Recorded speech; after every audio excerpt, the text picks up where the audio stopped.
On the night the clocks forgot how to speak, Elena woke not to sound but to its absence. A silence so complete it felt like the world had cupped its hands around her small house and whispered, "Hush now, something gentle is arriving." She had always been sensitive to the rhythms of her home, the grandfather clock's steady heartbeat in the hallway, the digital whisper of her bedside alarm, even the soft tick of the kitchen timer that never quite kept proper time. But tonight, every timepiece had fallen into a reverent quiet, as if they had collectively decided that this moment deserved to exist outside the ordinary march of minutes. Eleanor slipped from her bed, bare feet finding the cool, hardwood floor that usually creaked a greeting, but tonight offered only soft compliance. The house felt different, not empty, but expectant, like a theatre, moments before the curtain rises on something everyone has been waiting to see. She moved through the familiar darkness, her hand trailing along the banister she had painted sage green 3 summers ago, following an instinct she couldn't name toward the kitchen, where a low, musical hum was rising from somewhere deep within the walls. The pipes beneath her sink had begun to sing. Not the usual groaning protest of old metal, but something softer, more intentional, a lullaby that seemed to rise from the very bones of the house. Eleanor paused in the doorway, listening to this impossible melody, and noticed that moonlight was pooling on her kitchen floor in a way that seemed less like accident and more like invitation. That's when she saw him. A baby boy lay swaddled in fabric that caught the light like captured starshine, no bigger than a loaf of bread, but radiating a warmth that filled the cool kitchen. His eyes, when they fluttered open at her approach, were not the cloudy blue of newborns, but a startling silver, flecked with tiny points of light like someone had been careless while salting a night sky and let a few grains fall into his gaze. His hands were impossibly gentle, fingers unfurling like small leaves that had decided to trust the morning, and he smelled of something that wasn't quite any ordinary thing. There was rain-washed air and the metallic coolness of starlight, as if he had traveled a very long way through very quiet spaces to arrive on her linoleum floor. Elena knelt beside him, her heart shifting into a rhythm she hadn't felt in years, not the quick flutter of surprise, but the deep, steady pulse of recognition, as if some part of her had been expecting this moment without knowing it. The baby made no sound, but when she touched his cheek with the back of her fingers, he turned slightly into the touch, and she felt something unlock inside her chest, a door she hadn't realized was closed.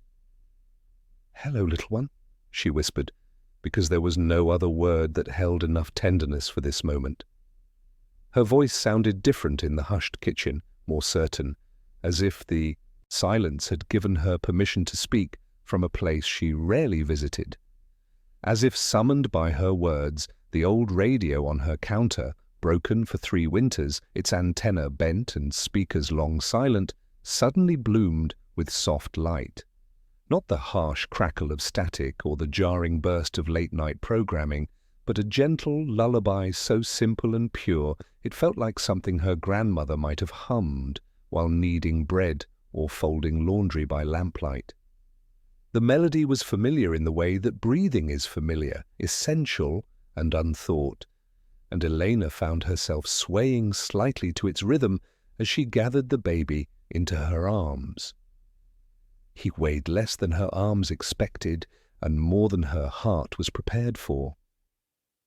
The blanket around him was soft beyond description, holding warmth the way good memories hold light, and as she lifted him, the humming in the pipes shifted to match his slow, peaceful breathing. The radio's lullaby deepened, and then, so softly she almost thought she imagined it, came the echo of other voices joining in. Hundreds of them, maybe thousands, all humming the same tender tune, as if mothers across vast distances were adding their voices to this one perfect moment of care. Elena held the baby closer, tears she couldn't explain sliding down her cheeks as she listened to this impossible chorus. The voices were distant but distinct, carried on air that tasted of starlight and rain, and she had the strangest sense that somewhere, in other kitchens, in other moments, just like this one, other women were discovering the same miraculous child, all hearing the same infinite lullaby, all being asked the same gentle question. Will you say yes to wonder? She moved to her favorite chair by the window, the one where she liked to drink her morning coffee and watch the seasons change in her small garden. The baby settled into her arms as if he had been meant for them all along, his silver eyes drifting closed as she rocked him gently. Outside, she noticed that even the streetlights had dimmed to a soft amber glow, and the wind moved more carefully through the trees, as if the entire world was being mindful not to disturb this moment of quiet magic. The pipes continued their gentle song, the radio whispered its chorus of distant mothers, and Elena, who had lived alone in this house for 7 years and thought she had grown comfortable with solitude, felt something she hadn't experienced since childhood, the sense that she was exactly where she was supposed to be, holding exactly who she was meant to hold, part of a story so much larger than herself that it made her feel both infinitely small and infinitely important. Time remained paused, the clocks stayed reverent in their silence, and in the gentle amber light that seemed to emanate from everywhere and nowhere at once, Elena rocked a star-touched child and listened to the universe sing him to sleep, knowing with the certainty of dreams that this was only the beginning of something vast and tender and impossibly beautiful. The baby's breathing deepened into sleep, and Elena felt her own breath synchronize with his, with the humming pipes, with the distant chorus that was slowly fading back into whatever far places it had come from.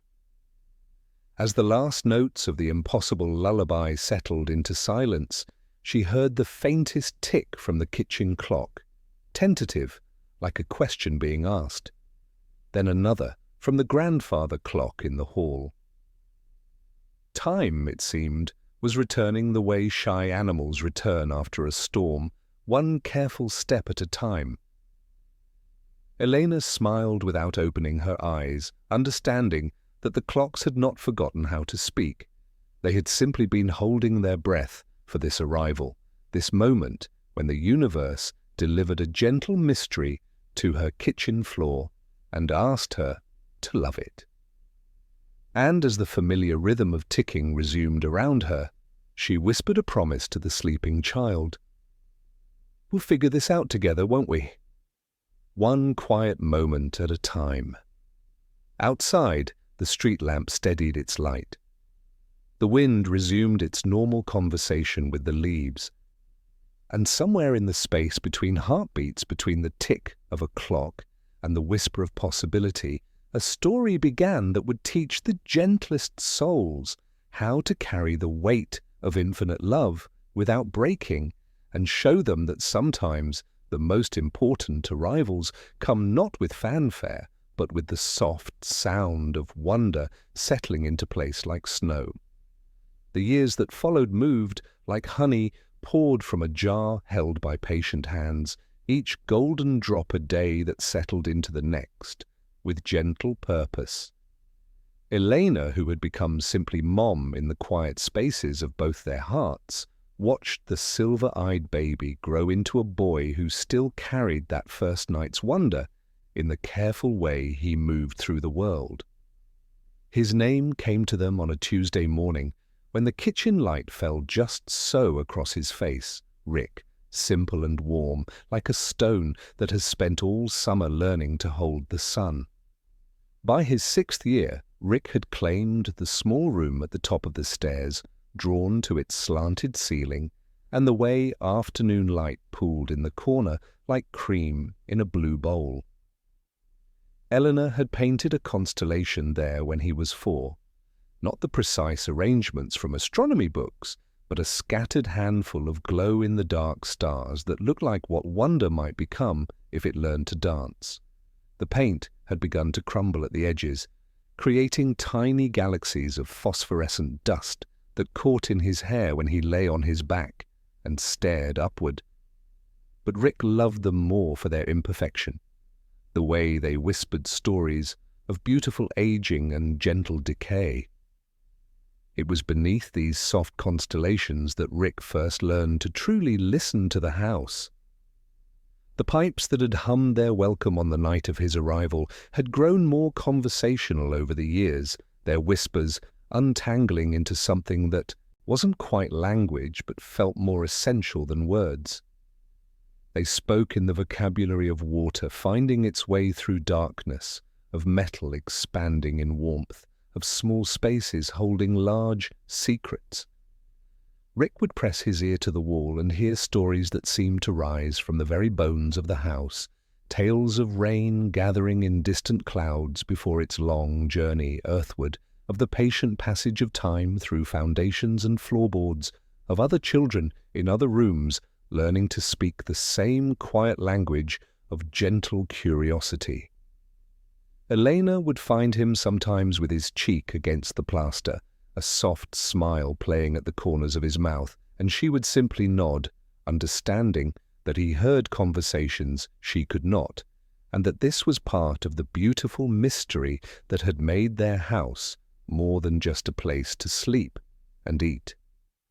The pipes seemed to approve of her acceptance, their murmurs growing warmer when she hummed along, the old trick she had learned instinctively that first night when the world had held its breath for wonder.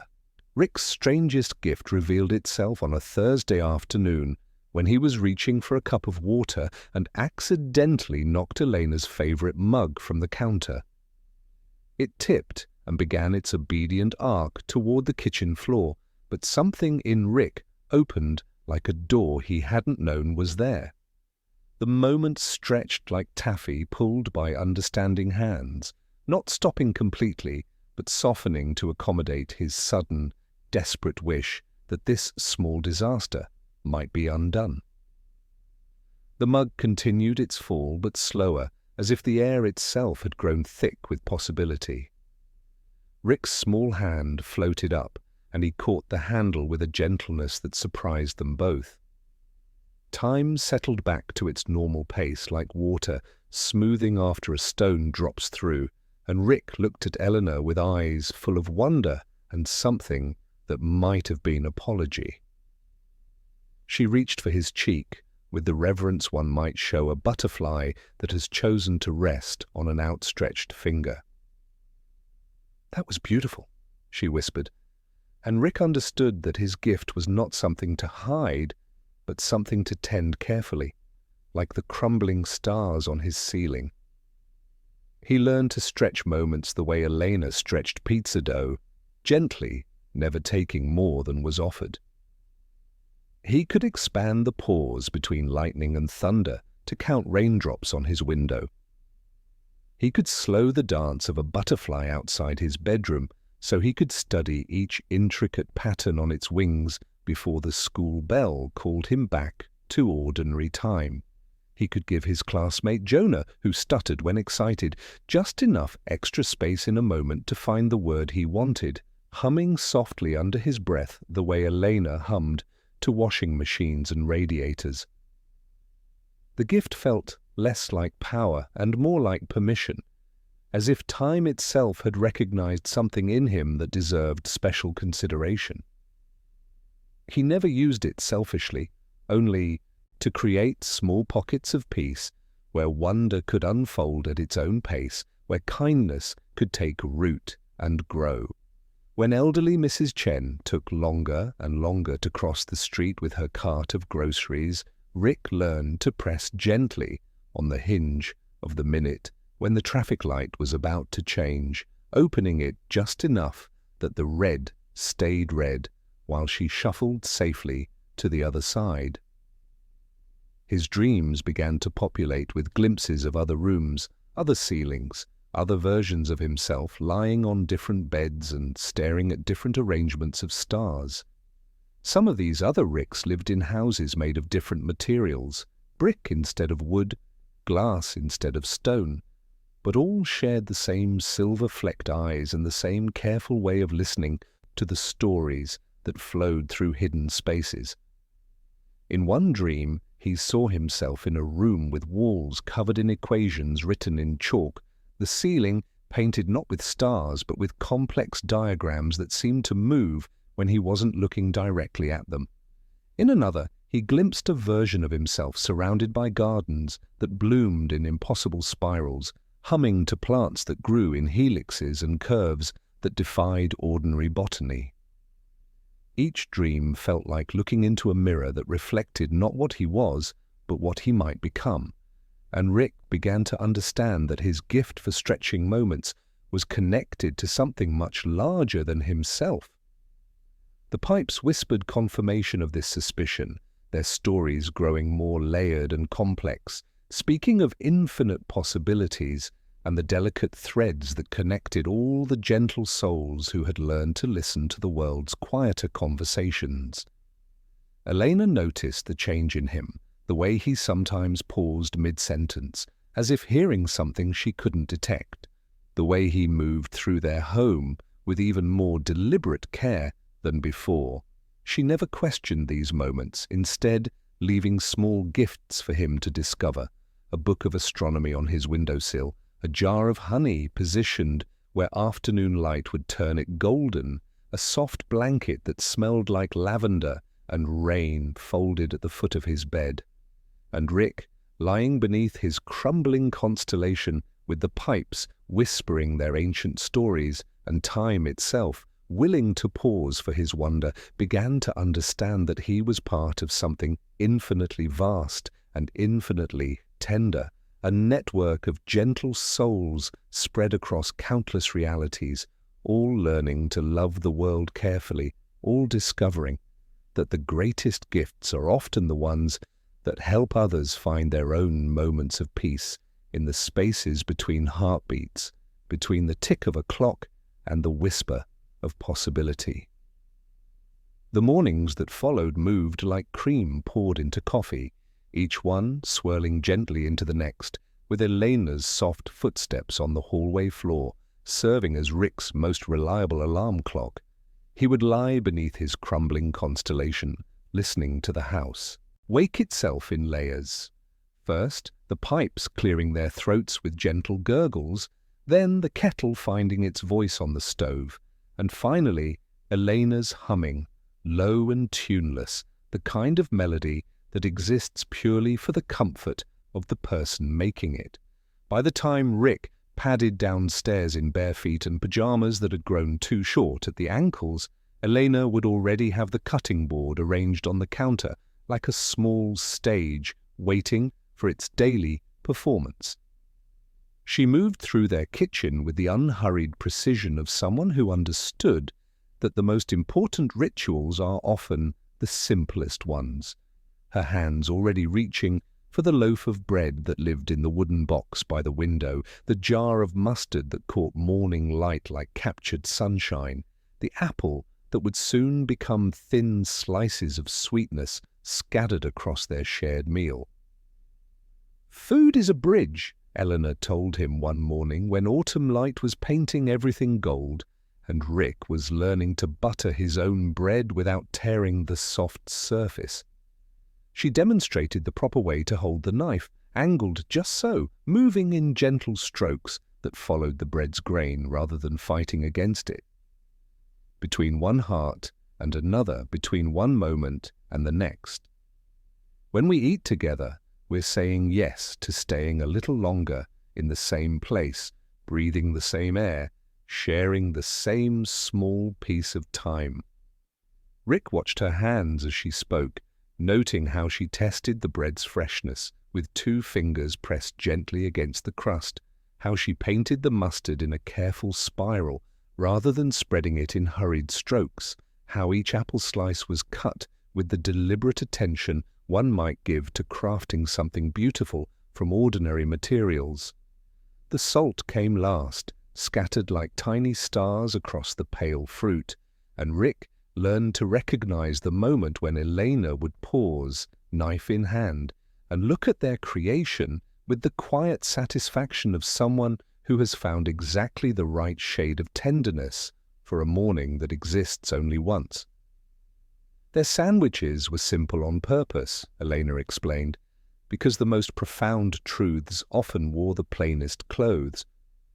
Bread that gave slightly under gentle pressure, yellow mustard, bright as summer squash, apple slices thin enough to let light through, and just enough salt to wake up the sweetness that was already there, waiting to be discovered. Rick learned that each ingredient had its own small story, the bread holding memories of grain and sunlight, the mustard carrying the sharp, bright note of seeds that had learned to be bold, the apple whispering of orchards where time moved more slowly, more kindly, where seasons changed like gentle suggestions rather than demands. They ate at the small table by the kitchen window, their knees almost touching, and Rick discovered that comfort had a taste. It lived in the way the bread held everything together without insisting on attention, in the way the mustard added just enough brightness to make the apple sing, in the way Elena would cut their sandwich diagonally and offer him the larger half without ceremony, without expectation of gratitude, simply because that was what love looked like when it wore the clothes of an ordinary morning. It was during one of these quiet meals, when rain was writing silver stories down the window glass and the pipes were humming their approval from within the walls, that Rick first noticed the flickers. He was reaching for his water glass, using his gift to stretch the moment just enough to watch a raindrop complete its journey down the pane, when the light through the window seemed to shimmer like heat waves rising from summer pavement. For just a breath, he glimpsed another kitchen overlaid on theirs like a double-exposed photograph. The same yellow walls, but painted a different shade of warmth. The same wooden table, but worn smooth by different hands. And sitting across from another version of himself was another woman with Elena's gentle eyes, but different hair, different clothes, the same careful way of cutting an apple into precise, loving pieces. The vision lasted only as long as his held breath, but Rick felt something shift inside him, a door opening onto a vast hallway lined with infinite possibilities. He blinked, and their familiar kitchen returned, solid and reassuring. But the echo of that other moment lingered like the taste of honey on his tongue. Elena, arranging fresh apple slices on his plate, glanced up and caught the wonder in his expression. "What did you see, sweetheart?" Rick struggled to find words that could hold the bigness of what he had glimpsed. "Another kitchen," he said finally. "Like ours, but not ours. And you were there, but not you, making sandwiches just like this." Elena nodded as if this made perfect sense, her knife continuing its gentle work. "I dream about that sometimes," she admitted. "Other kitchens, other versions of this moment. Sometimes I wake up with the taste of different mustard on my tongue, or the memory of cutting apples with a knife I've never owned." She arranged the fresh slices with the same tender precision, each one placed with the care of someone building something beautiful from ordinary love. "I think kindness is bigger than just one world, Rick. I think it finds ways to repeat the important moments, to make sure the gentle things happen everywhere they need to happen." As the weeks flowed into each other like streams joining a river, the flickers became more frequent, more vivid. Rick would catch glimpses of Elena's other selves through the window glass, one with shorter hair humming a different lullaby, one with paint-stained fingers who arranged the apple slices in spirals instead of straight lines, one who used honey instead of mustard, but spread it with the same careful love. Each vision felt like looking through a keyhole into rooms that existed just one step to the left of reality, where the same essential story was being told in slightly different words. He began to understand that their simple ritual was part of something much larger, a network of kindness that stretched across infinite realities, connecting every kitchen where someone took the time to cut an apple thin, every table where love wore the disguise of an ordinary meal.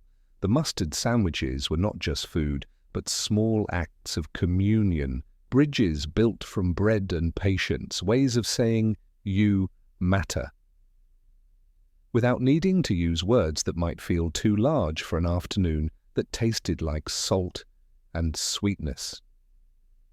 One morning, when the light was particularly generous and the pipes were telling stories about rain gathering in distant clouds, Rick heard something new from the house next door. A mechanical stagger, followed by a gentle corrective voice, soft but firm, humming a melody that seemed to calm whatever machine was struggling to find its rhythm.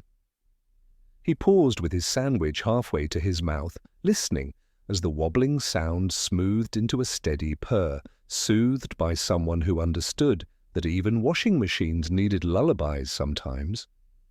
"That's Iona," Eleanor said, following his gaze toward the shared wall. "She has a gift for making things feel better. Machines, mostly, but people too when they need it." She smiled in the way people smile when they're thinking of someone they're fond of. "She taught me that everything that rattles just needs someone to listen to its particular song and hum back in harmony." Rick nodded, understanding immediately. It was the same principle that governed his gift for stretching moments, not forcing or commanding, but listening carefully and responding with gentleness. He thought of all the other versions of himself he'd glimpsed in the window's reflections, all learning similar lessons in different kitchens, all discovering that the most profound abilities were often the quietest ones. After breakfast, as Elena washed their plates in warm, soapy water that smelled like lemons and kindness, Rick stood at the window and pressed his palm against the cool glass. On the other side of so many thin walls, other palms must have done the same. He thought of the boy in the honey-sweetened kitchen, of all the Elenas cutting apples with patient hands, of the infinite network of gentle souls connected by the simplest things, bread, fruit, something bright, and the willingness to share the better half without being asked. The pipes hummed their approval from within the walls, their whispered stories now carrying the taste of apples and the sound of knives singing against cutting boards. And Rick, standing in a kitchen that was both utterly unique and infinitely repeated, understood that he was part of something vast and tender, a family of gentle hearts spread across countless realities, all learning that kindness could be as simple as offering half a sandwich, and that the bridges between worlds were often made of nothing more mysterious than bread and mustard and the patient hands that prepared them with love. Outside, the rain continued its silver writing, and somewhere in the distance a washing machine hummed contentedly in perfect rhythm, soothed by a voice that knew exactly which notes would help it remember how to be steady. Rick smiled, tasting the last of his apple slice, understanding that every small act of care rippled outward through infinite realities, connecting kitchens and hearts and moments of quiet tenderness in ways that made the universe feel less vast and more like home. The afternoon that changed everything began with Rick sitting beneath the apple tree in their backyard, his back against the rough bark and a half-finished mustard sandwich resting on his knee. The light fell through the leaves in gentle patches, and he was practicing something Iona had taught him through their shared fence, the art of listening to the spaces between sounds where the most important conversations often took place. That's when the washing machine next door began its distressed symphony, a mechanical cry that started as a gentle wobble and grew into something that sounded remarkably like panic. Rick pressed his ear to the fence post, the way he had learned to listen to the pipes in his bedroom, and heard beneath the machine's metallic protests something else entirely, a woman's voice, patient and warm, speaking in the tone people use when comforting a frightened animal. "Easy now," she was saying, her words drifting through the slats of the fence like smoke from a friendly fire. "Easy, easy. Let's find your song together, shall we?" Rick found himself humming along instinctively, trying to match the rhythm that might help the machine remember how to move smoothly through its cycle. His gift for stretching moments seemed to respond to the mechanical distress, creating small pockets of stillness between the worst of the wobbling, giving the troubled heart of the machine time to find its proper beat. "Oh my!" came a voice from the other side of the fence, surprised and delighted. "You hear it too." Rick stood and peered through the gap between fence boards, finding himself face to face with a woman whose hair caught the afternoon light like spun silver, and whose eyes held the particular warmth of someone who had spent years learning to be gentle with the world's more fragile things. She was kneeling beside a washing machine that looked older than Rick himself, her hands resting on its white surface as if she were taking its pulse, listening to the stories it told through vibration and sound. "I'm Iona," she said, and her smile made Rick feel immediately welcome in her presence, as if he had been expected for a very long time. "And you must be Rick. Eleanor's told me about you, the boy who listens to houses." The gate between their yards was painted the same sage green as Elena's banister, weathered to a soft patina that suggested years of gentle use.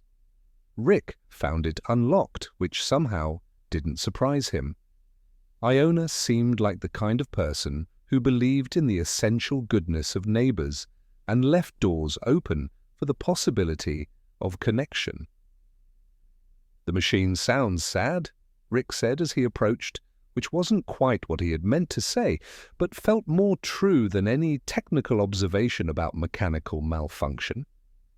Iona's laugh was exactly as Elena had described, soft and warm, like steam rising from a cup of tea on a cold morning, carrying with it a gentle warmth that settled easily in the space around them. "That's exactly right," she said. "It's sad because it's forgotten its proper song. Would you like to help me remind it?" Up close, the washing machine looked even older, its surface worn smooth by countless loads of laundry, and the patient touch of someone who understood that all mechanical things were, at their heart, simply collections of moving parts that wanted to work in harmony.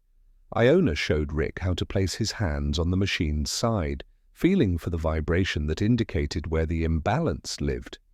"Every machine has its own song," she explained, her voice taking on the quality of someone sharing a treasured secret.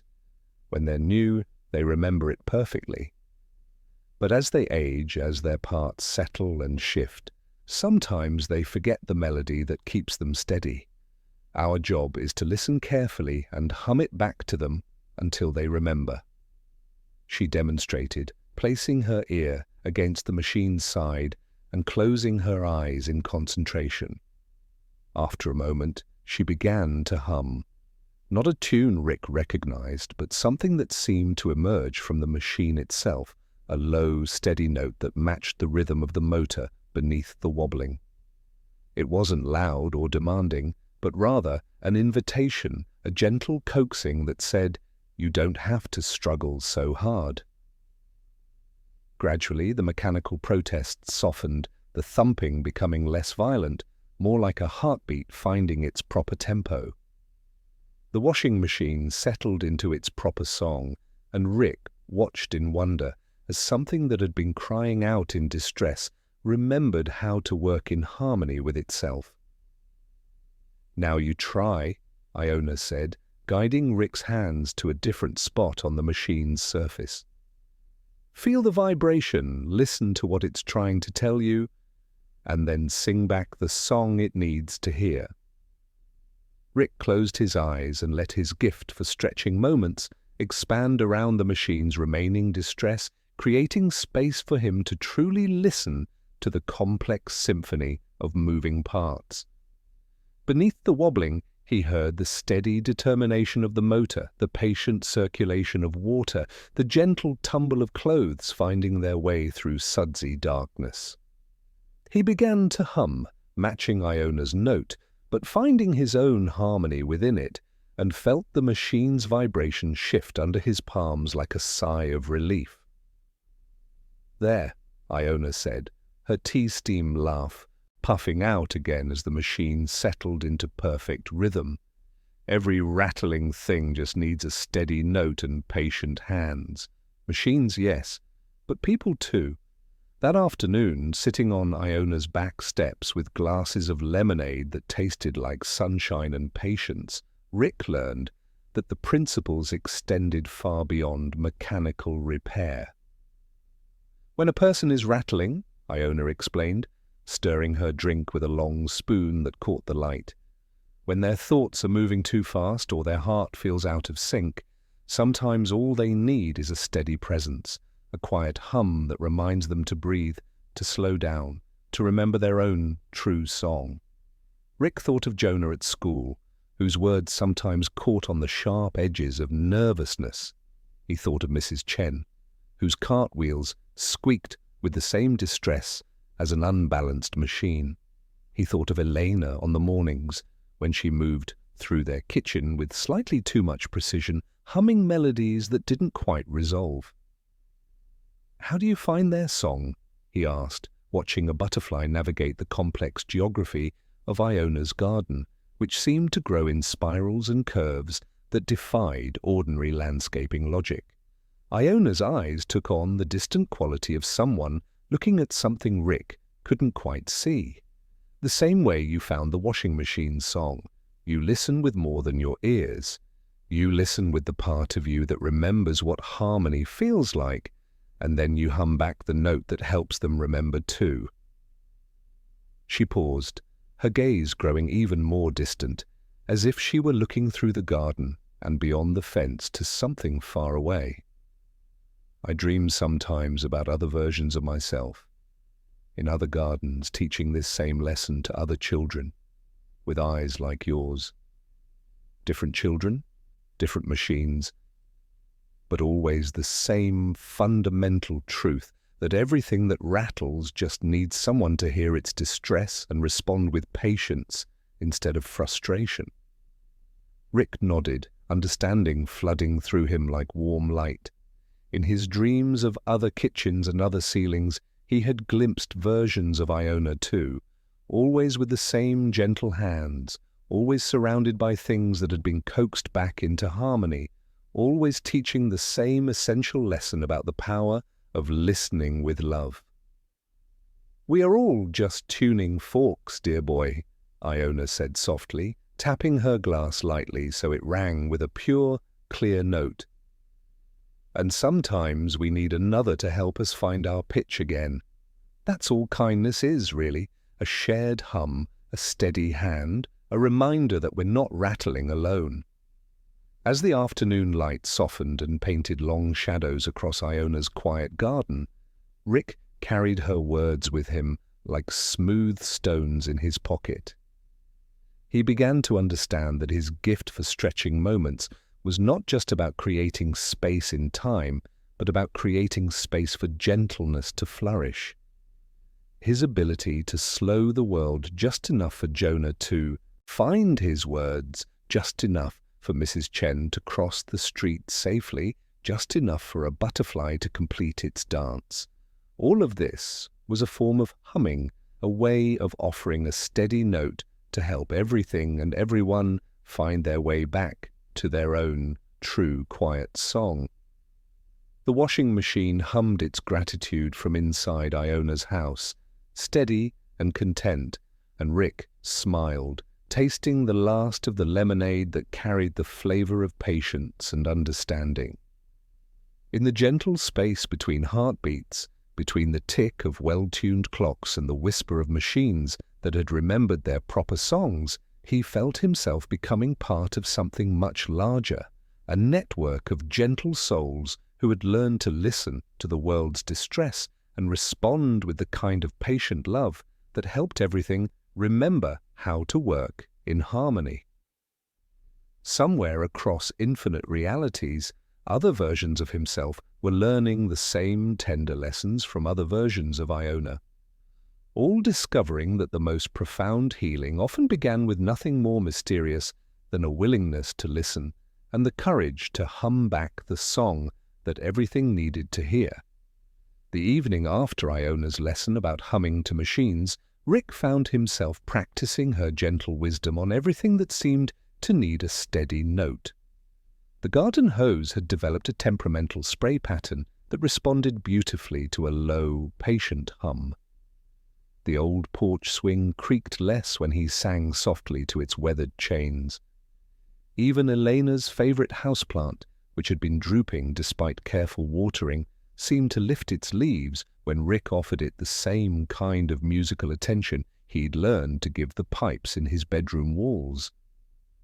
It was on a Tuesday afternoon, when the light was painting everything in shades of honey and amber, that Rick was sitting on the back steps arranging apple slices on a mustard sandwich. The air carried the first whisper of autumn's approach, and he was thinking about Iona's words, how everything that rattled just needed someone to listen to its particular song, when a shadow fell across his hands. He looked up to find a boy standing at the edge of their yard, just beyond Elena's carefully tended flower bed. The child seemed to have materialized from the golden light itself, as if the afternoon had decided to take human form and visit their garden. He was thin, with shoulders hunched almost to his ears, as if he were trying to disappear into himself, and his clothes looked like they had been chosen by someone who understood comfort better than fashion. But it was his eyes that made Rick's gift for stretching moments respond instinctively, creating a pocket of stillness around them both. Those eyes held weather, not just color, but movement. They shifted from the gray of gentle rain to the blue of clearing skies, then to the particular green that comes before the world decides to change everything. Storm clouds gathered and dispersed in their depths, carrying with them the restless energy of someone who had been walking a long time without finding a place to rest. "Hello," Rick said softly, because sometimes the most important conversations begin with the smallest possible words. He held the sandwich steady in his hands, not offering it yet, just letting the boy know that food existed here, that kindness lived in this particular patch of the world. The boy shifted his weight from one foot to the other, a gesture that somehow conveyed both readiness to flee and a desperate desire to stay. His gaze fixed on the sandwich with an intensity that spoke of hunger, not just for food, but for the kind of comfort that came wrapped in simple bread and patient hands. "I'm Rick," he offered, extending the larger half of the sandwich with the same gentle precision Elena used when coaxing shy animals to trust her touch. "Morty," came the reply, barely louder than the whisper of leaves settling into their autumn rest. The name seemed to fit him perfectly, soft around the edges, familiar in a way that made Rick's chest tighten with recognition he couldn't quite name. Morty approached slowly, accepting the offered sandwich with trembling fingers that brushed Rick's for just a moment. In that brief contact, Rick felt something shift, a flicker of other places, other times, other shared moments that seemed to echo through the spaces between heartbeats. It was like hearing a melody he'd known all his life, but had somehow forgotten until this exact moment. They sat together on the worn wooden steps, the space between them comfortable but not distant. Morty ate slowly, deliberately, as if he were trying to memorize not just the taste, but the entire experience of being offered something without having to ask for it. The weather in his eyes began to settle, the storm clouds giving way to a softer, more peaceful sky. As they chewed, their breath began to mist in the cooling air, small clouds that drifted upward and dissolved into the larger atmosphere.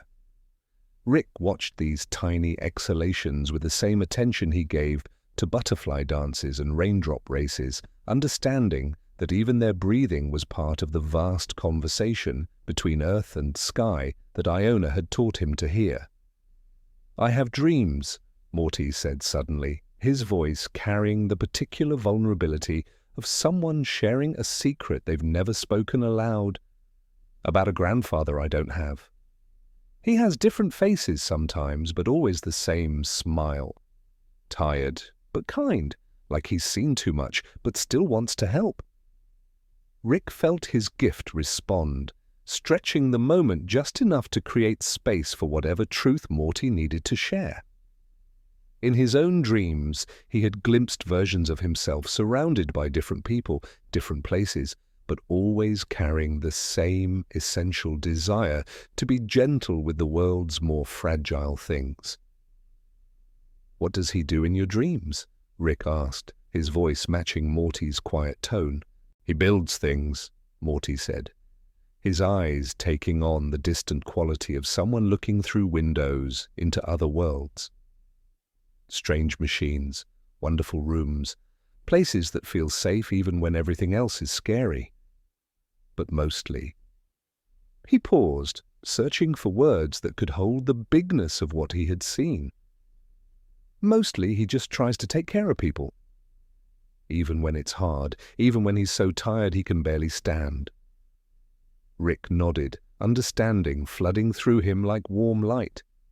The dream grandfather sounded remarkably like the versions of himself he glimpsed in other realities, older, wearier, but still fundamentally committed to the work of gentleness, still building bridges and stretching moments and humming to the things that rattled with distress.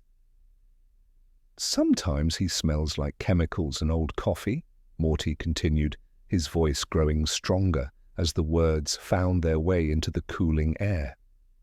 "But other times, he smells like this."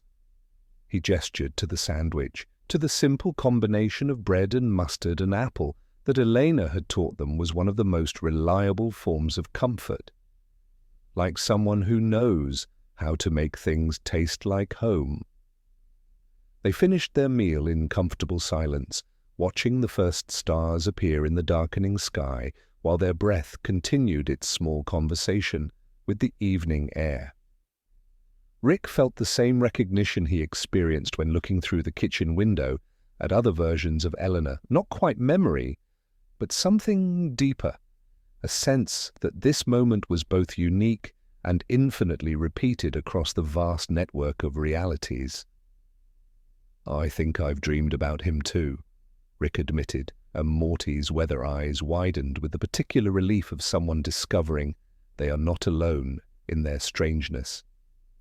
As the night settled around them like a gentle blanket, Rick understood that Morty's arrival was not an accident, but a continuation, another thread in the vast tapestry that connected all the gentle souls learning to care for each other across countless realities.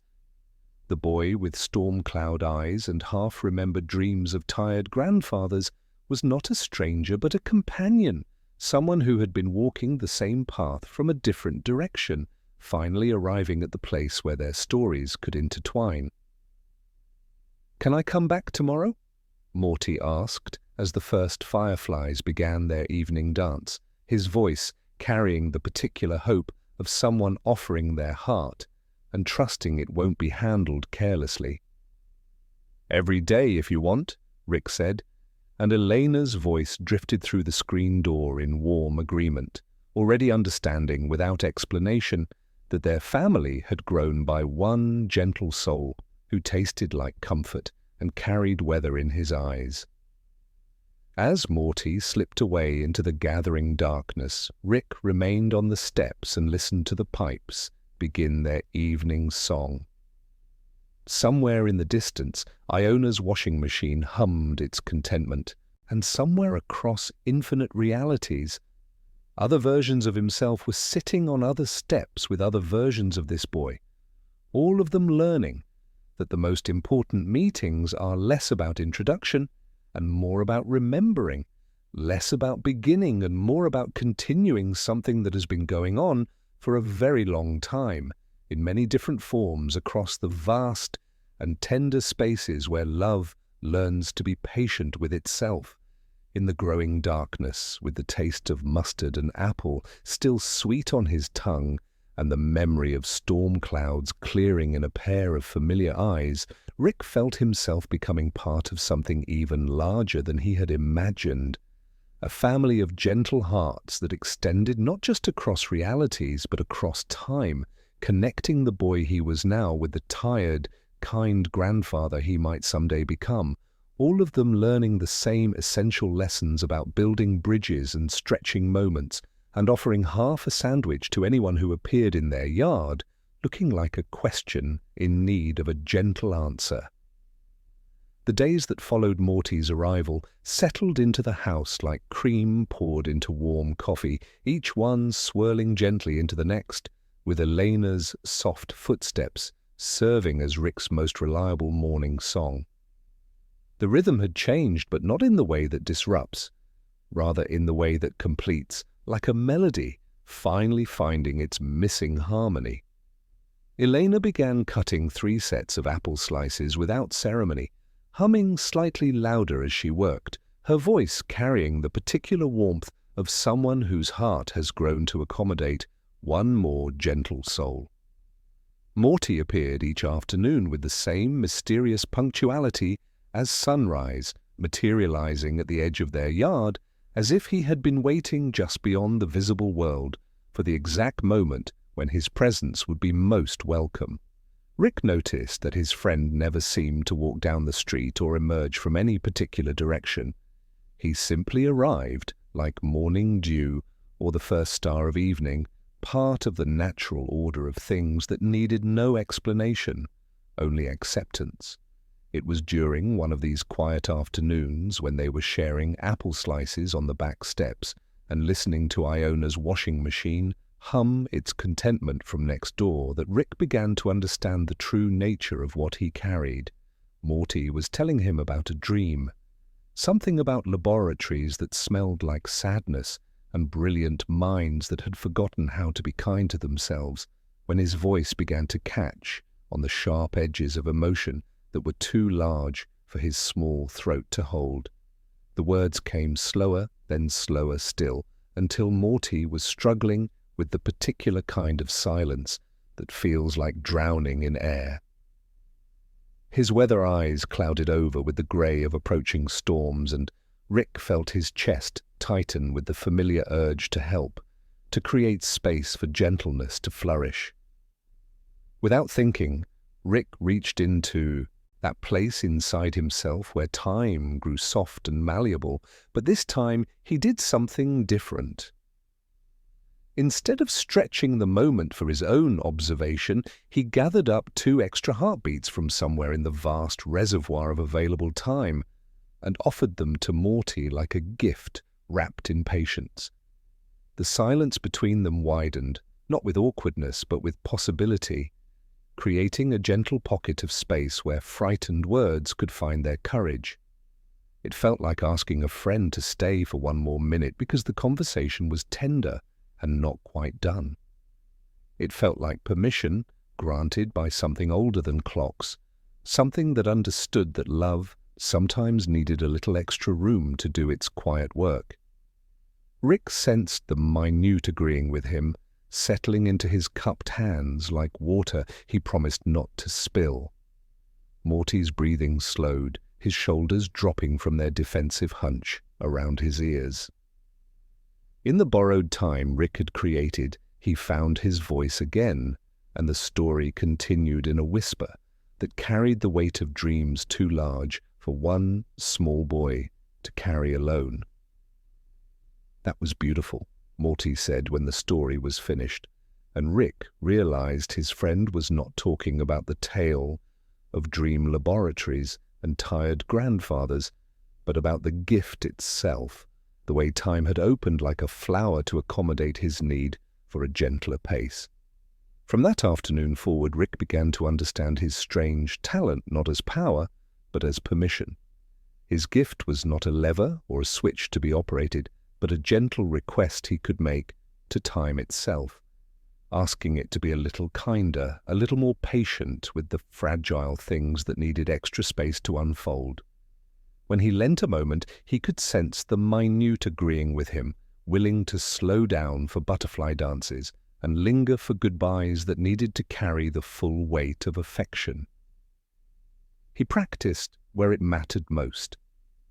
At school, when Jonah reached for a word that danced just out of reach, Rick would widen the silence just enough for those words to roll free, humming so softly that only the space between their breaths seemed to hear it.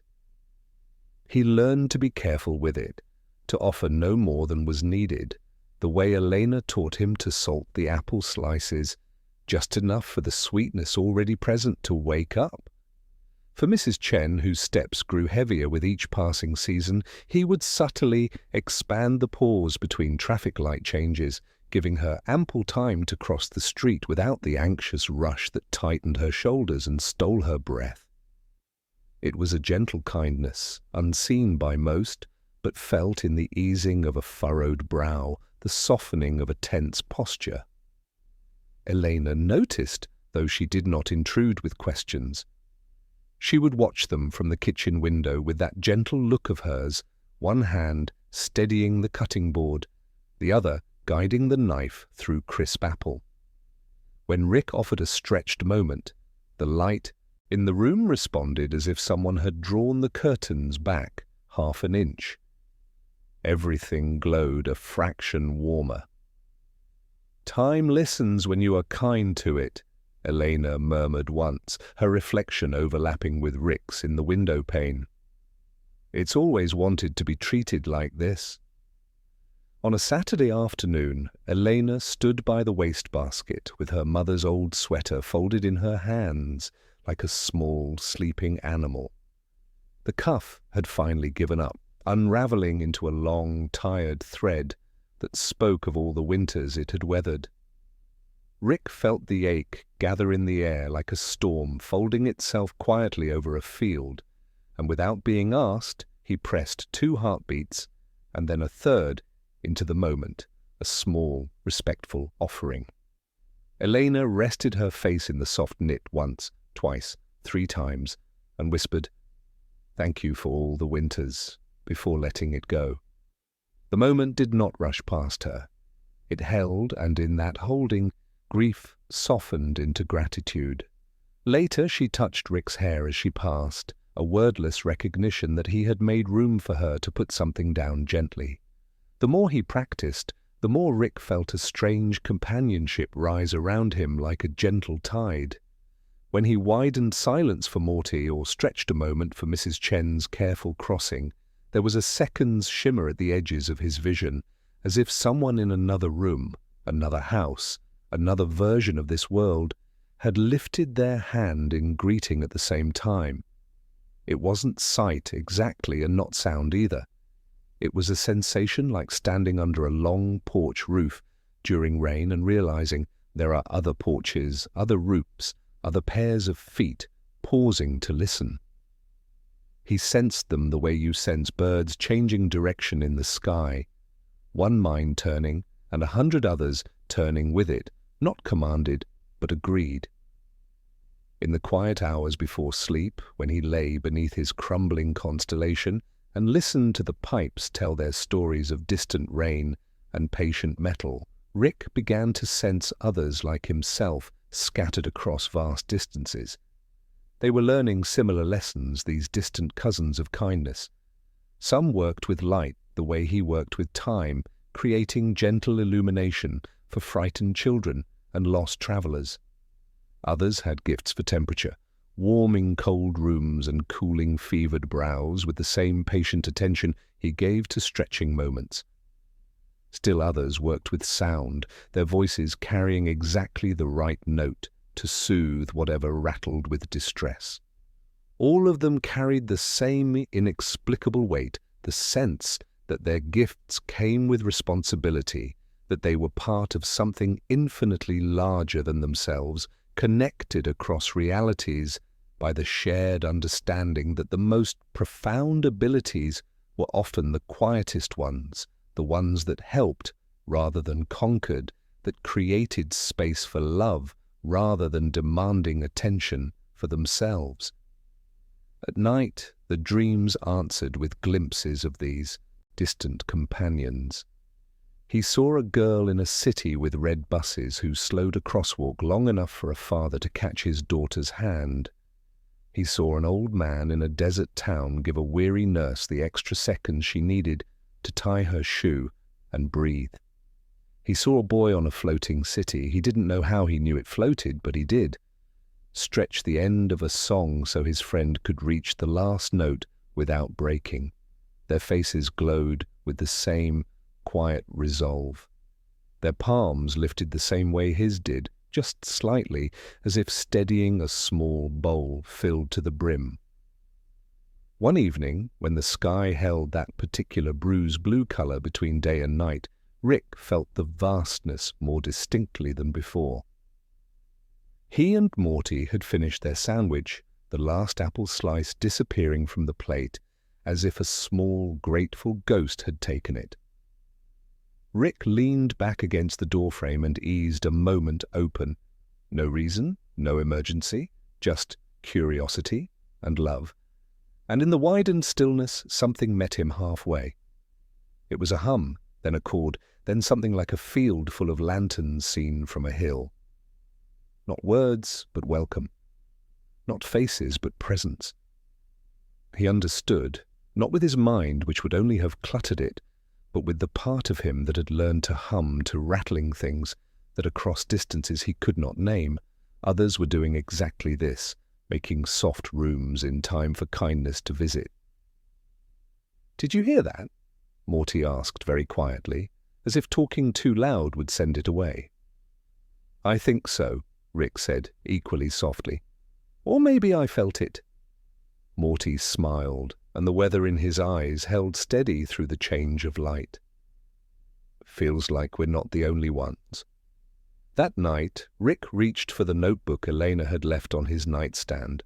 Lined pages, a soft cover the color of dawn.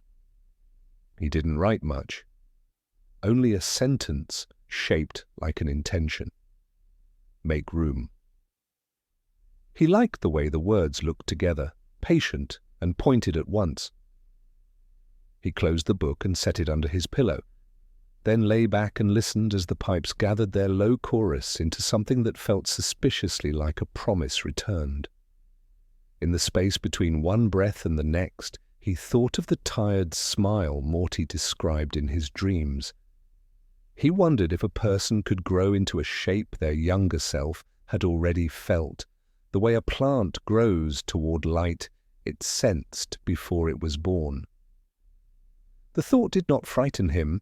It felt like a path he could follow without running, understanding that his gift for lending moments was not about changing the grand narrative of time, but about softening its edges, creating small, tender spaces where kindness could breathe and the fragile beauty of connection could flourish, one borrowed minute at a time. Sleep came with the gentle presence of distant companions, humming their own quiet songs across infinite realities, all of them learning that the greatest gifts were not the ones that made you powerful, but the ones that made you useful to love in its endless work of helping everything find its way back to its own true, patient song. Lullabies in the pipes. Nights settled around the house with the particular softness Rick had learned to recognize, the kind of quiet that feels like a lake at dusk, no waves, only the slow breathing of water remembering the day and letting it go. The transition from afternoon light to evening shadow happened gradually, like honey poured from a jar held by patient hands, and Rick would find himself drawn upstairs as naturally as water finds its way downhill, pulled by the promise of the gentle conversations that waited in the walls.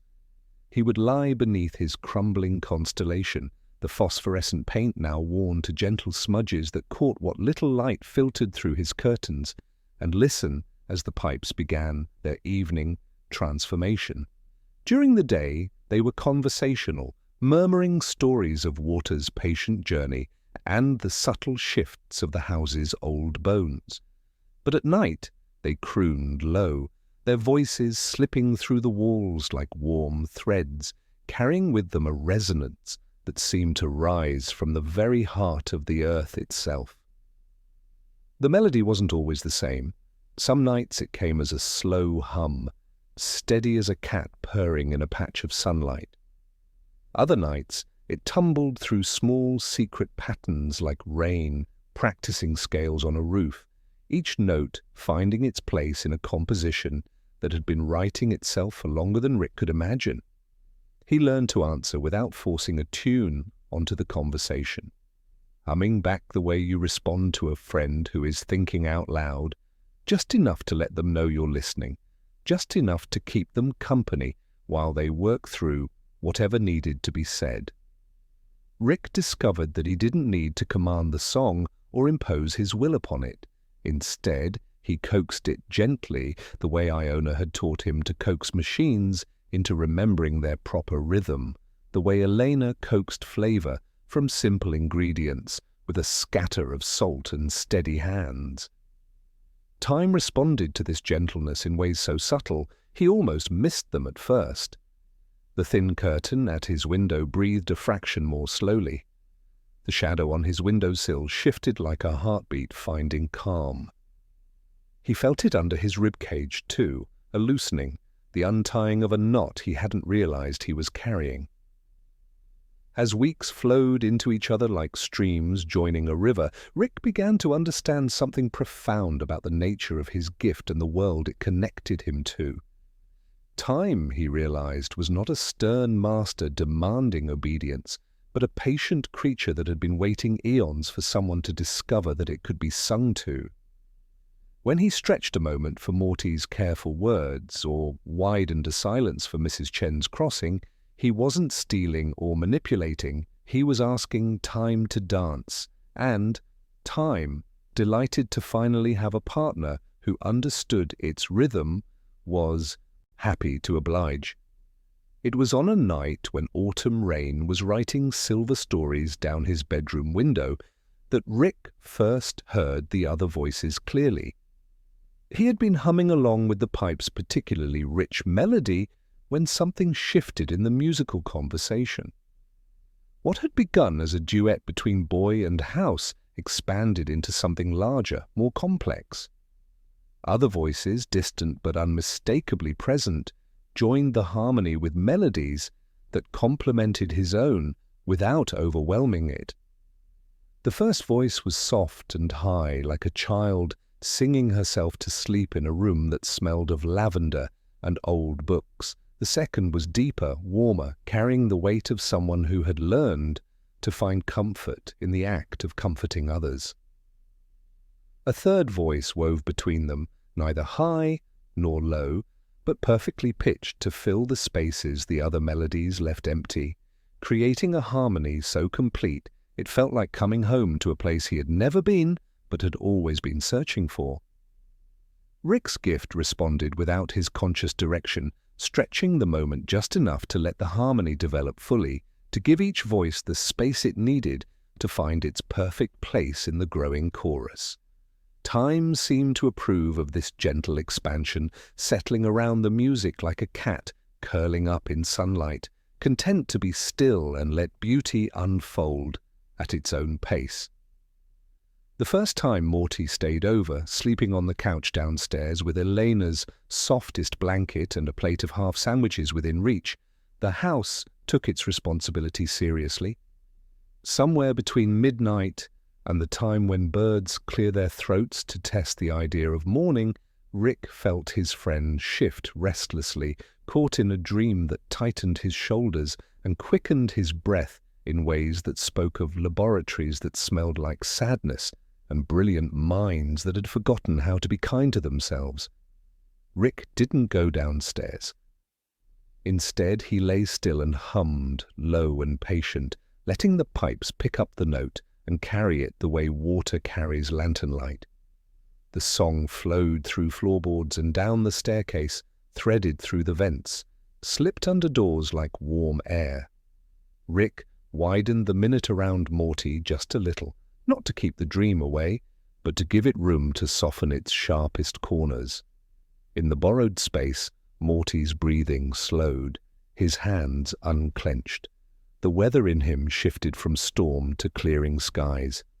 In the morning, Morty blinked into the light with the particular look of someone who has walked a long distance in their sleep and arrived somewhere safe. He didn't mention the dream directly, only touched the edge of the plate where the half sandwich waited and said, "It smelled like rain." Rick nodded, understanding that sometimes the most important gifts were the ones that worked so gently they felt like natural weather. As the nights deepened and the pipe lullabies became as regular as Elena's morning footsteps, Rick began to sense something extraordinary happening in the spaces between his notes and theirs. In the expanding harmony, he started to hear not just distant voices but familiar ones, voices that sounded remarkably like his own, but older, younger, carrying different weights and different wisdom. He saw them sometimes in the moments just before sleep, overlaid on his familiar ceiling like double-exposed photographs. Other versions of himself lying beneath different arrangements of stars, some precise and scientific, others moving slowly like gentle kaleidoscopes, still others painted as clouds drifting across perpetual dawn. All of these other Ricks were humming the same melody he hummed, their voices joining across impossible distances to create something larger than any of them could produce alone. It wasn't a choir in the traditional sense. There was no conductor, no sheet music, no formal arrangement. It was more like a family singing together around a dinner table, each voice finding its own harmony, each melody supporting and supported by the others. Rick understood with the clarity that comes only in dreams or in the moments just before sleep that this was how love worked on the largest scale, not through grand gestures or dramatic declarations, but through small acts of recognition, gentle voices joining in harmony, the patient work of learning to sing together across whatever distances separated them. The pipes hummed their approval as Rick's understanding deepened, their song growing softer as the night progressed, carrying his melody to other rooms, other houses, other versions of this same tender moment playing out across infinite realities. He began to sense the vast network of gentle souls he was part of, not just other versions of himself, but entirely different people who had learned similar lessons about patience and kindness, a girl in a city with red buses who worked with light instead of time, an old man in a desert town whose gift was for temperature, warming cold rooms and cooling fevered brows, a boy on a floating city who could stretch the end of a song so his friend could reach the last note without breaking. All of them carried the same inexplicable weight, the sense that their gifts came with responsibility, that they were part of something infinitely larger than themselves, connected across realities by the shared understanding that the most profound abilities were often the quietest ones, the ones that helped rather than conquered, that created space for love rather than demanding attention for themselves. In his notebook, Rick began writing fragments that came to him in the darkness. Sing soft, make room. Time listens when you are kind to it. The words look different in the morning light, sometimes crooked from being written without looking, but they carried the weight of truth discovered in the gentle hours when the world was most willing to share its secret. As sleep finally claimed him each night, Rick felt himself settling into dreams that tasted like honey and sounded like distant lullabies, where time moved like cream poured into coffee, and every moment was wide enough to hold whatever tenderness needed space to grow. In these dreams, the tired grandfather Morty had described was always present, not as a character in the story, but as a feeling, a sense that someone wise and patient was watching over all of them, making sure the harmony held together, ensuring that the gentle voices never got lost in the vast chorus of everything learning to sing itself to sleep. The notebook under his pillow pulsed gently with each breath, as if it too were part of the song, waiting to be filled with the words that would help him remember that he was part of something infinitely larger and more beautiful than he had ever imagined. A family of gentle souls scattered across time and space, all humming the same patient melody, all learning that love was not something you possessed, but something you joined, one quiet note at a time, in the endless lullaby that helped the universe remember how to be tender with itself. The morning after Rick first heard the full chorus of distant voices humming through the pipes, he woke with words sitting on his tongue like dewdrops waiting to be shaken from leaves. They weren't ordinary words. They carried the weight of conversations he hadn't yet had, of futures he couldn't quite picture but somehow felt responsible for. Elena's footsteps were already moving through their morning ritual downstairs, the gentle percussion of someone who understood that the most important rhythms were the ones that never rushed. But Rick found himself drawn not to the familiar comfort of the kitchen, but to the small wooden desk beneath his window. The desk had belonged to Elena's grandmother, its surface worn smooth by countless hands and still carrying the faint scent of lavender and careful attention. Rick had never paid it much attention before, using it mainly for homework and the occasional drawing, but this morning it seemed to call to him with the same gentle insistence as the pipes in the walls. He opened the bottom drawer, which stuck slightly in the way old wood sticks when it has been holding the same shape for decades, and found exactly what he needed: pale blue envelopes that looked like they had been waiting for him, and sheets of paper so thin they seemed to hold light the way pond water holds sky. He began to write, not with the careful penmanship his teachers had tried to instill, but with the natural flow of someone transcribing a conversation with a future version of himself. The first letter emerged as an apology he hoped never to need, words shaped like gentle warnings about the dangers of letting brilliance grow sharp around the edges, about the ways that intelligence could become a weapon turned against the very hearts it was meant to protect. "Dear future me," he wrote, "I hope you still remember how to hum to the pipes. I hope you still know that time likes to be asked nicely instead of commanded. If you have forgotten these things, if you have let your gift become something that takes instead of gives, I want you to know that it's not too late to come back to the kitchen where Eleanor cuts apples with patient hands. There will always be half a sandwich waiting." The words felt both too large and too small for what he wanted to say, but Rick folded the letter anyway and slipped it into one of the pale blue envelopes.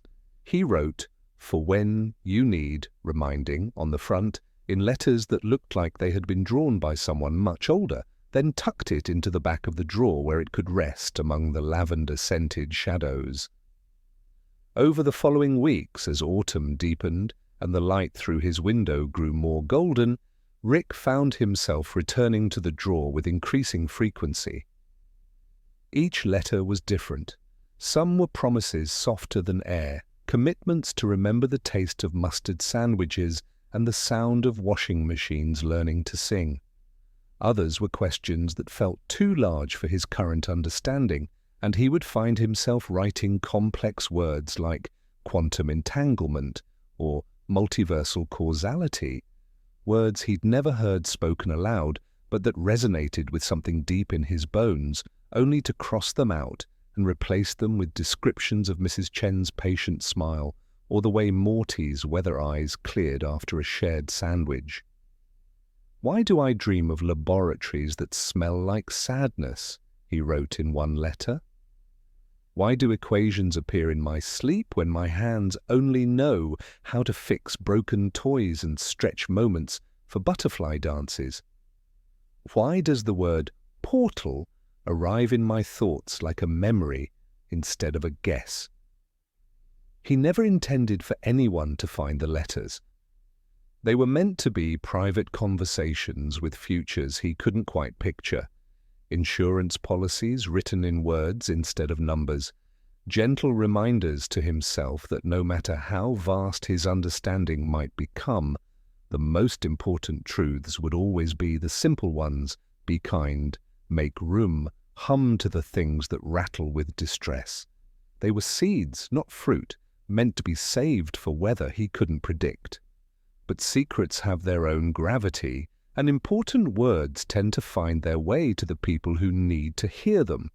It was on a Tuesday afternoon, when Rick was downstairs helping Eleanor with her temperamental mixer, humming to its struggling motor until it found its proper rhythm, that he heard the soft whisper of paper being unfolded upstairs. Not the crisp snap of new paper, but the gentle rustle of something that had been folded with care and held with reverence. When Rick returned to his room, he found Morty sitting cross-legged on the floor beside the open drawer, one of the pale blue envelopes in his hands. The letter was still folded, still private, but Morty's weather eyes held the particular light that comes from recognizing yourself in someone else's words. "You dream about laboratories too," Morty said, and it wasn't a question, but a recognition, a gentle acknowledgement of shared strangeness. Rick settled beside his friend on the worn wooden floor, feeling something shift inside him, a door opening onto understanding he hadn't known he needed. "Sometimes I wake up with the taste of equations on my tongue, even though I don't understand what they mean. Sometimes I dream of building things that could help people. But the tools in my hands are always too complex, too dangerous, like they want to create instead of repair." Morty carefully returned the letter to its envelope, handling it with the reverence one might show a butterfly that had chosen to rest on an outstretched finger. He slipped the envelope into his pocket, not to steal it, but to carry it, the way you carry a smooth stone that reminds you of a particular afternoon when everything felt possible. "Can I keep this one?" he asked, his voice carrying the particular vulnerability of someone offering their heart and trusting it won't be handled carelessly. "Not to read without asking, but just to know it exists. Sometimes I feel like I'm the only one who has dreams too big for my current size." Rick felt the rightness of it settle around them like a gentle blanket. The letters weren't meant to be hoarded like secrets, but shared like gifts, small bridges between the person he was now and the people he might become, between his current questions and future answers, between the gentle boy who hummed to pipes and the tired grandfather who would someday need reminding that kindness was more important than cleverness. "Keep it," Rick said, and his voice carried the same gentle certainty Elena used when offering the larger half of a sandwich. "And if you ever write letters to your future self, I'd like to carry one too. It feels less scary when you know someone else is asking the same questions." That evening, as the pipes began their nightly lullabies and the first stars appeared beyond Rick's window, he wrote one more letter. This one was addressed simply to anyone who needs this, and it contained only a few lines. "You are not alone in your strangeness. You are not the only one who carries gifts too large for your current understanding. Somewhere across infinite realities, other versions of yourself are learning the same gentle lessons, writing the same worried letters, asking the same beautiful questions. The answers will come when you're ready for them. Until then, be kind to time, hum to the things that rattle, and remember that the most important futures are built from the smallest acts of love." He left this letter unsealed on his nightstand, understanding that some words were meant to travel, to find their way to whoever needed to know they weren't carrying their questions alone. In the drawer, the other letters rested like sleeping birds, each one a small promise to the future. Each one a gentle reminder that even the most brilliant minds needed to remember how to be tender with themselves and the world they would someday help to heal. Downstairs, Eleanor hummed as she cleaned the last of the mixing bowls, and next door, Iona's washing machine purred its contentment. The pipes carried all these small melodies through the walls, weaving them into a lullaby that spoke of homes where secrets were held gently, where questions were welcomed without demand for immediate answers, where the most important letters were often the ones that helped people remember they were part of something infinitely larger and more loving than their current fears could imagine. In his pocket, Morty carried a pale blue envelope like a small, respectful secret, understanding that some gifts were meant to be held close, not to hide them from the world, but to keep them safe until the moment when their words would be needed most. And in the space between heartbeats, between the tick of well-tuned clocks and the whisper of papers settling into patient drawers, the future began to feel less like a destination to fear and more like a friend worth writing to, someone who would understand the questions because they had once asked them too, in a small room beneath crumbling stars, in the gentle hours when the world was most willing to share its secrets with anyone brave enough to put their questions into words. The afternoon that followed their letter-sharing settled around the house like cream poured into warm coffee, each moment swirling gently into the next, with the particular slowness that Rick had learned to recognize as time's way of offering a gift. Morty sat cross-legged on the floor beneath Rick's crumbling constellation, the pale blue envelope still resting in his shirt pocket like a small, warm secret, his weather eyes peaceful in the golden light that slanted through the bedroom window. The phosphorescent stars above them had faded to gentle smudges, their edges soft with age and the patient passage of countless nights. Morty traced their fading patterns with one finger, following lines that connected nothing and everything, his voice soft when he finally spoke. "They're disappearing," he said, not with sadness, but with the gentle acceptance of someone who had learned that beautiful things changed shape rather than simply ending. Soon they'll just be dust that glows in the dark. Rick lay down beside his friend, feeling the familiar coolness of the wooden floor against his cheek.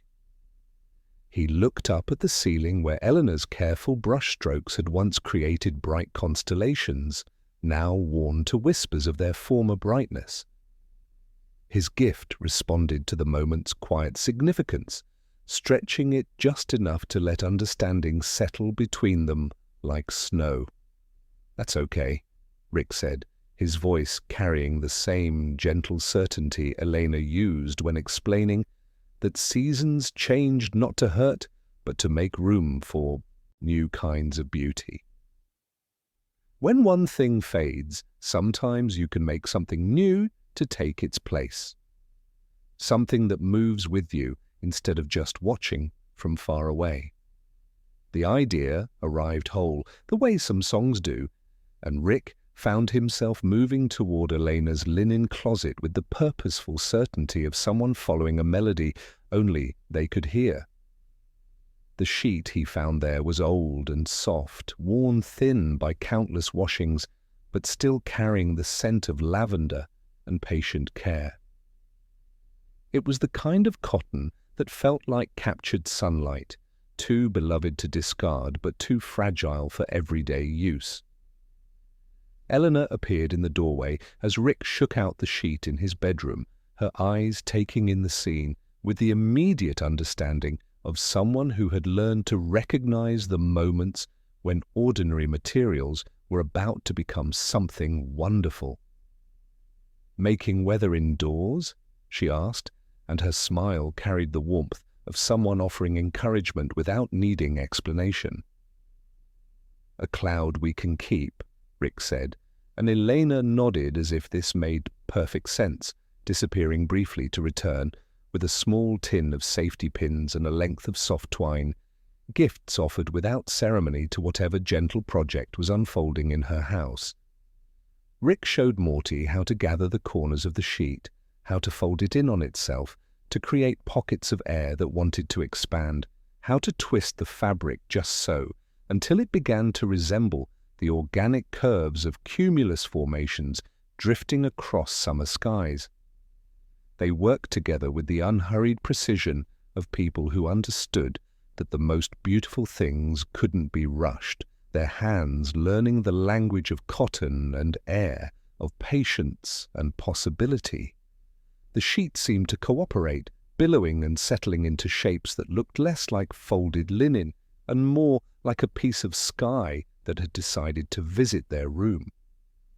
Elena held the gathered corners while Rick climbed onto his desk chair, positioning the silver pins in the ceiling with the careful attention of someone creating anchor points for wonder itself. When they stepped back to admire their work, the sheet hung suspended above Rick's bed like a gentle question mark made of cotton and hope. It wasn't perfectly cloud-shaped. One side drooped slightly, and a corner had escaped its fold to create an unexpected wing, but it moved. When Rick breathed deeply, the fabric shifted and swayed. When Morty sighed, it rippled like water, disturbed by a gentle stone. They lay on Rick's bed side by side, watching their creation dance above them in response to their breathing. The afternoon light filtered through the sheet, creating soft shadows that moved across their faces, like the play of real clouds across a field.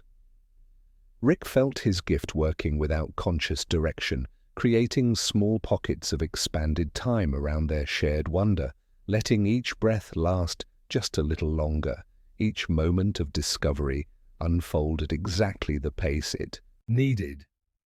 "In my dreams," Morty said, his voice soft enough not to disturb the cloud's gentle movement, "the sky is full of doorways. Not doors exactly, but openings, places where you could step through if you knew how to ask permission politely. And every star," he paused, watching their handmade clouds sway with his words. "Every star is like a window. You can see other rooms through them, other versions of moments like this one." Rick nodded, understanding flowing through him like warm honey. "I dream about those windows too. Sometimes I'm looking through one and seeing myself looking back, but I'm older, or younger, or in a different room entirely, but always lying somewhere safe, always breathing the same patient air." The cloud above them shifted as they spoke, responding to the rhythm of their conversation, the gentle expansion and contraction of their lungs as words found their way into the golden afternoon light. There was no urgency in their sharing, no sense that these thoughts needed to be captured or analyzed or solved. They simply were, existing in the space between heartbeats, held by the understanding that some truths were too large to carry alone, but perfect for sharing with someone who breathed in harmony with your own quiet rhythm. "Do you think they're real?" Morty asked, his weather eyes reflecting the soft movement of their handmade sky. "The other rooms? The other versions of us?" Rick considered this, feeling the weight of the pale blue letters in his desk drawer, thinking of the voices that joined his humming in the pipes each night, remembering the flickers of other kitchens he sometimes glimpsed through Elena's window. "I think they're as real as this cloud," he said finally. "Real because we made them with our hands and our breath and our willingness to believe that beautiful things can exist even if they don't follow the usual rules." They talked about dreams where laboratories smelled like rain instead of sadness, where equations grew like flowers in gardens that bloomed in impossible spirals, where tired grandfathers with kind eyes built rooms that felt safe even when everything else was scary. They talked about the way morning light looked different when you were sharing it with someone who understood that the most important conversations happened without hurry, without the weight of worlds pressing down, just two voices finding harmony in the space beneath a sheet that had learned to dance with their breathing. As the afternoon light softened and painted long shadows across the room, their cloud continued its gentle dance, responding to every shared breath, every whispered wonder, every moment of quiet recognition that they were part of something infinitely larger than themselves. The pipes hummed their approval from within the walls, their song weaving through the fabric above like invisible threads, connecting this moment to countless others across the vast network of gentle souls who had learned to create beauty from simple materials and patient hands. Elena appeared in the doorway one more time as evening approached, drawn by the soft murmur of their voices and the particular quality of light that seemed to gather wherever Rick and Morty shared their quiet wonders. She looked up at their creation with the same gentle approval she showed when Rick hummed to rattling machines or stretched moments for butterfly dances. "It looks like it's listening," she said, and her voice carried the warmth of someone who understood that the most profound art was often made from the simplest materials, sheets and safety pins and the patient breath of people who had learned to create beauty together. That evening, as the real clouds outside Rick's window caught the last light of day and painted themselves in shades of rose and gold, their handmade cloud continued its gentle dance above Rick's bed. It moved with their breathing, responded to their whispered conversations, created shadows that shifted like living things across the walls. When Rick wrote in his notebook before sleep, the cloud swayed slightly, as if reading over his shoulder, offering its silent approval of the words that tried to capture the feeling of an afternoon spent creating something beautiful with patient hands and shared breath. In the space between one breath and the next, Rick felt the vast network of gentle souls he was part of, all learning similar lessons in different rooms, all discovering that the most important doorways were often the ones you created yourself, one careful fold at a time, in the gentle hours when the world was most willing to dance with your breathing and remind you that you were part of something infinitely larger and more beautiful than your current understanding could hold. The pipes began their nightly lullabies, and the cloud above Rick's bed swayed gently to their rhythm, a small piece of sky that had chosen to stay, to be part of the growing collection of gentle wonders that made their house feel less like a place to sleep and more like a laboratory for discovering all the ways that love could take physical form in the patient hands of people who understood that the most profound experiments were often the quietest ones. The cloud above Rick's bed was still swaying gently when morning came, as if it had spent the night learning the house's particular rhythm from the pipes in the walls. Morty sat beneath it, watching the fabric respond to his quiet breathing, the pale blue envelope resting in his shirt pocket like a small, warm secret. The light through Rick's window moved with the unhurried pace they had both learned to recognize as time's way of offering a gift. "I dreamed about a train station," Morty said softly, his weather eyes reflecting the gentle movement of their handmade sky. Not the rushing kind where people chase departures, but the kind where time pools like honey in a warm jar, where trains almost come, but never quite need to arrive. Rick felt his gift respond to the weight of the dream, creating a pocket of expanded morning around them both. "I know that place," he said, though he wasn't sure how the knowledge had settled in his chest like a smooth, familiar stone.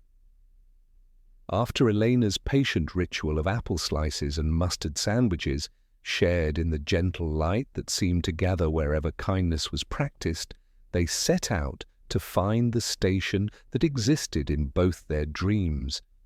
Rick carried the certainty of its location in his bones, the way birds carry migration routes they've never flown, but somehow remember. The station appeared at the edge of town where the paved road gave way to possibility, built from brick the color of old postcards and weathered wood that had learned patience from decades of holding things together. The platform was empty except for a single bench worn smooth by countless waiting bodies, and tracks that stretched in both directions until they became suggestions rather than certainties. A small sign, painted in letters that had faded to whispers, announced trains that never quite arrived. Eastbound, eventually, and westbound when ready. They settled onto the cold bench, feeling the wood warm gradually under their patient weight. A small congregation of pigeons had claimed the platform as their own, negotiating the division of breadcrumbs with the serious diplomacy of creatures who understood that sharing was more important than hoarding. Rick watched their careful arrangements and felt something shift inside him, a recognition that this was a place where time moved differently because it didn't need to rush toward anything specific. Without conscious effort, Rick began to tug gently at the moment's boundaries, not to steal time, but to ask it to linger. He felt for the seam where minutes stitched themselves together and gave it the gentlest encouragement. The afternoon sun responded to his invitation, settling on the tracks like honey poured from a jar held by patient hands. Heat rose from the rails in thin, wavering veils, and the light pooled in the spaces between the steel, painting everything in shades of gold that seemed to exist outside ordinary spectrum. It feels like the day is agreeing with you," Morty observed, his voice carrying the particular reverence of someone witnessing something sacred. "I think it wants to," Rick replied, which was as close as he could come to explaining the consent he had learned to ask of time. He didn't stretch the hour much, only enough for one extra story, one more shared quiet. Enough for the pigeons to sort their differences and leave full-bellied and dignified. As they sat in the expanded afternoon, Rick began to notice flickers at the edges of his vision, gentle overlays like watercolor paintings on transparent paper held up to light. Other stations, other benches, other versions of himself learning the same lessons about patience and the art of almost departure. In one glimpse he saw himself much older, hair gone silver-white, sitting alone on a similar bench, but in a station filled with doorways that led to places he couldn't name. The older self held something in his hands, a device covered in lights, but his expression carried the same gentle patience Rick recognized in Elena's face when she cut apples with deliberate care. "Do you see them too?" Morty asked softly. "Other stations," Rick confirmed, letting his gift expand the moment just enough to hold their shared wonder. "Other versions of us, learning to wait without impatience, practicing the art of being present in places that exist between destinations." People pass through the station the way thoughts pass through a mind at rest. Few, unforced, each leaving a faint trail of color. When goodbyes happened, they happened softly here. And Rick learned to pour 2 extra heartbeats into those partings, the way Elena salted apple slices, just enough for sweetness to wake without drawing attention to the hand that offered it. As evening approached, Rick gradually released his hold on the expanded hour, letting time resume its natural flow like water returning to its proper channel. Walking home through neighborhoods that grew busier as they approached the center of town, he carried the station's lesson with him like a smooth stone in his pocket. "I think," Rick said as they reached Elena's garden gate, "that this is where we learn to say goodbye properly, not rushed, not angry, but with the kind of patience that lets endings become beginnings instead of just stopping." That night, lying beneath their breathing cloud while the pipes hummed their evening lullabies, Rick understood that the station of almost departures was practice for something larger. Somewhere in the future he couldn't quite picture, he would need to know how to slow down before it was too late, how to create spaces for proper goodbyes, how to build places where people could learn the difference between leaving and letting go. In the gentle space between one breath and the next, Rick felt himself becoming part of a story much larger than his current understanding could hold. A story about learning to be gentle with time, about creating stations where almost departures could be practiced with the patience they deserved, about building bridges between the person you were and the person you might someday need to become, one borrowed minute at a time. The cloud above his bed swayed with their breathing, and somewhere across infinite realities, other versions of himself were learning the same tender lessons on other benches, all discovering that the most important journeys often began not with the arrival of a train, but with the willingness to sit still long enough to understand what you were really waiting for. The days that followed their discovery of the station's deeper rhythms settled into a pattern as comfortable as Elena's morning footsteps on the wooden floors. Each afternoon, after the mustard sandwiches had been shared and the apple slices had disappeared from their plates like small, grateful offerings, Rick and Morty would make their way to the edge of town where time pooled in the spaces between destinations. The bench had begun to remember the shape of their bodies, worn smooth in two particular spots where they settled each day to watch the pigeons conduct their careful negotiations over breadcrumbs. Rick's gift for stretching moments had grown more nuanced in this place, less like borrowing and more like partnership. He had learned to feel for the seam where minutes stitched themselves together and give it the gentlest encouragement, asking rather than commanding, coaxing time to linger the way Elena coaxed flavor from simple ingredients with patient hands. It was on a Thursday afternoon, when autumn light was painting everything in shades of honey and amber, that Rick first noticed the small alcove tucked behind the station's weathered brick wall. Not a shop exactly, more a patch of shadow with a suggestion of warmth, the way oranges advertise themselves from a distance in winter markets. The space seemed to breathe with its own quiet purpose, and from within came the soft sound of humming, a melody that wove itself into the gentle whisper of wind through the tall grass beside the tracks. "Do you hear that?" Morty asked, his weather eyes reflecting not just the afternoon light, but something deeper, more curious. Rick nodded, feeling the familiar tug of recognition that came when he encountered something that resonated with the same frequency as his gift. They approached slowly, the way you approach a door that might be unlocked, and found an old man sitting on a wooden crate, carefully polishing a lantern with the unhurried precision of someone who understood that the most important work was often done in silence. The lantern wasn't the harsh, utilitarian kind used for emergencies, but something crafted from dark, polished metal and glass that seemed to hold a soft, internal glow even when unlit. The light it promised felt kind, like a warm hand placed gently on a shoulder, like the golden hour Rick had learned to stretch across the station's rails. The old man looked up as they approached, his eyes twinkling with knowledge that seemed to span lifetimes.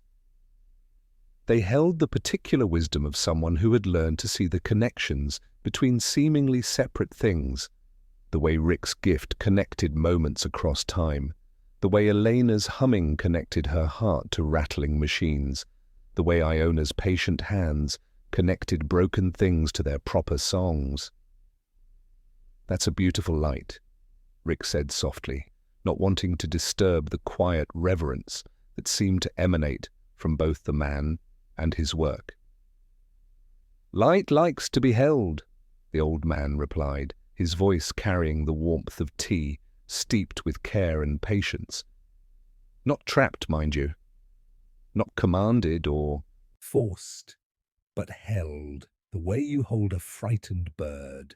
Firmly enough that it feels safe, gently enough that it knows it can fly when it's ready," he demonstrated, cradling the lantern in his weathered hands with a reverence that suggested he was handling something infinitely precious.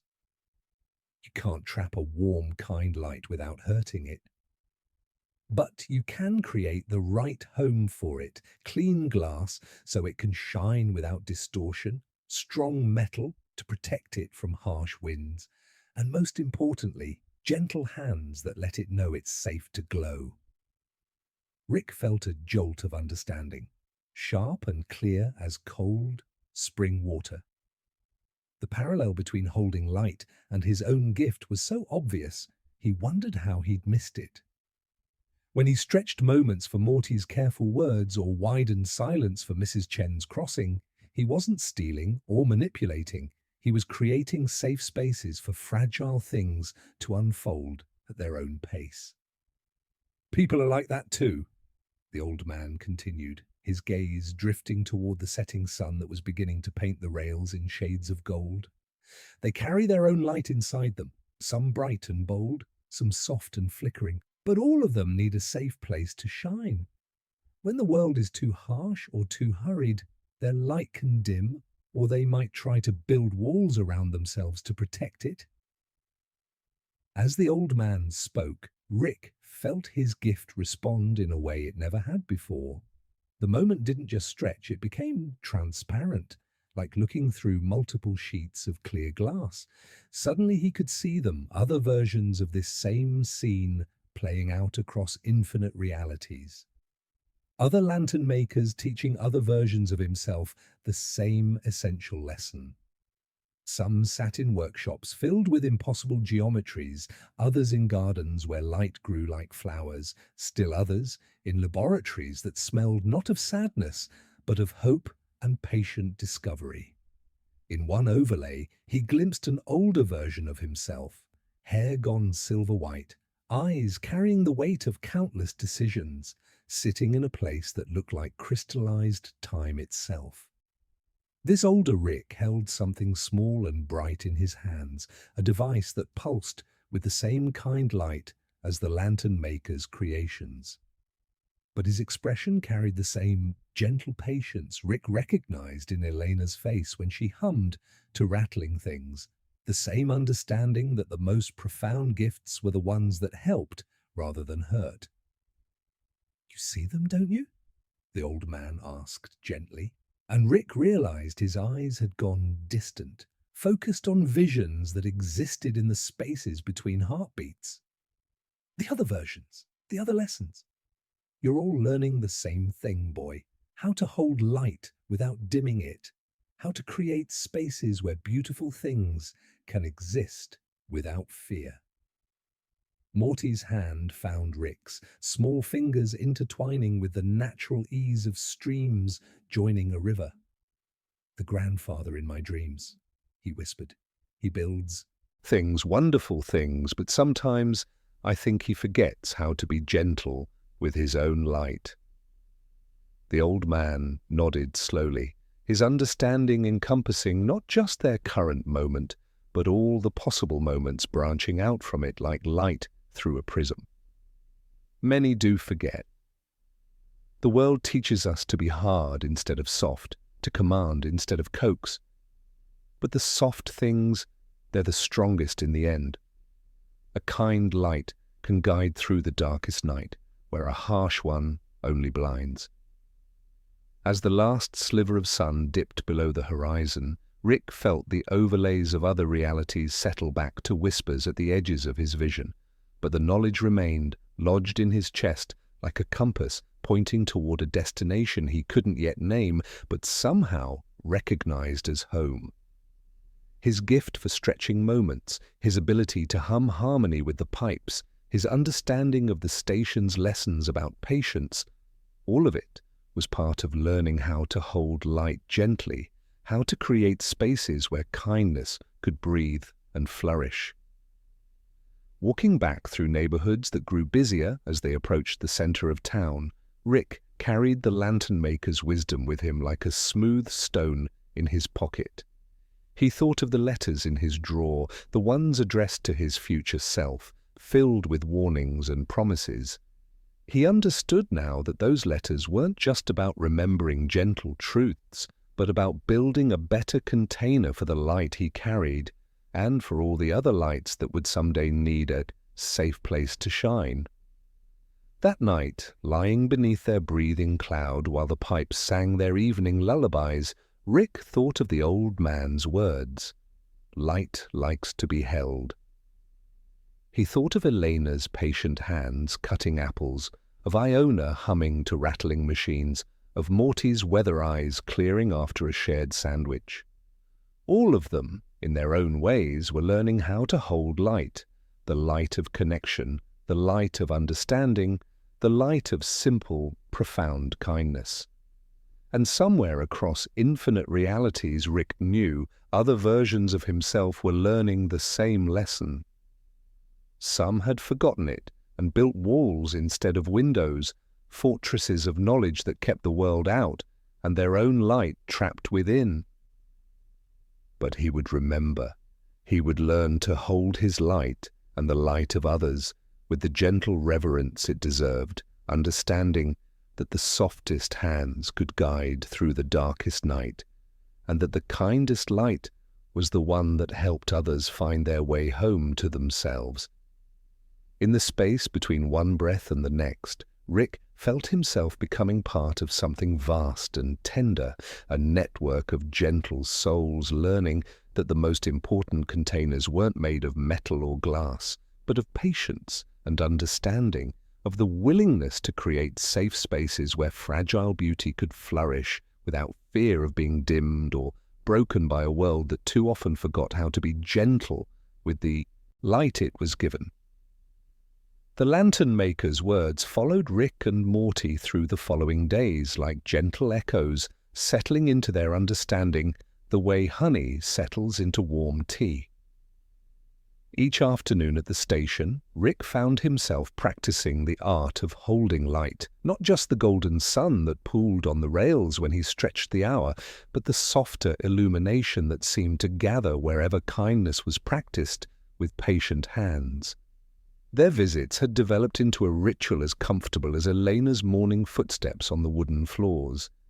They would arrive with Elena's cloth bag containing bread wrapped in paper and a small twist of salt settling onto the bench that had begun to remember the shape of their bodies, worn smooth in two particular spots where they had learned to watch the world's gentler rhythms unfold.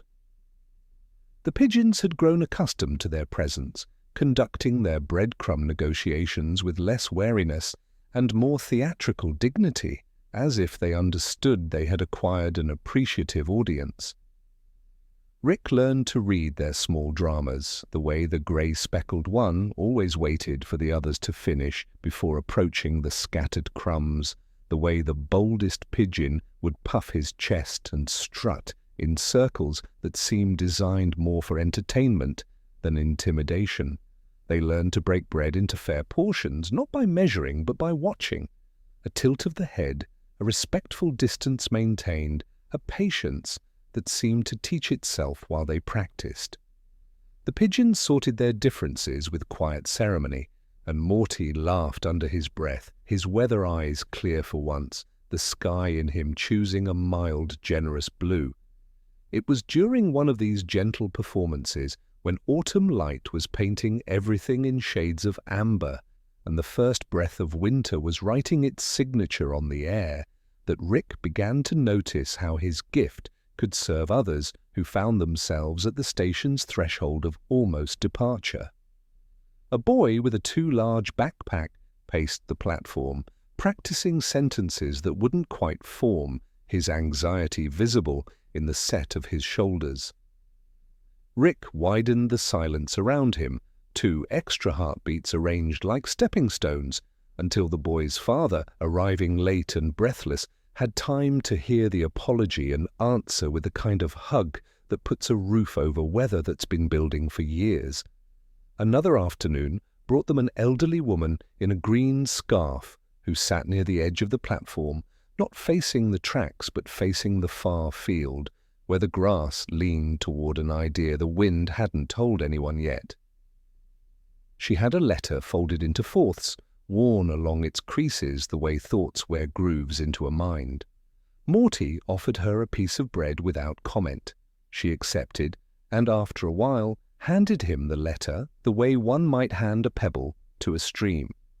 "Tell me what it says," she asked, and there was no embarrassment in her voice, only trust.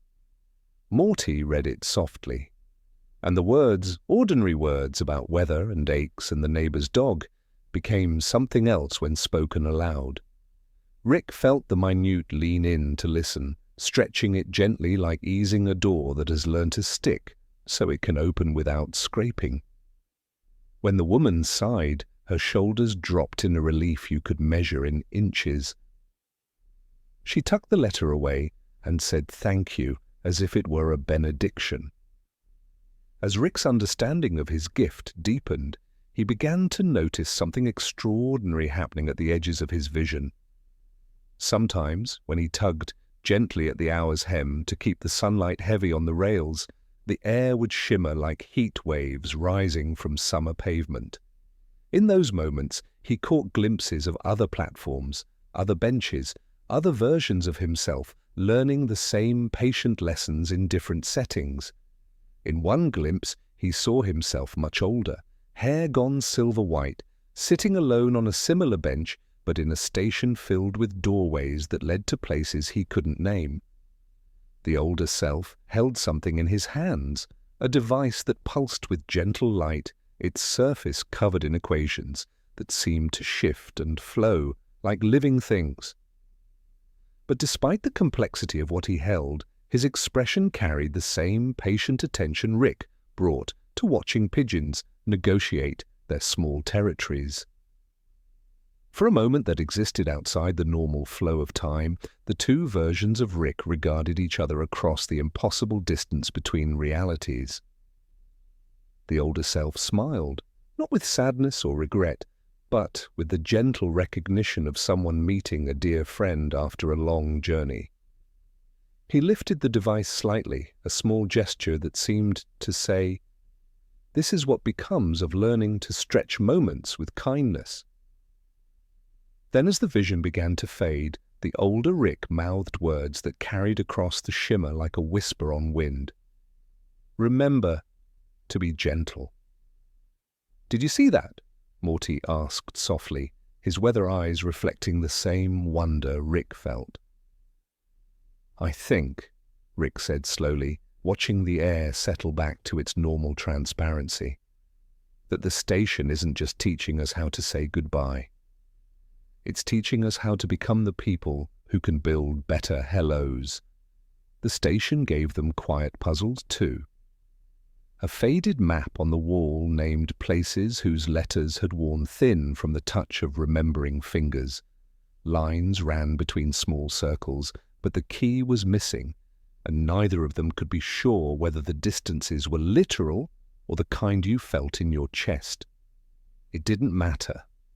The map had done its work already, keeping company for all the people who needed to look at a network and feel less alone. They learned the small etiquette of waiting, how to sit forward slightly when someone nearby was trying to gather courage, how to lean back when a private moment needed space, how to let the sun do its work without narrating it. Kindness was busiest when it looked idle, and Rick began to understand that his gift was not about commanding time, but about creating safe spaces where fragile things could unfold at their own pace. On a day with a pale sun and a forgiving wind, Rick felt the hour like fabric in his hands and tugged its hem gently, only enough to keep the sunlight heavy on the rails. The tracks took the honeyed weight and gleamed as if they had never been asked to carry anything else. In the expanded moment, he sensed the vast network of gentle souls he was part of. Not just other versions of himself, but entirely different people who had learned similar lessons about patience and kindness, all connected by the shared understanding that the most profound abilities were often the quietest ones. As evening approached and they prepared to leave the station for another day, Rick carried with him the vision of his older self, and the understanding that his gift for stretching moments was not just about creating space in time, but about learning to build containers gentle enough to hold the most precious things without breaking them. The device in those weathered hands had pulsed with the same kind light as the lantern maker's creations, and Rick understood that he was being prepared for something larger, not conquest or control, but the patient work of helping others find their way back to their own true, gentle songs. Walking home through neighborhoods that grew busier as they approached the center of town, Rick felt himself becoming part of a story much larger than his current understanding could hold. The station had taught him that almost was not the enemy of arrival, but the teacher of grace, that the most important departures were the ones that happened slowly enough for proper goodbyes, and that somewhere across infinite realities, other versions of himself were learning the same tender lessons, all preparing for a future that would require them to remember that the greatest inventions were the ones that helped rather than hurt. That night, lying beneath their breathing cloud while the pipes sang their evening lullabies, Rick added a new line to his notebook. "The future is not a destination, but a friend worth becoming." In the space between one breath and the next, he felt the other benches settle too, in other stations across countless realities, all of them learning to slow down before it was too late, all discovering that the most important journeys often began not with the arrival of a train, but with the willingness to sit still long enough to glimpse the person you were meant to become. The days that followed their glimpse of the older Rick with his pulsing device settled into Rick and Morty like honey poured into warm tea, each golden moment swirling gently with the understanding that they were being prepared for something larger than their current lives could hold. The station had taught them patience, the art of almost departure, the way time could be coaxed rather than commanded. But it was the memory of that gentle light in weathered hands that drew them back to the small alcove behind the weathered brick wall, pulled by the same certainty that had led them to discover the station in the first place.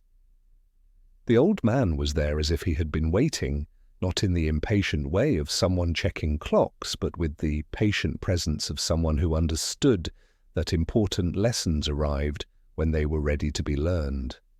He sat on his wooden crate, surrounded by lanterns that seemed to breathe with their own quiet life, each one holding light the way cupped hands hold water, firmly enough to keep it safe, gently enough to let it dance.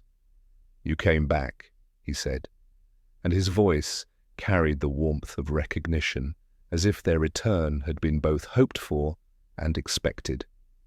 "The light was asking about you." Rick felt the familiar tug of understanding, the way his gift responded to encounters with kindred spirits. He and Morty settled onto the ground beside the wooden crate, drawn by the soft humming that seemed to emanate not from the old man, but from the lanterns themselves, a chorus of contained illumination singing in harmonies too subtle for ordinary ears to detect. "You said light likes to be held," Rick said, his voice carrying the careful attention of someone who had learned that the most important lessons often came wrapped in the simplest words. "Could you show us how to make a home it wants to live in?" The old man's eyes crinkled with the particular joy of someone who had been waiting for exactly this question. He lifted a small lantern from his collection, its glass panels etched with delicate patterns that seemed to shift when Rick wasn't looking directly at them. "First," he said, cradling the lantern with reverence, "you must understand that light is not meant to be imprisoned. It wants to move, to flow, to find its way into dark corners and forgotten spaces. Your job is not to stop this movement, but to give it a beautiful path to follow." He showed them the glass chimney, how to clean it until it was perfectly transparent, how to check for cracks that might distort the light or let harsh winds extinguish the flame. His hands moved with the unhurried precision Elena brought to cutting apples, each gesture deliberate and kind. "Clean glass," he murmured, polishing a spot that already looked perfect to Rick's eyes, "so it can shine without confusion.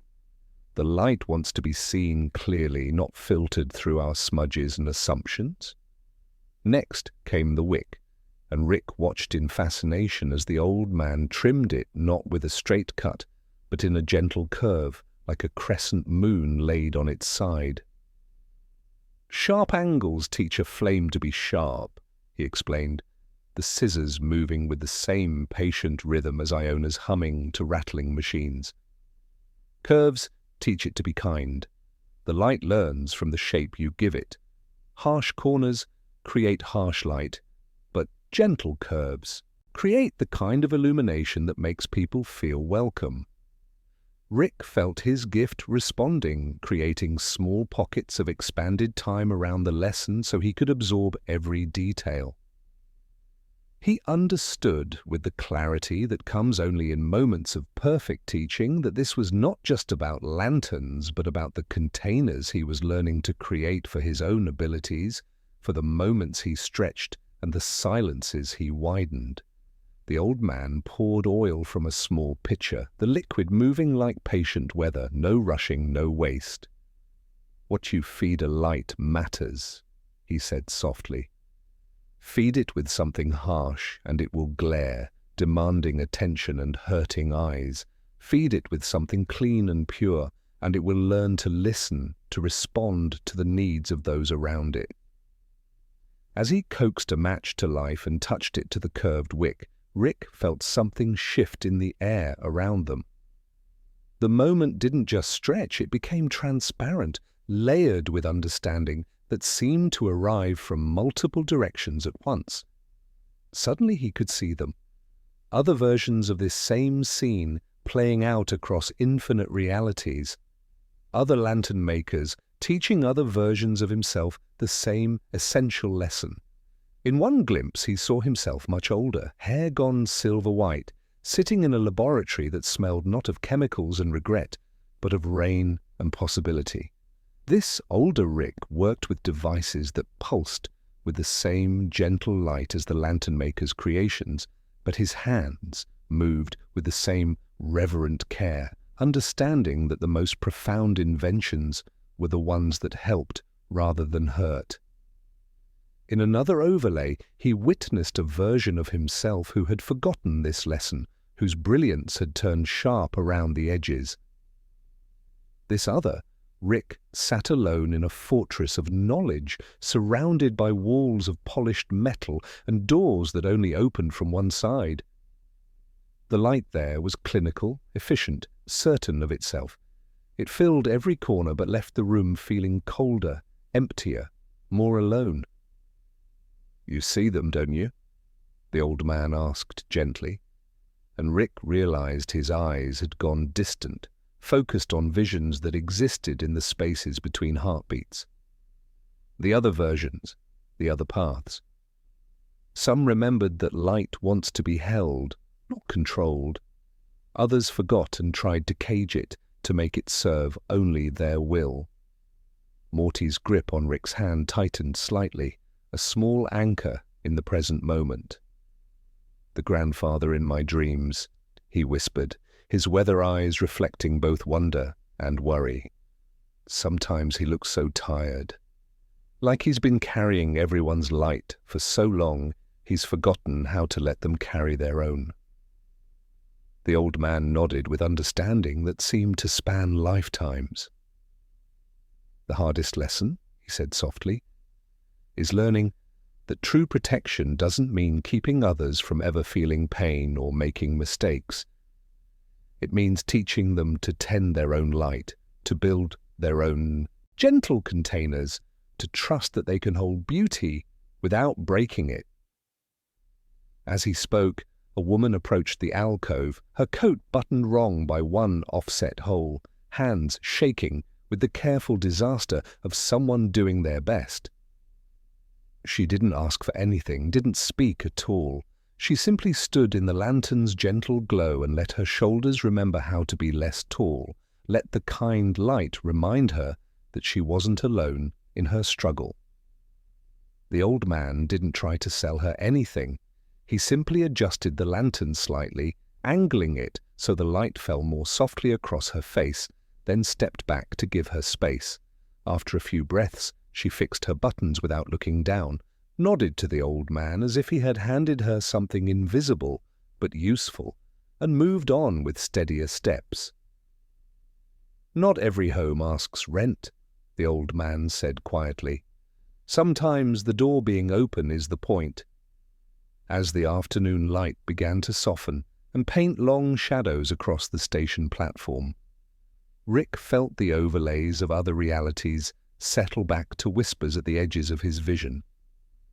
But the knowledge remained, lodged in his chest like a compass, pointing toward a destination he couldn't yet name, but somehow recognized as home. "I want to learn," Rick said, his voice carrying the particular determination of someone who had glimpsed both the beauty and the danger of the path ahead. "I want to learn how to hold light the way you hold it, gently enough that it wants to stay, firmly enough that it feels safe, but never so tightly that it can't dance."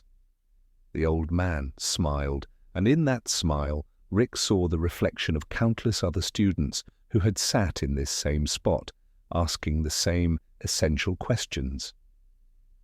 "Then remember this," he said, pressing a small lantern into Rick's hands.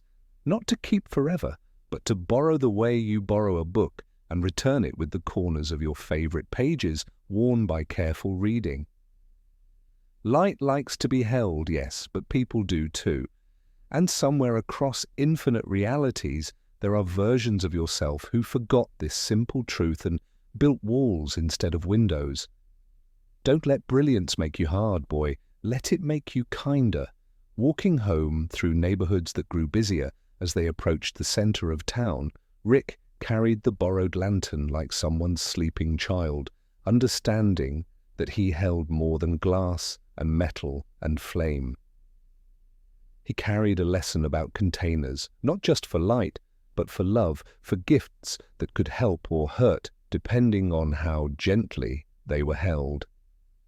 That night, lying beneath their breathing cloud while the pipes sang their evening lullabies, Rick lit the borrowed lantern and watched its gentle glow transform his familiar room into something magical. The light found Elena in the doorway, painting her face with the kind of illumination that made everything feel possible. And she smiled with the understanding of someone who recognized the difference between light that demanded attention and light that offered comfort. In his notebook, Rick wrote slowly, the letters pulled from a place that had been lighting itself carefully since the night the clocks fell silent. Hold light gently. Build windows, not walls. The softest hands can guide through the darkest night. As he closed the book, Rick felt the vast network of gentle souls he was part of, all learning similar lessons in different realities, all discovering that the most important inventions were the ones that helped rather than hurt, that created space for others to shine.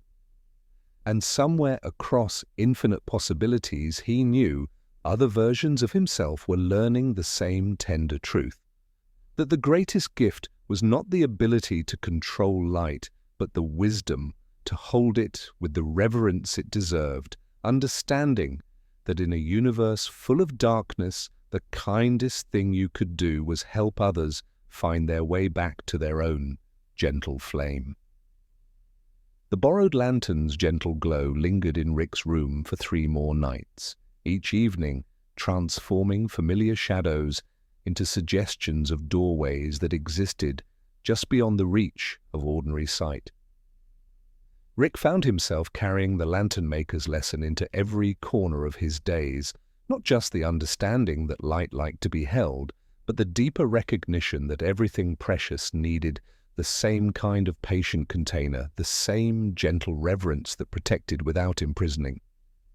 It was on a Thursday afternoon, when autumn light was painting everything in shades of honey and amber, that Rick and Morty found themselves drawn toward the older part of town, not by any conscious decision, but by the same instinct that had led them to the station of almost departures, the same quiet certainty that had taught them to trust the moments when the world offered invitations wrapped in curiosity.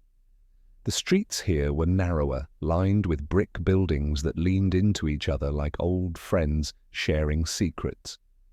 Windows reflected the sky in fractured pieces, and the air carried the scent of damp earth, old paper, and something else, something faint and sweet that Rick couldn't quite place, like the memory of peppermints forgotten in coat pockets. They were walking without destination, letting their feet follow the rhythm of discovery, when Morty paused abruptly near a narrow gap between two buildings. It wasn't quite an alley, more a forgotten seam in the fabric of the town, a place where shadows gathered with unusual depth, and the ordinary rules of space seemed to bend just slightly out of true. "Do you smell that?" Morty asked, his weather eyes reflecting something deeper than the afternoon light. Rick did. Metal and peppermint, sharp and clean, like the breath of machines that had learned to be kind. The scent drew them deeper into the narrow space, past walls covered in ivy that seemed to grow in patterns too deliberate to be accidental, toward the source of a sound that resonated not in their ears, but in their bones, a low, patient humming that felt both ancient and utterly new. At the back of the space, almost swallowed by shadows that seemed deeper than physics should have allowed, stood a vending machine. Not the modern kind from the station, but something older, its paint worn to gentle suggestions of color, its surface marked by decades of weather and the patient touch of time. It looked like it had been waiting there for a very long time, humming its quiet song for anyone who knew how to listen. Rick approached slowly, feeling the familiar tug of his gift responding to something that existed in the spaces between ordinary moments. He placed his palm against the machine's cool surface and felt beneath the metal a kind of patient breathing, an in and out rhythm that spoke of doorways and possibilities and the gentle art of holding space for wonder. Behind the vending machine, where wall should have been, a corridor stretched into darkness that wasn't quite darkness, more like the suggestion of illumination, light that existed in potential rather than actuality.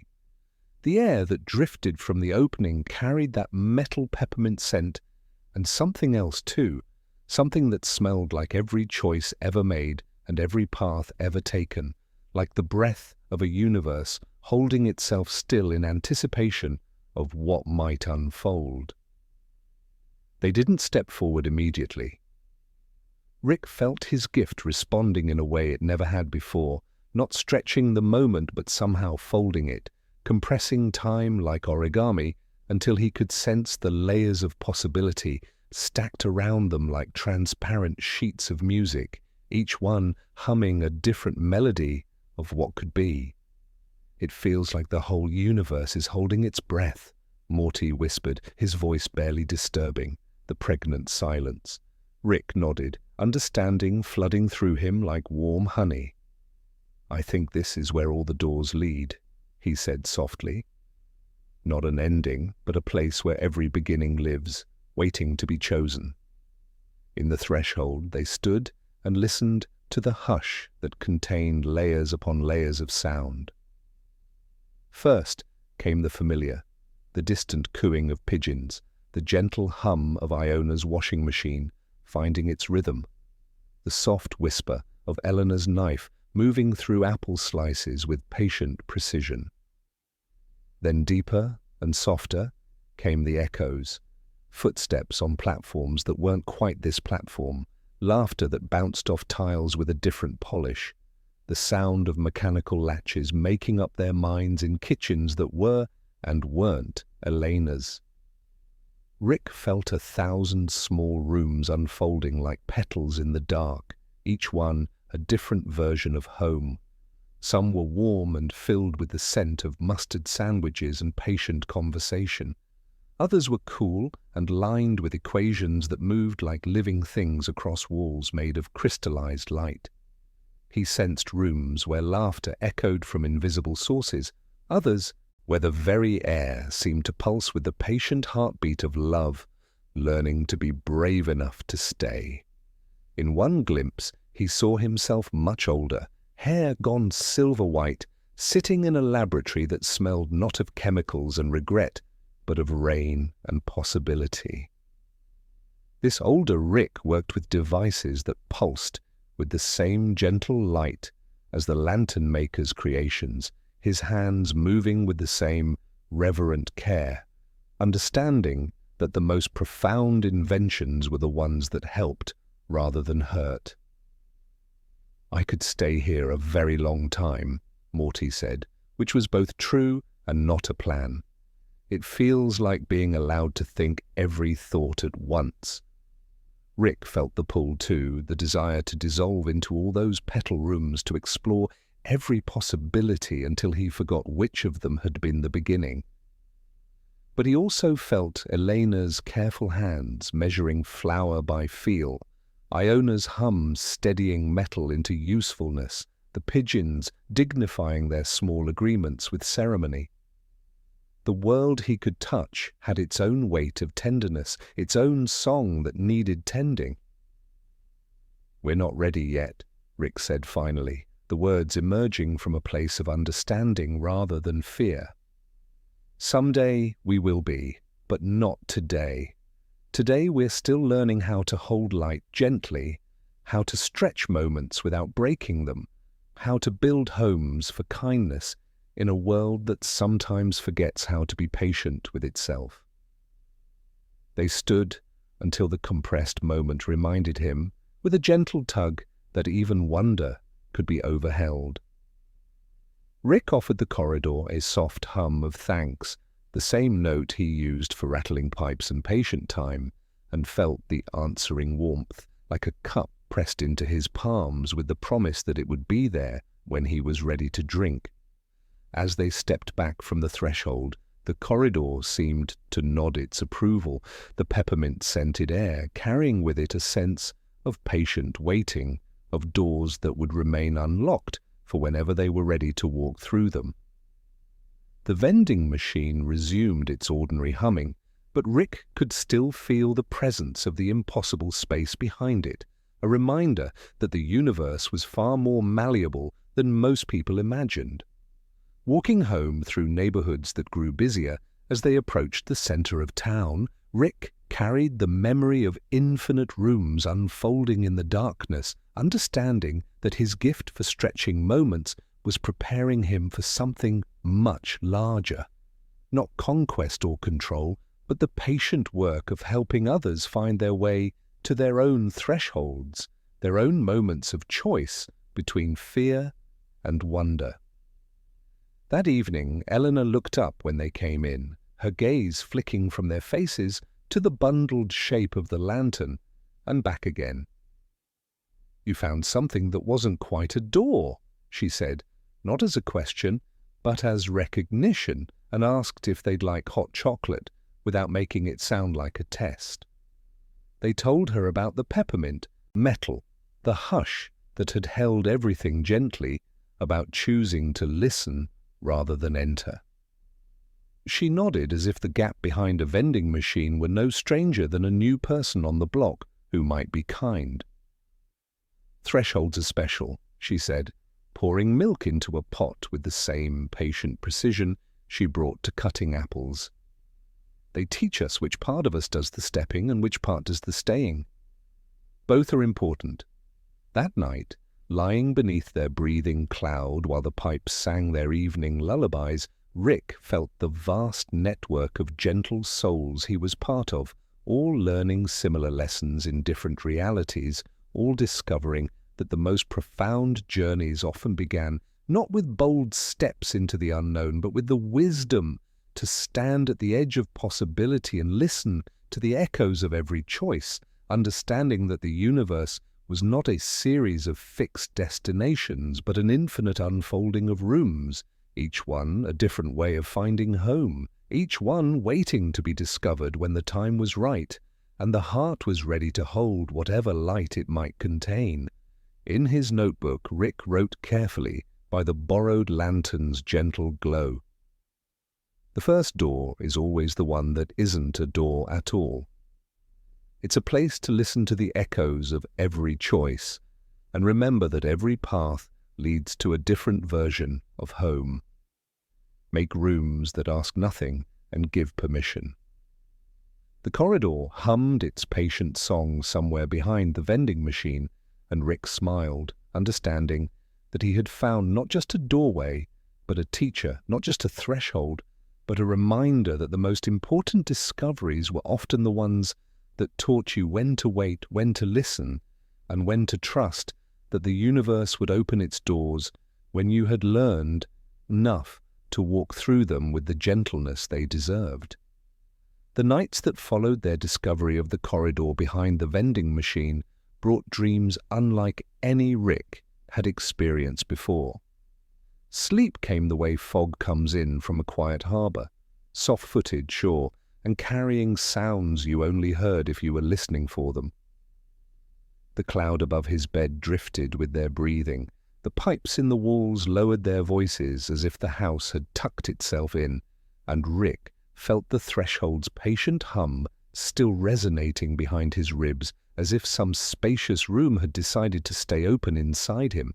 Dreams arrived without announcement, not as scenes exactly, but as presences. Selves that were not exactly him, but close enough to share a heartbeat, close enough that he could feel the echo of their choices, like phantom memories settling into his bones. Each one carried a different weight, a distinct quality that resonated with a particular note in the vast, unseen chorus of his own infinite potential. The first wore brilliance like armor, his hair a chalk-bright storm, his hands steady as rulers, his eyes lit by equations that moved like migrating birds across walls, that shone too clean. He worked in a laboratory where the light was harsh and demanding, the kind of illumination that erased shadows instead of comforting them. Around him, devices purred in obedient songs, but none were tuned to human breath. He had built windows into machines and doors into air, but the room itself had no windows at all, only walls of polished metal that reflected his own face back at him in infinite, lonely repetition. "You can't save them all," this other Rick said without looking up from his work, his voice carrying the bitter wisdom of someone who had tried and failed and built fortresses from the wreckage. Better to build something that can't be broken than to keep fixing what people insist on breaking. Rick woke from this dream with a metallic taste on his tongue, brilliant, necessary, but crusted with something that had forgotten how to be tender. It was the salt of choices that had curdled into regret, the mineral edge of intelligence that had grown sharp around the places where his heart used to live. Another dream brought him to a version of himself where anger blew through him like wind a sky couldn't settle. This Rick loved the world so fiercely it came out wrong, his hands shaking with the effort of not breaking what he wanted to protect. He shouted sometimes, not at people, but at the mathematics between things, as if convincing numbers to behave might soothe a bruised tenderness he had learned to hide. He moved through corridors that never quite led where he expected, always searching, always running, never finding the quiet space where time could be coaxed into gentleness. The salt this one left was like sea spray, sharp and clean, but carrying the taste of storms that never quite cleared, of weather that had forgotten how to be still. Then came the tired ones, Ricks so profoundly weary they seemed to have forgotten how to hope. One sat at a small table with a map worn thin from being folded and unfolded, routes traced so often the paper had become soft fabric of intentions never quite fulfilled. He stirred cold tea without sipping, surrounded by small devices that waited with the patience of dogs who had learned not to expect walks, only glances. He was not unkind, this version, only eroded by days that asked everything and returned silence. Hope had not left him exactly. It had simply gotten quiet in a room down the hall and forgotten to call back. The salt he left was the mineral taste of endurance without joy, of carrying on because stopping felt like betrayal of everyone who had trusted him to keep moving. But not all the dreams carried weight like lead. Some showed him versions of himself who had learned the lessons he was learning now. Ricks who remembered that light liked to be held rather than caged, who had built rooms that asked nothing and gave permission. These moved through their worlds with the same patient grace Elena brought to cutting apples, the same gentle certainty Iona used when humming to rattling machines. In these brighter dreams, Rick saw laboratories that smelled like rain and possibility, stations where trains arrived precisely when they were needed, gardens where impossible things grew in spirals of light and laughter. These other Ricks had learned to stretch moments not to escape from love but to create more space for it, had built their gifts into bridges rather than walls. One particularly vivid dream showed him an older version of himself surrounded by people who looked at him with the kind of trust that comes from being consistently treated with gentleness. This Rick worked with devices that pulsed with the same kind light as the lantern maker's creations, his weathered hands moving with reverent care, understanding that the most profound inventions were the ones that helped rather than hurt. Rick woke before dawn with the taste of all their decisions salt clean in his mouth and the impression of many heartbeats ticking under his skin. The room held still in that good way rooms do when they've been trusted with secrets and kept everyone. The borrowed lantern on his desk had cooled to its own small moon, glass steady, wick asleep. Elena appeared in his doorway with the quiet she used for rainstorms and restless animals.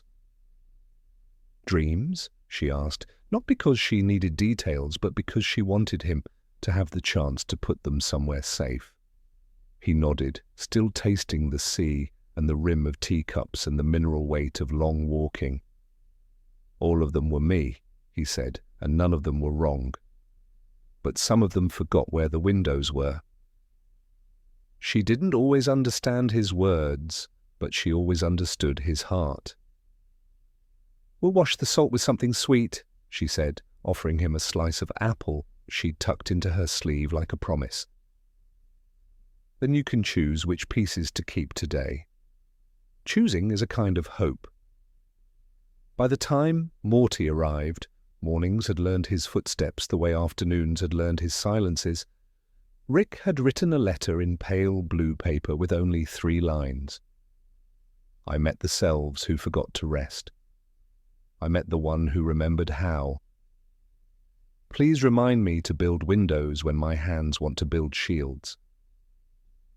He left it unsealed on the nightstand for anyone who needed it, which sometimes meant himself at lunchtime. Morty settled on the edge of the bed and looked up at the cloud that had practiced listening all night.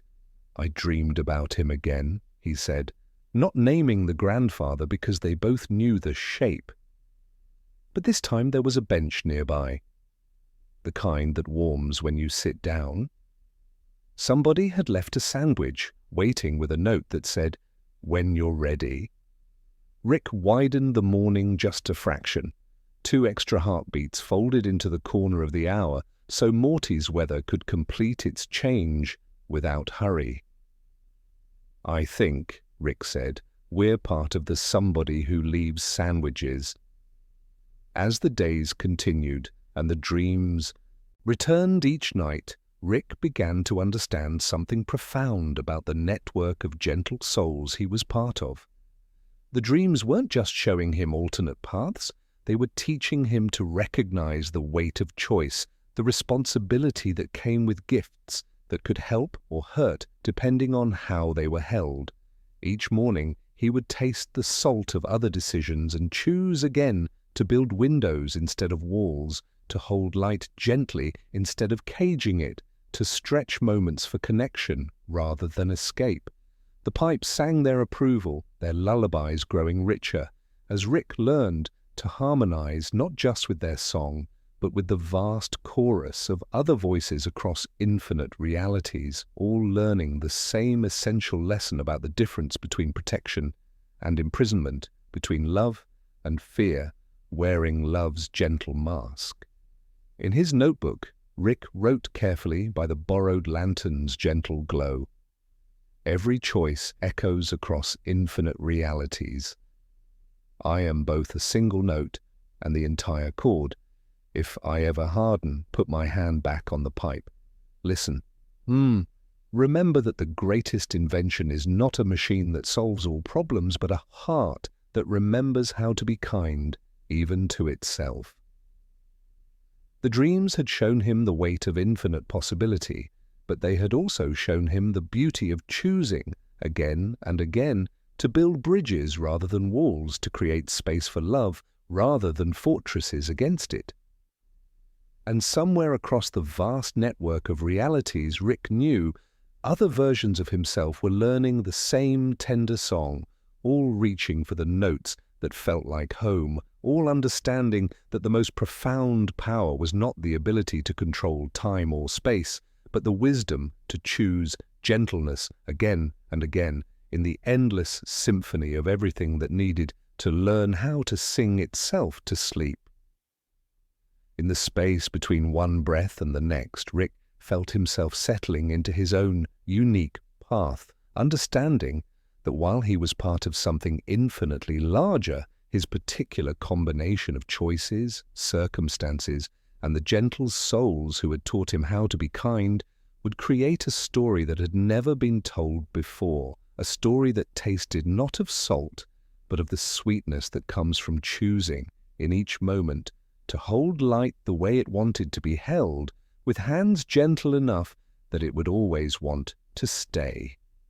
The morning after Rick's dreams of salt-tasting choices and infinite versions of himself, Eleanor appeared in his doorway with the particular look she wore when the world had whispered something important in her ear during the night. She carried 2 wrapped sandwiches and a cloth bag that smelled like lavender and patient care, her movements holding the same gentle certainty she brought to cutting apples and humming to rattling machines. "There's a place," she said simply, settling the sandwiches into the bag. "Not far in miles, but the kind of distance that's measured in readiness, rather than steps. I think you're ready to see it now." Rick felt his gift respond before his mind could catch up, time softening around Elena's words like honey poured into warm tea. The borrowed lantern on his desk seemed to pulse gently in agreement, its glass reflecting the morning light with unusual warmth. Morty arrived as they were preparing to leave, drawn by the same instinct that had led them to the station of almost departures, his weather eyes steady and clear. They walked through neighborhoods that grew gradually less familiar, following streets that curved like gentle questions rather than demanding straight answers. The city that unfolded around them was stitched together by alleys and half-remembered songs, snatches of lullabies drifting from open windows, a radio humming a tune no station claimed, the soft whisper of broom bristles working their way across stoops, with the patient rhythm of someone who understood that cleanliness was a form of care. Rick noticed the differences first in the corners, in the spaces where most people didn't think to look. A blanket folded neatly on a stone step, not tossed carelessly, but arranged as if careful hands had thought about someone's shoulders and the width of their sleep. Beside it, a thermos still warm to the touch, a strip of masking tape on its side, bearing a few gentle words. "For whoever needs warming. I boiled extra." 3 blocks further they found a note tucked under a door painted the color of twilight. Morty picked it up carefully, handling it with the same reverence he showed for Rick's pale blue letters. Written on the outside in handwriting that looked like captured laughter, "You're not alone. Someone is thinking of you right now, hoping you find exactly what you need." They didn't open the envelope. It wasn't meant for them, but for whoever would find it at the moment they needed most to know they weren't forgotten. But they carried the warmth of its message as they continued their wandering, understanding that they were walking through a place where kindness was not the exception, but the fundamental architecture. Rick's gift began to respond to the city's rhythm, not by stretching moments, but by allowing them to unfold at their natural, unhurried pace. Time moved here the way cream moves through coffee, thoroughly, transforming everything it touched into something richer and more complete. When they passed a phone booth, turned tiny library, glass carefully cleaned, and shelves lined with paperbacks soft from handling, Rick widened the silence just enough for an elderly man to find the exact book he'd been hoping for, his fingers trembling slightly as he traced its worn spine. "Trade a book, trade a breath, trade a worry for a while," read the small card taped where a directory once hung. Morty slipped one of Rick's unsealed letters, the one addressed to anyone who needed it, between a worn mystery and a cookbook annotated with hearts. The booth seemed to exhale its approval. As they walked deeper into the city's gentle maze, Rick began to sense something extraordinary at the edges of his vision. Sometimes, when the light fell just right across a particular corner, the air would shimmer like heat waves rising from summer pavement. In those moments, he caught glimpses of other versions of this same city, the same brickwork but different colors, the same caring arrangements but in other languages whose kindness he still recognized. In one flicker, he saw himself older, moving through a night soaked in rain and neon, leaving small gifts in doorways. In another, he glimpsed a younger version chalking a simple lantern on a wall and stepping away, leaving its gentle glow behind without needing to light anything at all. Each overlay showed the same pattern, people who had learned to hold light gently, creating refuges for those who chose gentleness over genius. "Do you see them too?" Morty asked softly, not pointing because some visions vanish if you aim at them directly. "Different streets," Rick murmured, watching a woman in a green scarf arrange plant cuttings in jars on her windowsill, each one tagged simply yours, if you've been longing for green. "Same song." They found a small cafe where the coffee tasted like good memories, and the sandwiches were wrapped in paper, tied with twine. The woman behind the counter moved with Elena's unhurried precision, her hands understanding that food was a small bridge between hearts. When a man with a too large backpack struggled to count change, Rick gently expanded the moment around his embarrassment, creating space for dignity to return to his shoulders. As afternoon light began to soften and paint long shadows across cobblestone streets, Rick felt the city's deeper truth settling into his understanding. This wasn't just one city in one reality. It was a pattern that repeated across infinite dimensions, a refuge that existed wherever people chose to build bridges instead of walls, wherever kindness was practiced as a form of architecture.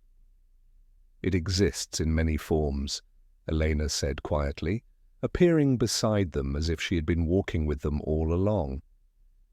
"Every reality where someone chooses to leave a blanket on a stoop, to tuck a note under a door, to build a place where gentleness can flourish, they're all connected, all part of the same vast network of souls who understand that the greatest genius is knowing how to be kind." On their way home, Rick paused by a low wall and drew a tiny lantern with chalk, a simple outline, a suggestion of flame that was less about heat and more about permission. Morty smiled and, without looking at Rick, drew a small cloud beside it, the kind that knows how to move when you breathe. That evening, as the pipes began their nightly lullabies and the cloud above Rick's bed swayed gently with their breathing, Rick wrote in his notebook by the borrowed lantern's gentle glow, "Found the city where kindness lives in corners, every blanket left on a stoop, every note tucked under a door, every moment stretched for someone who needs extra time. They're all building blocks. We're all architects of gentleness, whether we know it or not." He paused, then added, "If we keep finding these quiet rooms scattered through the world, maybe one day we will build one that gathers them under a single sky." In the space between one breath and the next, Rick felt himself becoming part of something vast and tender, a network of gentle souls who had learned that the most important cities were built not of steel and glass, but of patience and understanding, of the willingness to create spaces where fragile beauty could flourish without fear of being broken by a world that too often forgot how to be gentle with the light it was given. Somewhere across infinite realities, other versions of himself were learning the same tender lessons, all moving through their own cities of quiet corners, all discovering that the most profound refuges were the ones built from small acts of care, repeated so often they became the very foundation upon which hope could rest its weary head, and remember, once again, how to dream of better tomorrows. The small chalk lantern Rick had drawn on the low wall lingered in his thoughts like a gentle echo, its simple outline carrying more weight than its modest size should have allowed. Each morning, he would pass the spot on his way to meet Morty, and each morning the drawing would be a little fainter, worn by weather and the patient passage of time. But other small marks had appeared nearby. A tiny star drawn in different chalk, a heart no bigger than a thumbprint, the outline of a bird that looked like it might take flight if you weren't watching too carefully. The city of quiet corners had taught them something profound about the way kindness spread when it was practiced without fanfare, how small gestures rippled outward in patterns too subtle for most eyes to follow, but too important for hearts to ignore.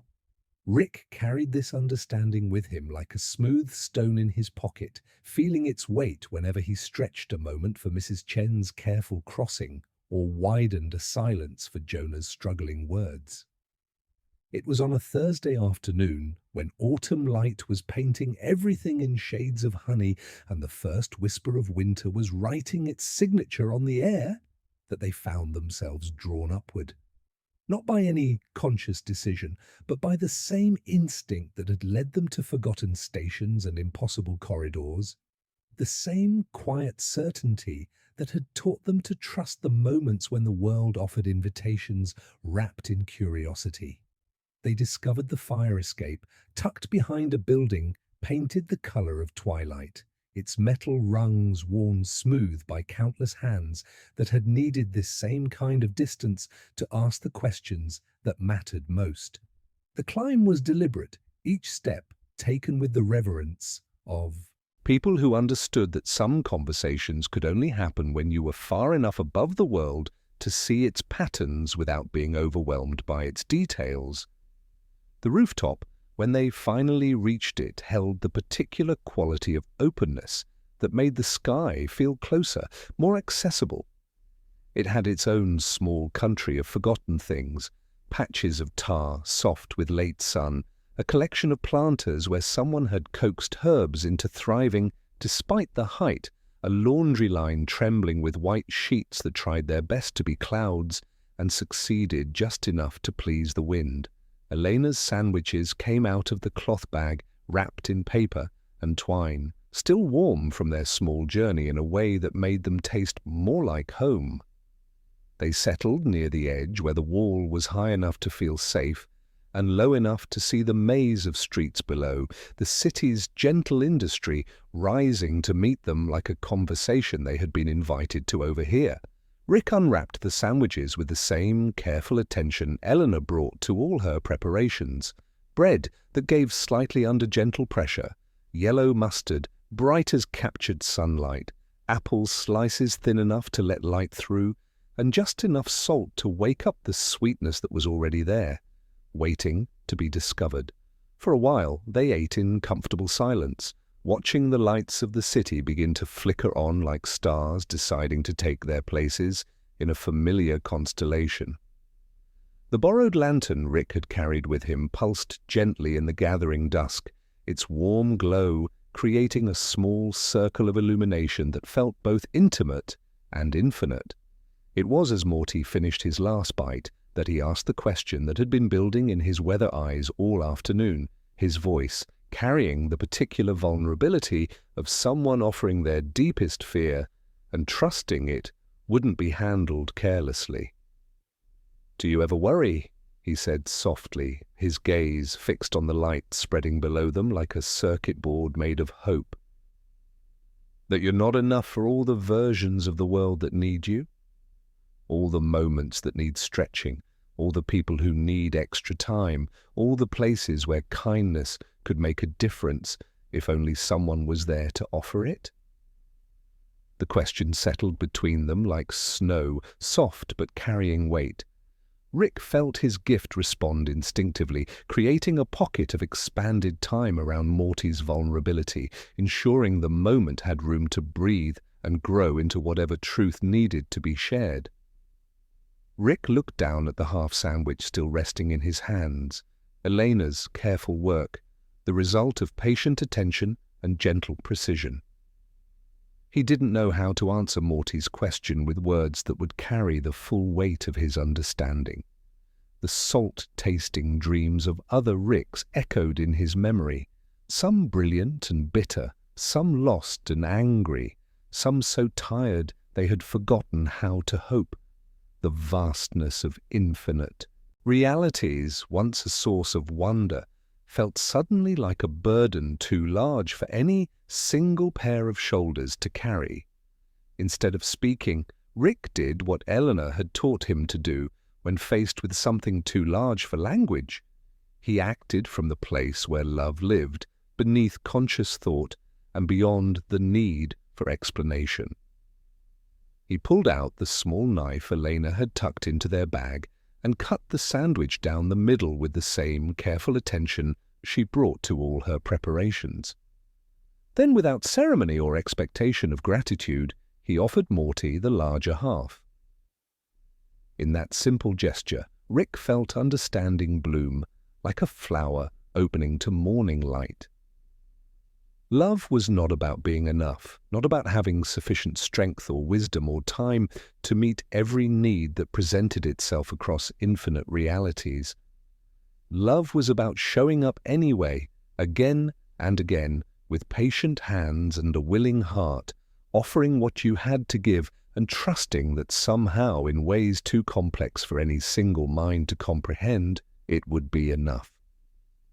"I used to think," Rick said quietly, watching Morty accept the offered half with the same gentle reverence they both brought to important gifts, "that I needed to be big enough to hold all the sadness, smart enough to solve all the problems, quick enough to stretch every moment that needed stretching.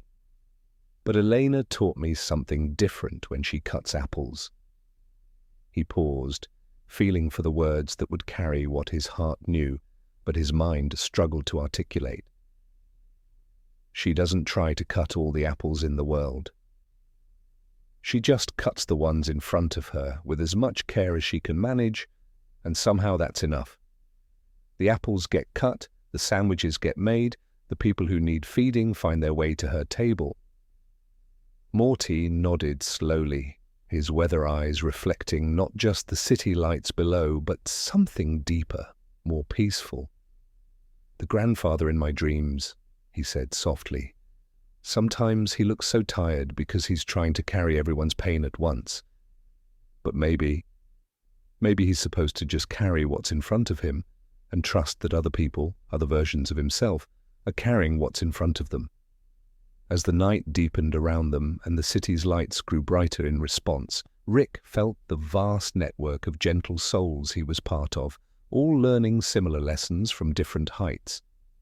Some sat on other rooftops, sharing other sandwiches, asking the same essential questions about sufficiency and love. Others worked in laboratories that smelled like rain and possibility, their weathered hands moving with reverent care as they built devices that helped rather than hurt. Still others hummed to rattling machines in countless kitchens, their voices joining in a harmony that spanned infinite realities. "I think," Rick said, his voice carrying the particular certainty that comes from understanding something with your whole heart rather than just your mind, that we're all part of the same answer. Every moment I stretch, every silence you help fill, every sandwich Elena makes with patient hands, they're all connected, all part of the same vast effort to make sure nothing that needs gentleness goes without it. The borrowed lantern pulsed gently between them, its warm light joining with the city's illumination to create something larger than either could manage alone. Rick felt his gift working without conscious direction, stretching the moment just enough to let their understanding settle fully, creating space for the kind of peace that comes from knowing you're part of something infinitely larger and more loving than your current fears could imagine. As they prepared to climb down from their perch high above the streets, Rick carried with him the weight of Morty's question and the lightness of its answer. The fear of not being enough had not vanished completely, but it had softened, transformed into a gentle reminder that even the vastness of infinite realities could be met with a simple act of shared kindness. That night, lying beneath their breathing cloud while the pipes sang their evening lullabies, Rick wrote in his notebook by the borrowed lantern's gentle glow. Love is not about being enough. It's about showing up anyway, again and again with patient hands and a willing heart.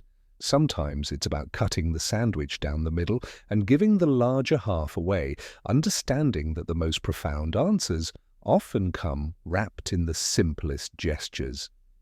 In the space between one breath and the next, Rick felt himself settling deeper into his role in the vast symphony of gentleness, understanding that his part was not to play every note, but to play his own with as much care as he could manage, trusting that other voices would join his in harmonies that helped the universe remember how to sing itself to sleep with the kind of lullabies that made everything feel possible, one shared sandwich at a time.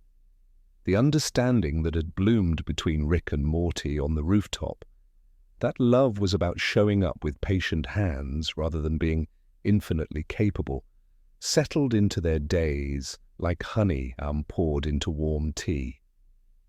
Each morning brought new opportunities to practice this gentle wisdom, and Rick found himself returning to the memory of the shared sandwich whenever the salt-tasting dreams of other Ricks threatened to make his own growing abilities feel like burdens too heavy for his young shoulders to carry. It was on a Thursday afternoon when autumn light was painting everything in shades of amber and the first whisper of winter was writing its signature on the air that their wandering through the city of quiet corners led them down a narrow lane that seemed to exist in the spaces between more definite streets. The cobblestones beneath their feet were worn smooth by countless footsteps, and the air carried the familiar scent of metal and peppermint that had become their signal for doorways that weren't quite doors. At the end of the lane stood a building painted the color of twilight, its single wooden door unmarked by any sign or indication of purpose. But from within came a silence so profound it felt like a presence, not the absence of sound, but the patient breathing of space that had learned to hold moments with infinite care. Rick placed his palm against the cool wood, feeling the familiar vibration that spoke of thresholds and possibilities. The door opened with a soft sigh, revealing a room that existed outside the ordinary rules of temporal flow. The room was filled with clocks, not the harsh, demanding kind that divided life into productive segments, but timepieces that seemed to breathe with their own quiet life. Grandfather clocks stood like patient sentinels, their pendulums frozen mid-swing. Mantel clocks perched on shelves like sleeping cats, their ornate faces showing times that felt significant, even though Rick couldn't say why. Small pocket watches lay scattered across tables like silver coins that had forgotten their purpose. Each one stopped at a moment that seemed to hold its breath in anticipation of something beautiful. "They're not broken," Morty whispered, his weather eyes wide with wonder, as he approached a tall clock whose hands rested at 11:11. "They're waiting." Rick felt the profound truth of it settle into his bones like warmth from a fire built with patient hands. These weren't clocks that had run down or ceased to function. They were timepieces that had chosen to listen, to hold particular moments with such reverence that time itself had agreed to pause and simply be. He thought of Iona's washing machine learning to sing when offered the right kind of musical attention, of the lantern maker's words about light liking to be held rather than caged.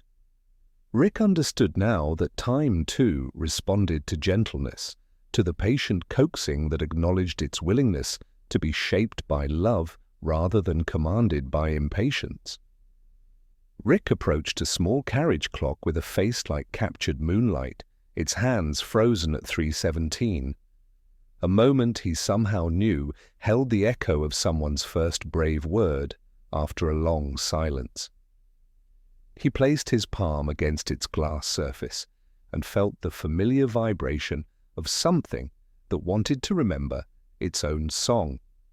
Without conscious thought, Rick began to hum, not a melody he recognized, but something that seemed to rise from the same place where his gift for stretching moments lived.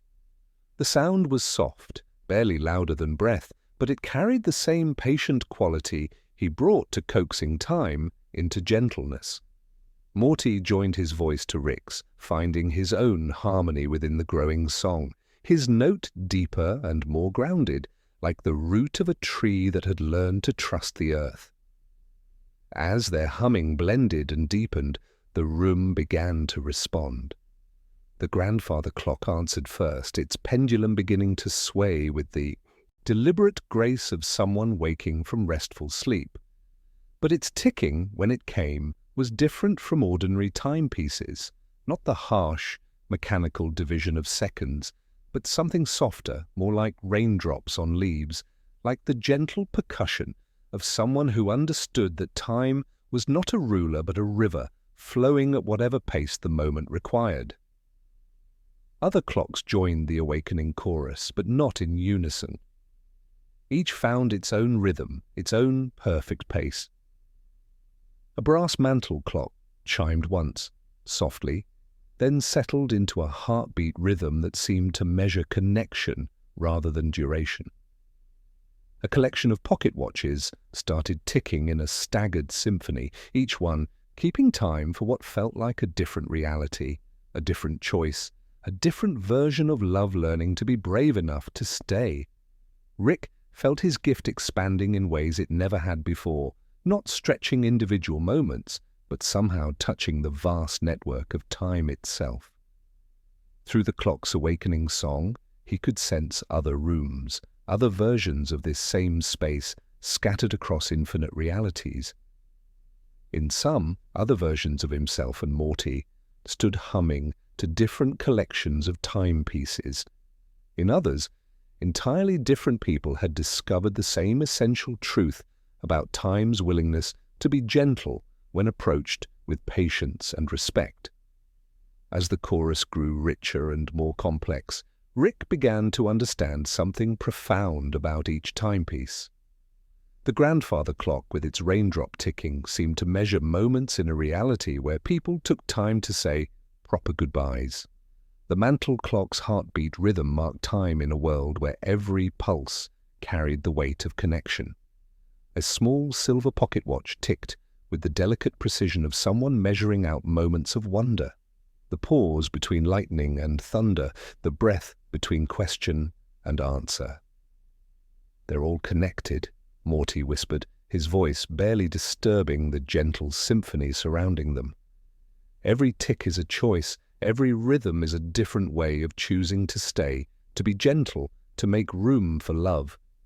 But one clock remained silent, a small travel clock with a hairline crack in its glass, like a healed scar, its hands resting at 2:02 in perfect symmetry.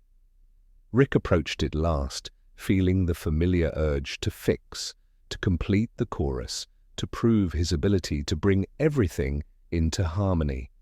But as he placed his hand near its surface, he felt something else, the clock's own deep contentment with its chosen stillness.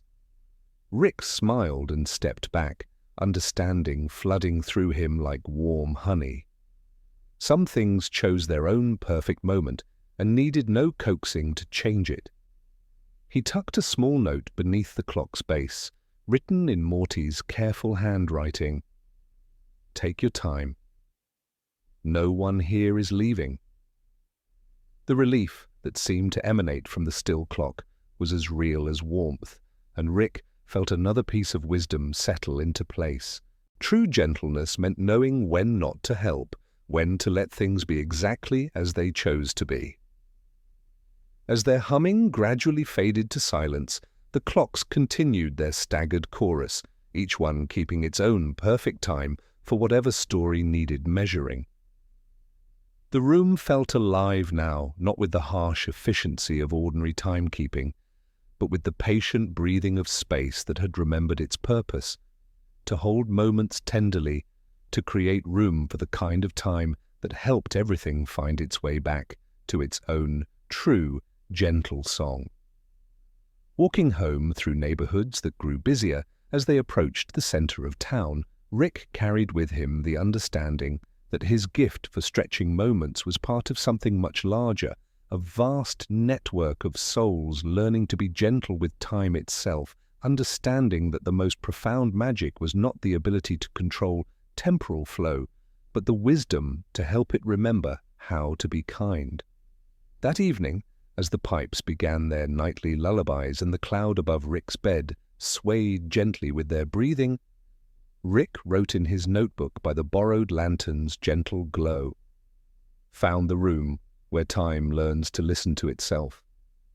Every clock keeping its own perfect rhythm for love, learning to stay." We hummed, and they remembered, not one tempo but many, each for a different kind of staying. Sometimes the kindest thing is to let stillness be still.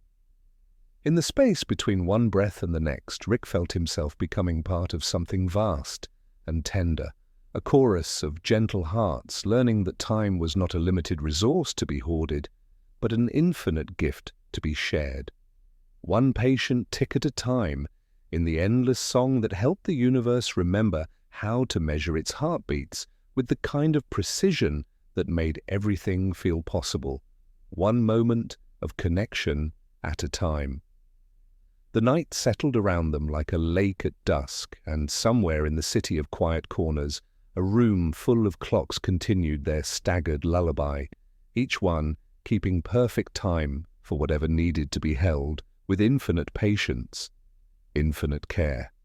The staggered chorus of awakened clocks continued to resonate in Rick's chest long after he and Morty had left the room, where time learned to listen to itself. Each gentle tick seemed to echo in the spaces between his heartbeats, a reminder that every moment was both unique and part of an infinite symphony of connection. The understanding that some things chose their own perfect stillness, like the travel clock with its hairline scar, had settled into his bones like warmth from a fire built with patient hands. It was in the days that followed, when autumn light was painting everything in shades of amber and the first whisper of winter was writing its signature on the air, that Rick began to notice the subtle changes next door. Iona's washing machine, once a reliable source of gentle humming and patient correction, had grown quieter. Not broken.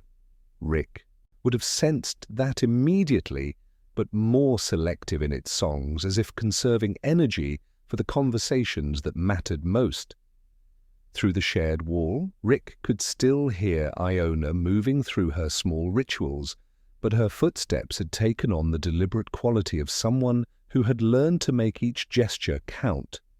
Her humming, when it came, carried a different weight, not sadness, but the particular gravity of old light learning to gather itself more carefully, to shine with deeper intention rather than broader reach.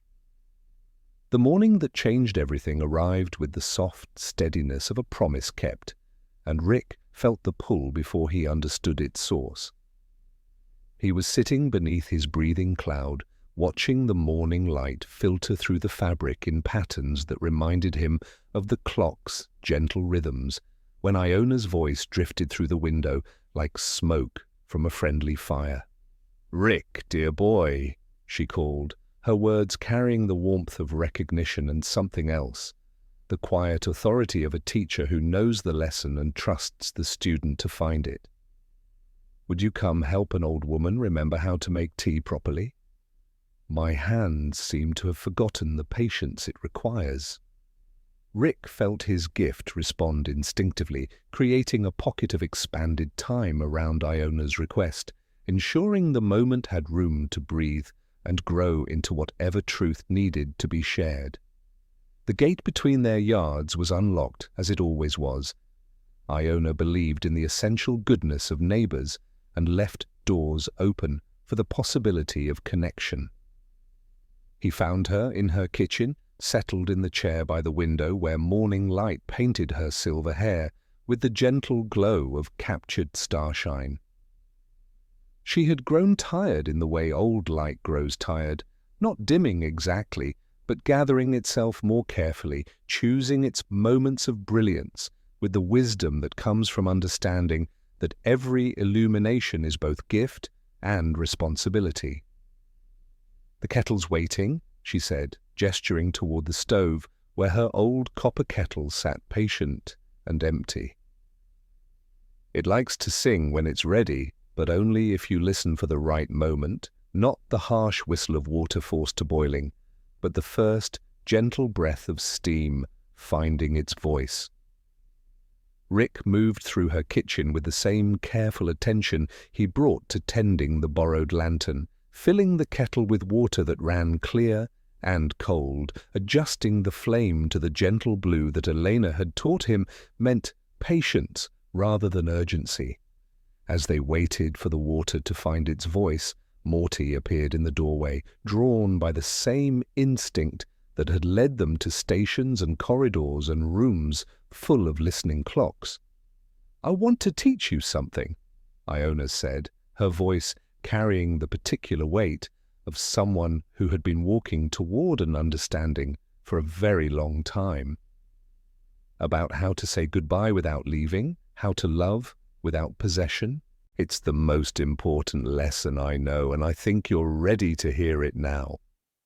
The kettle began its soft murmur, the first whisper of steam rising like incense from its spout. Rick lifted it at precisely the right moment, not when it demanded attention with harsh whistles, but when it offered its gift with gentle generosity. He poured the water over tea leaves with the same reverent care Eleanor brought to cutting apples, understanding that even simple rituals could carry the weight of profound love. "When I was younger," Iona said, accepting the warm cup with hands that trembled only slightly, "I thought love meant holding tight, making sure nothing I cared about could slip away. I built walls around my heart and called them protection.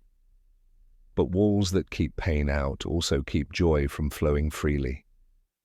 She paused to sip her tea, and Rick felt the moment stretch naturally around her need for warmth, for the comfort of something heated by patient hands. The familiar scent of chamomile filled the kitchen, carrying with it the green cup smell of fields and patience and the clean edge of heat joining something tender. "The washing machines taught me better," Iona continued, her eyes reflecting not just the morning light, but the accumulated wisdom of countless gentle corrections. You can't force them to sing by gripping harder. You have to hum to them, coax them, let them know they're safe to find their own rhythm. Love works the same way. True protection doesn't mean keeping others from ever feeling pain or making mistakes. It means teaching them to tend their own light, to build their own gentle containers, to trust that they can hold beauty without breaking it. Rick thought of the lantern maker's words about light, liking to be held rather than caged, of the room full of clocks, each keeping their own perfect time for different versions of love learning to stay. But how do you let go without losing what matters most? Iona's smile carried the warmth of someone who had asked the same question and found an answer that satisfied both heart and mind. Goodbyes aren't departures, dear boy. They're arrangements. A real goodbye is a promise about how we'll keep loving each other when the room changes shape. It's the note you leave in the walls when your body needs to rest. It's the way your hum stays in a machine long after your feet have left the floor. From the basket beside her chair, she drew out a small object wrapped in soft cloth, a tuning fork, its metal dark with use, the edges clean but softened by the kind of handling that turned tools into companions. She tapped it lightly against the table, and the note that rose was low and steady, the precise color of comfort itself. "This is for the minutes you can't mend with hands," she said, pressing the tuning fork into Rick's palm with the same reverence he had learned to show for borrowed light. "Tap it when the world grows too rattled to hear its own song. Let the sound do the smoothing. You won't always know what to say. You won't always know what to build, but you can always offer a tone that makes staying feel possible." Rick held the tuning fork the way he had learned to hold all precious things, firmly enough to keep it safe, gently enough that it knew it could sing whenever it chose. The note still hummed inside the metal, or maybe inside him, a steady frequency that seemed to harmonize with the pipes in his bedroom walls, with the clocks that had learned to listen, with the vast network of gentle souls learning to be kind to time itself.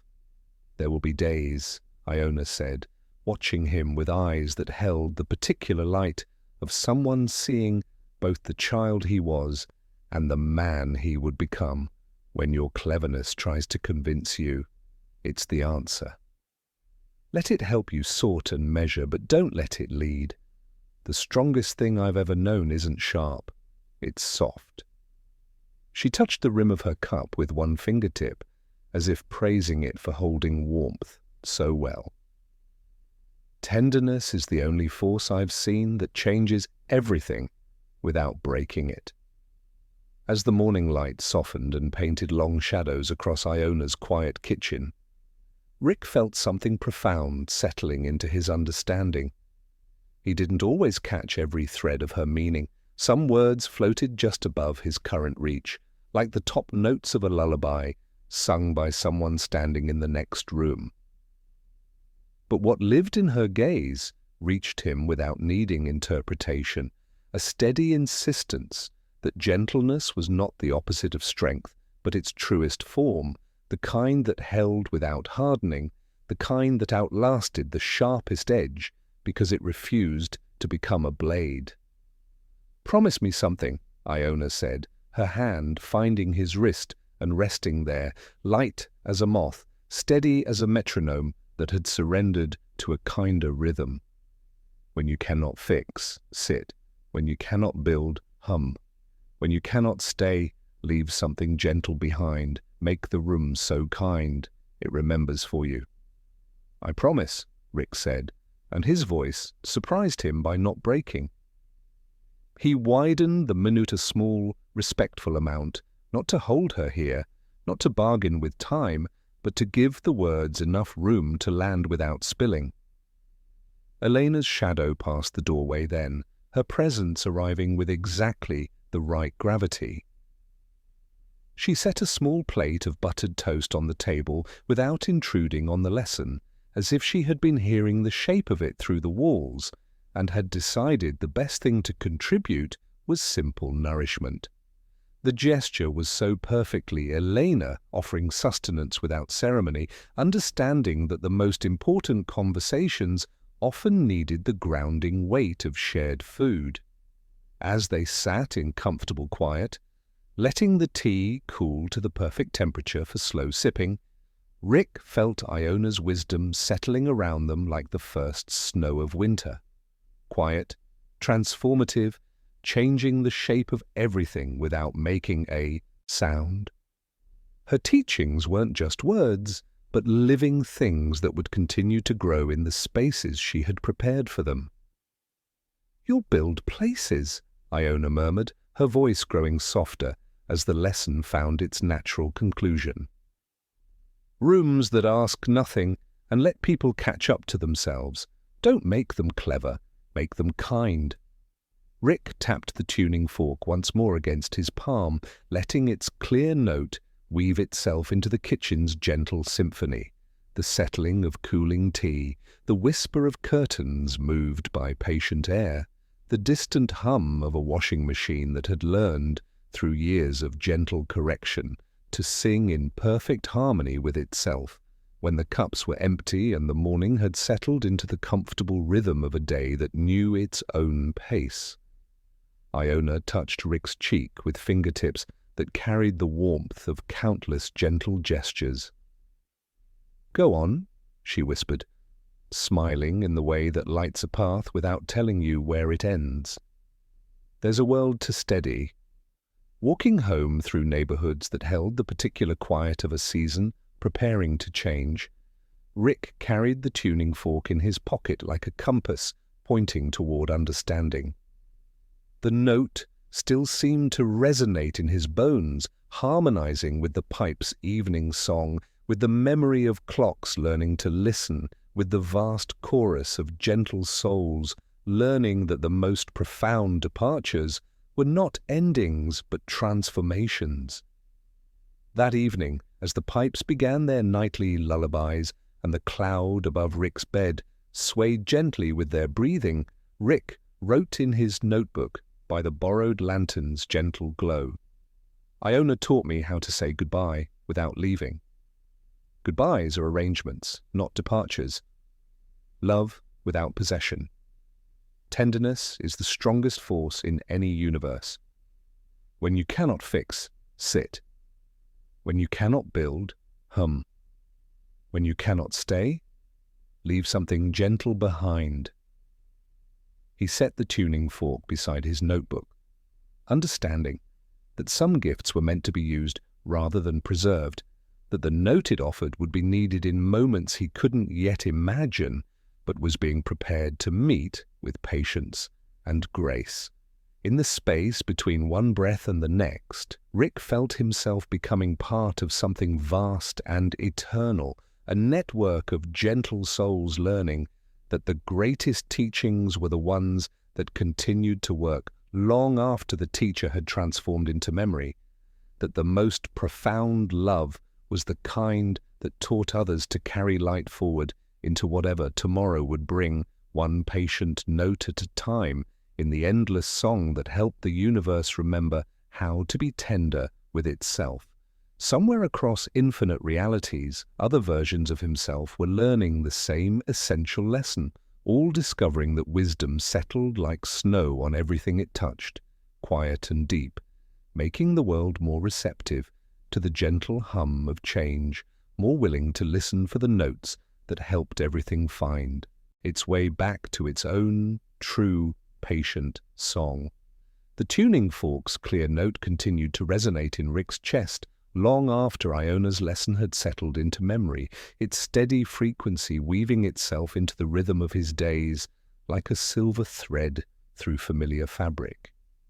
Her words about goodbyes being arrangements rather than departures had taken root in the quiet spaces of his understanding, and with them came something new. Not just the desire to learn gentleness, but the urge to create spaces where others could discover it too. It was on a morning when autumn light painted everything in shades of honey that Rick found himself drawn to the small wooden desk beneath his window, pulled by the same instinct that had led him to stations and corridors and rooms full of listening clocks. But this time, instead of reaching for pale blue envelopes or his notebook, his hand found the pencil Eleanor kept in a jar by the kitchen window, its wood worn smooth by countless patient hands. The paper lay flat on the desk like an invitation, and Rick wasn't sure what he was drawing until the pencil began to move with a certainty that surprised him. These weren't the harsh, demanding diagrams that sometimes appeared in his dreams, all sharp angles and clinical precision. Instead, lines flowed like water, finding its natural course, creating spaces that breathed with their own quiet life. Halls of lantern light appeared first, their corridors wide enough for frightened people to pass without feeling cornered, illuminated not by harsh fluorescent efficiency, but by the kind of gentle glow that made visitors feel welcomed rather than examined. The light pooled in corners where fear liked to gather, settling there without argument, transforming shadows into soft refuges rather than hiding places. "What are you building?" Morty asked, appearing in the doorway with the quiet timing that had become as natural as Elena's morning footsteps. He settled cross-legged on the floor beside Rick's chair, his weather eyes reflecting the borrowed lantern's gentle glow. Rick paused, his pencil hovering over what looked like a garden, where paths curved like patient thoughts rather than demanding straight answers.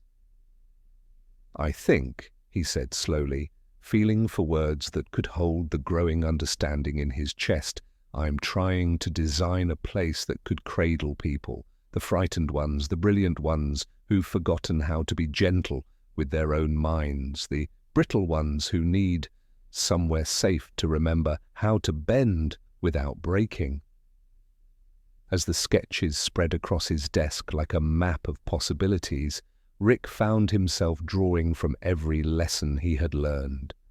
Gardens that never rushed, where even the most exotic flowers were allowed to bloom in their own time, following the patient wisdom Elena brought to tending her herbs. Benches that seemed to remember the shape of every back that had ever rested against them, worn smooth not by weather, but by the accumulated weight of people who had needed somewhere safe to sit while they figured out how to keep going. "There should be a rooftop," Morty suggested, his gaze drifting toward the window where real clouds moved across the morning sky like ships navigating gentle currents. Not just for watching clouds, but for dreaming with them. A place where they look like they're sailing to wonderful places, where people can lie down and let their thoughts drift without the weight of the world pressing down. Rick's pencil moved almost without conscious direction, sketching a rooftop garden where the walls were high enough to feel safe and low enough to see the horizon. He drew simple platforms for cloud watching, blankets folded in weathered chests, a telescope that looked less like a machine and more like a friend coaxing your gaze into soft focus. The space felt both intimate and infinite, a place where the sky could teach visitors how to be gentle with their own vastness. Elena appeared with her quiet timing, carrying tea and half sandwiches arranged on a plate with the same careful attention she brought to all her preparations. She studied the sketches with the gentle approval she showed when Rick hummed to rattling things or stretched moments for butterfly dances. "Make sure there are kitchens," she said, settling the plate where steam could fog the edges of the drawings. "Small ones for quiet meals, and one large enough for crowds. Places where sandwiches appear with notes that say, 'with mustard, if you like.' People need warmth they can hold." Rick drew kitchens with windows that caught light from directions that didn't quite follow ordinary geometry, where the scent of patient hands and warm bread would be a constant presence. He sketched cupboards that learned what soothed each visitor and nudged those things to the front when they were needed most, drawers labeled "letters never sent," stocked with paper that remembered every hand that had learned hope on its surface. As the afternoon deepened and the sketches grew more detailed, Rick began to understand something profound about what he was creating. This wasn't just a building, but a feeling made manifest, the architectural equivalent of the tuning fork's clear note, a space that could offer the same steady frequency of comfort to anyone who needed reminding that they were not alone in their strangeness. "It exists in many places," Rick said, his understanding deepening as the lines took shape beneath his hands. "Not just one reality, but scattered across all of them. Every kitchen where someone cuts apples with patient hands, every bench where frightened people learn to breathe again, every room where clocks remember how to listen, they're all connected, all part of the same vast refuge." He sketched corridors that seemed to breathe with their own quiet purpose, their walls curved like gentle embraces. Rooms with thick walls that muffled harsh sounds from the outside world. Spaces designed not for efficiency, but for the patient work of healing, for the gentle art of remembering how to trust that tenderness was not weakness, but the most profound strength. "The people who find it," Morty said, watching a room full of clocks take shape on the page, "they won't all be the same. Some will be brilliant, but bitter. Some lost and angry. Some so tired they've forgotten how to hope. But they'll all need the same thing, a place where they can remember how to be gentle with themselves." Rick nodded, thinking of the salt-tasting dreams that still visited him some nights, the echoes of other versions of himself who had forgotten Iona's lessons about goodbyes being arrangements rather than departures. "It has to be a place that asks nothing and gives permission," he said, borrowing Elena's words about the most important kind of homes, "where people can rest without having to earn it, where they can learn to hold their own light gently." He drew a central core, a hidden heart within the structure where pipes could sing their ancient lullabies, their melodies weaving through the very foundations like silver threads, a constant reminder that even the most complex refugees needed a gentle rhythm to hold them together. He sketched a room where the only furniture was cushions and the only light came from lanterns that pulsed with the same patient glow as the one he had borrowed from the lantern maker. As evening approached and the pipes in his own walls began their nightly song, Rick felt the familiar shimmer at the edges of his vision. Other desks, other pencils, other hands drawing similar dreams in different rooms. Older versions of himself tracing lines with weathered fingers, tired ones trying again with softer strokes, brilliant ones cutting windows where they had once poured concrete walls. "We're building it already," Rick realized, setting down his pencil and looking at the constellation of sketches spread across his desk. Every moment we stretch for someone who needs extra time, every silence we widen for words that struggle to find their voice, every gentle note we offer to help rattling things remember their song, we're creating the blueprints for something larger. Elena reached over and gently touched the corner of one sketch, her fingertip tracing the outline of a door that wasn't quite a door. "It looks like home," she said simply, and Rick felt the rightness of it settle around them like a gentle blanket. Not just one home, but the idea of home, the feeling that exists wherever people learn to be kind to each other and themselves. That evening, as the borrowed lantern lowered its eyelids to a deeply contented glow, and the cloud above Rick's bed swayed with their breathing, Rick wrote in his notebook, "Began sketching sanctuary today. Not a building, but a feeling made manifest. Halls of lantern light, gardens that never rush, benches that remember a person's back. A rooftop for watching clouds that look like ships, a place that exists not in one reality, but in the spaces between them, accessible to any version of ourselves who needs to remember how to be gentle. We're building it already, one patient moment at a time. In the space between one breath and the next, Rick felt himself becoming part of something vast and tender, a network of gentle souls learning that the most important architecture was the kind that built bridges between hearts, that created room for love to grow without demanding it prove its worth, that offered sanctuary not as a destination, but as a way of being in the world. Somewhere across infinite realities, other versions of himself were sketching similar dreams, all understanding that the greatest refugees were built not of steel and glass, but of patience and understanding, of the willingness to create spaces where fragile beauty could flourish without fear of being broken by a world that too often forgot how to be gentle with the light it was given.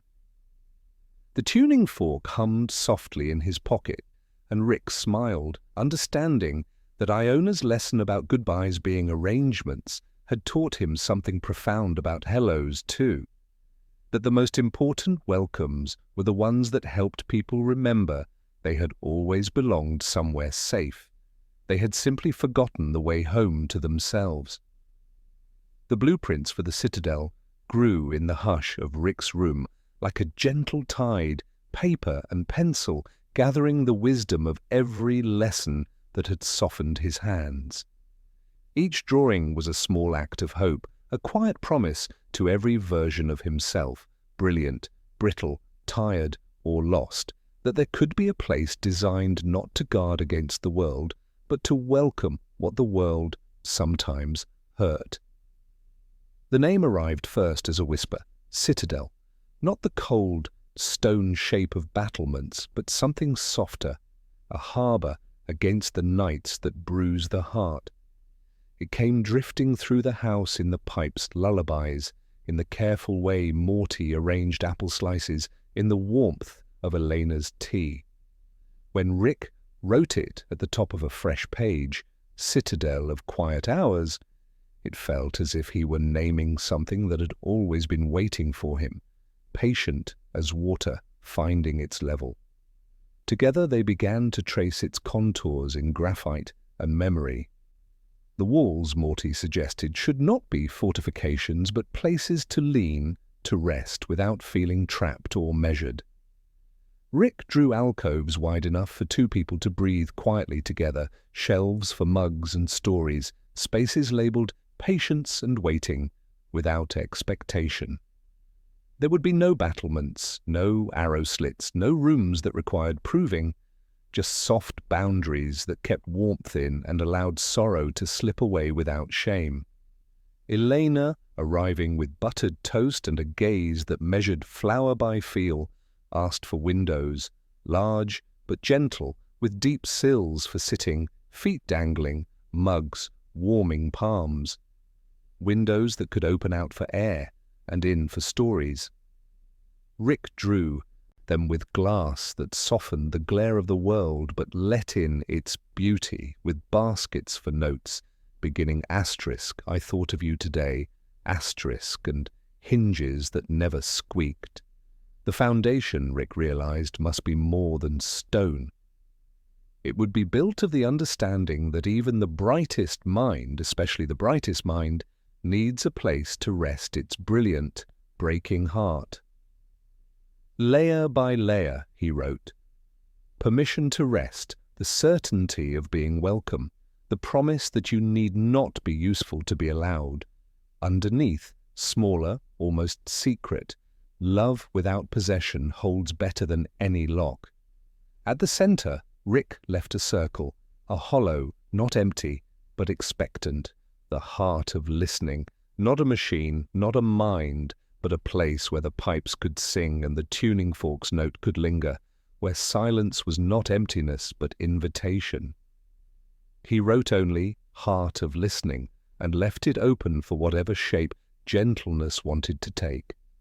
Rooms gathered themselves along the curved paths, kitchens where sandwiches appeared with notes, with mustard, if you like. A letter room for new beginnings and unkept copies. A library where the loudest sound would be a page turning or a laugh at the exact right sentence. A clock room, where time could practice many tempos at once. Morty drew a rooftop for watching clouds that sailed like ships, and together they sketched benches that remembered backs, low ones for small legs, wide ones for grief's weight, all with the promise, "I'll take your shape. We can both rest now." The Citadel would have gardens that never hurried, a courtyard where trees could grow old without being called messy, lanterns at every corner, each inscribed with the lantern maker's wisdom, "Light likes to be held." At every threshold, Rick wrote, "Come in as you are, leave when you've rested, take the gentleness with you." Doors that weren't quite doors, in places where the world frayed. A laundromat's back, a library's silent corner, the second store that always feels safer.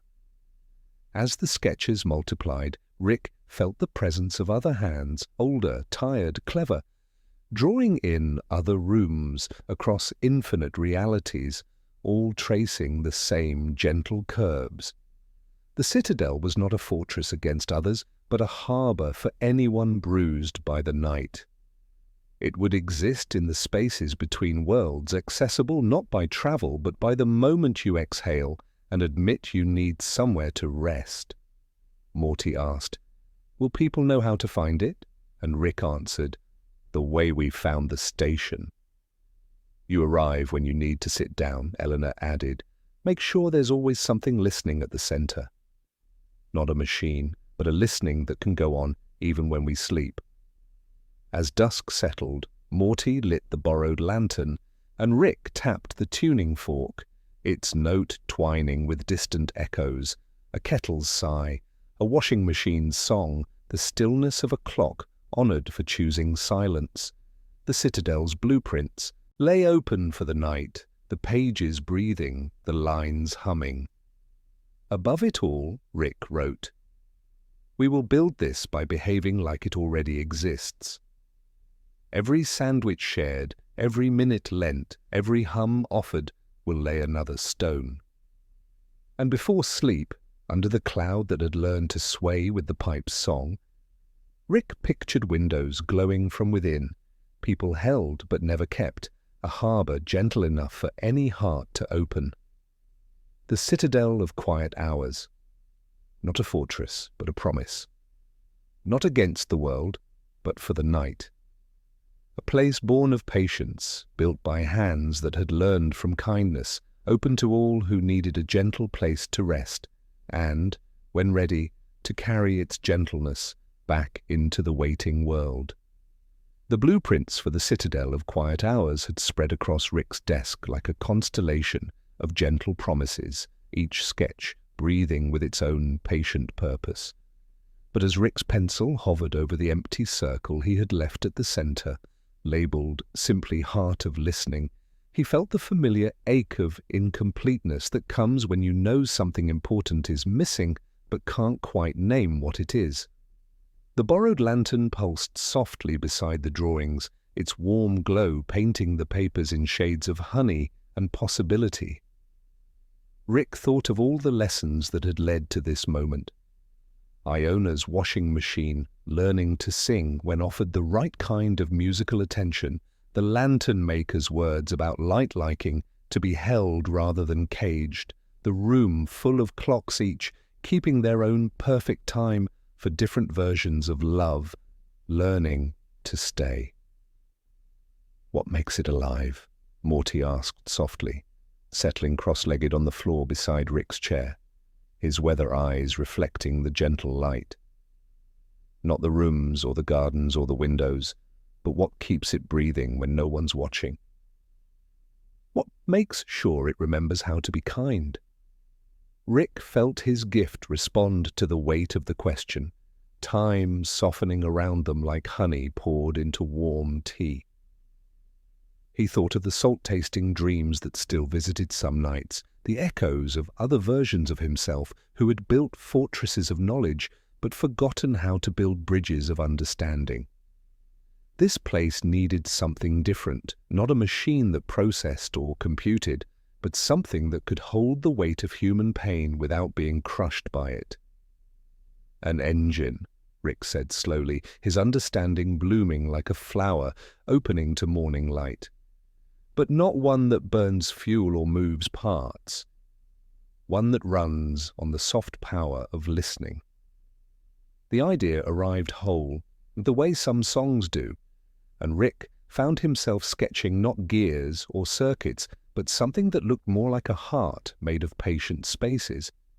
He drew bowls instead of pistons, places to hold what spilled over from hearts too full of sorrow, chairs that faced slightly askew so no one would feel interrogated, conductors made not of wire but of benches that remembered the shape of every back that had ever needed to rest against them. Powered by the simple act of bearing witness, Rick murmured, his pencil moving with increasing certainty.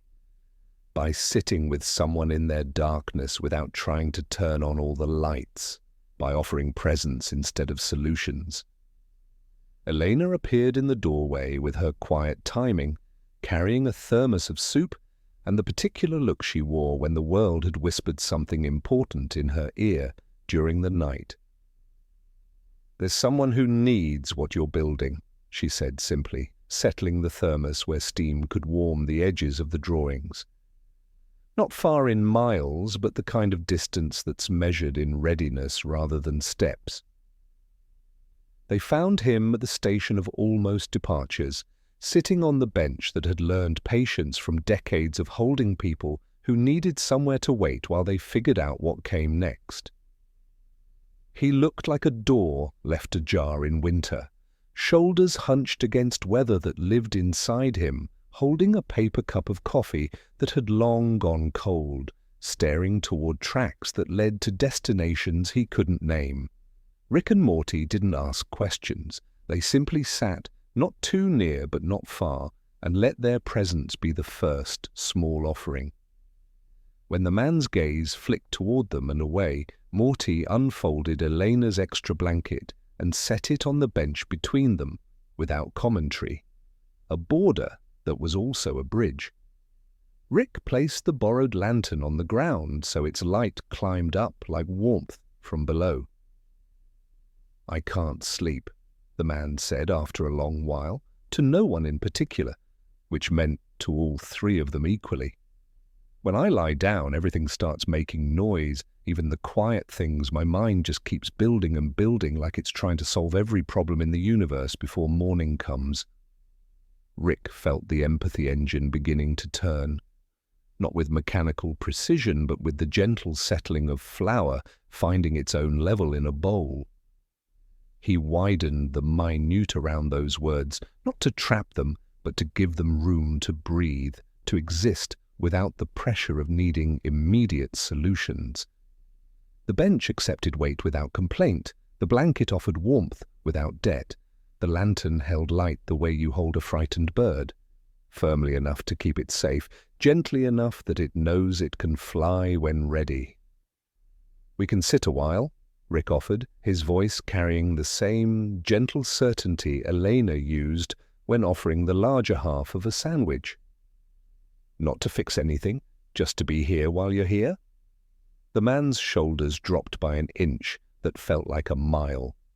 They sat in comfortable silence, three people breathing the same patient air, watching the pigeons conduct their careful negotiations over breadcrumbs with the serious diplomacy of creatures who understood that sharing was more important than winning.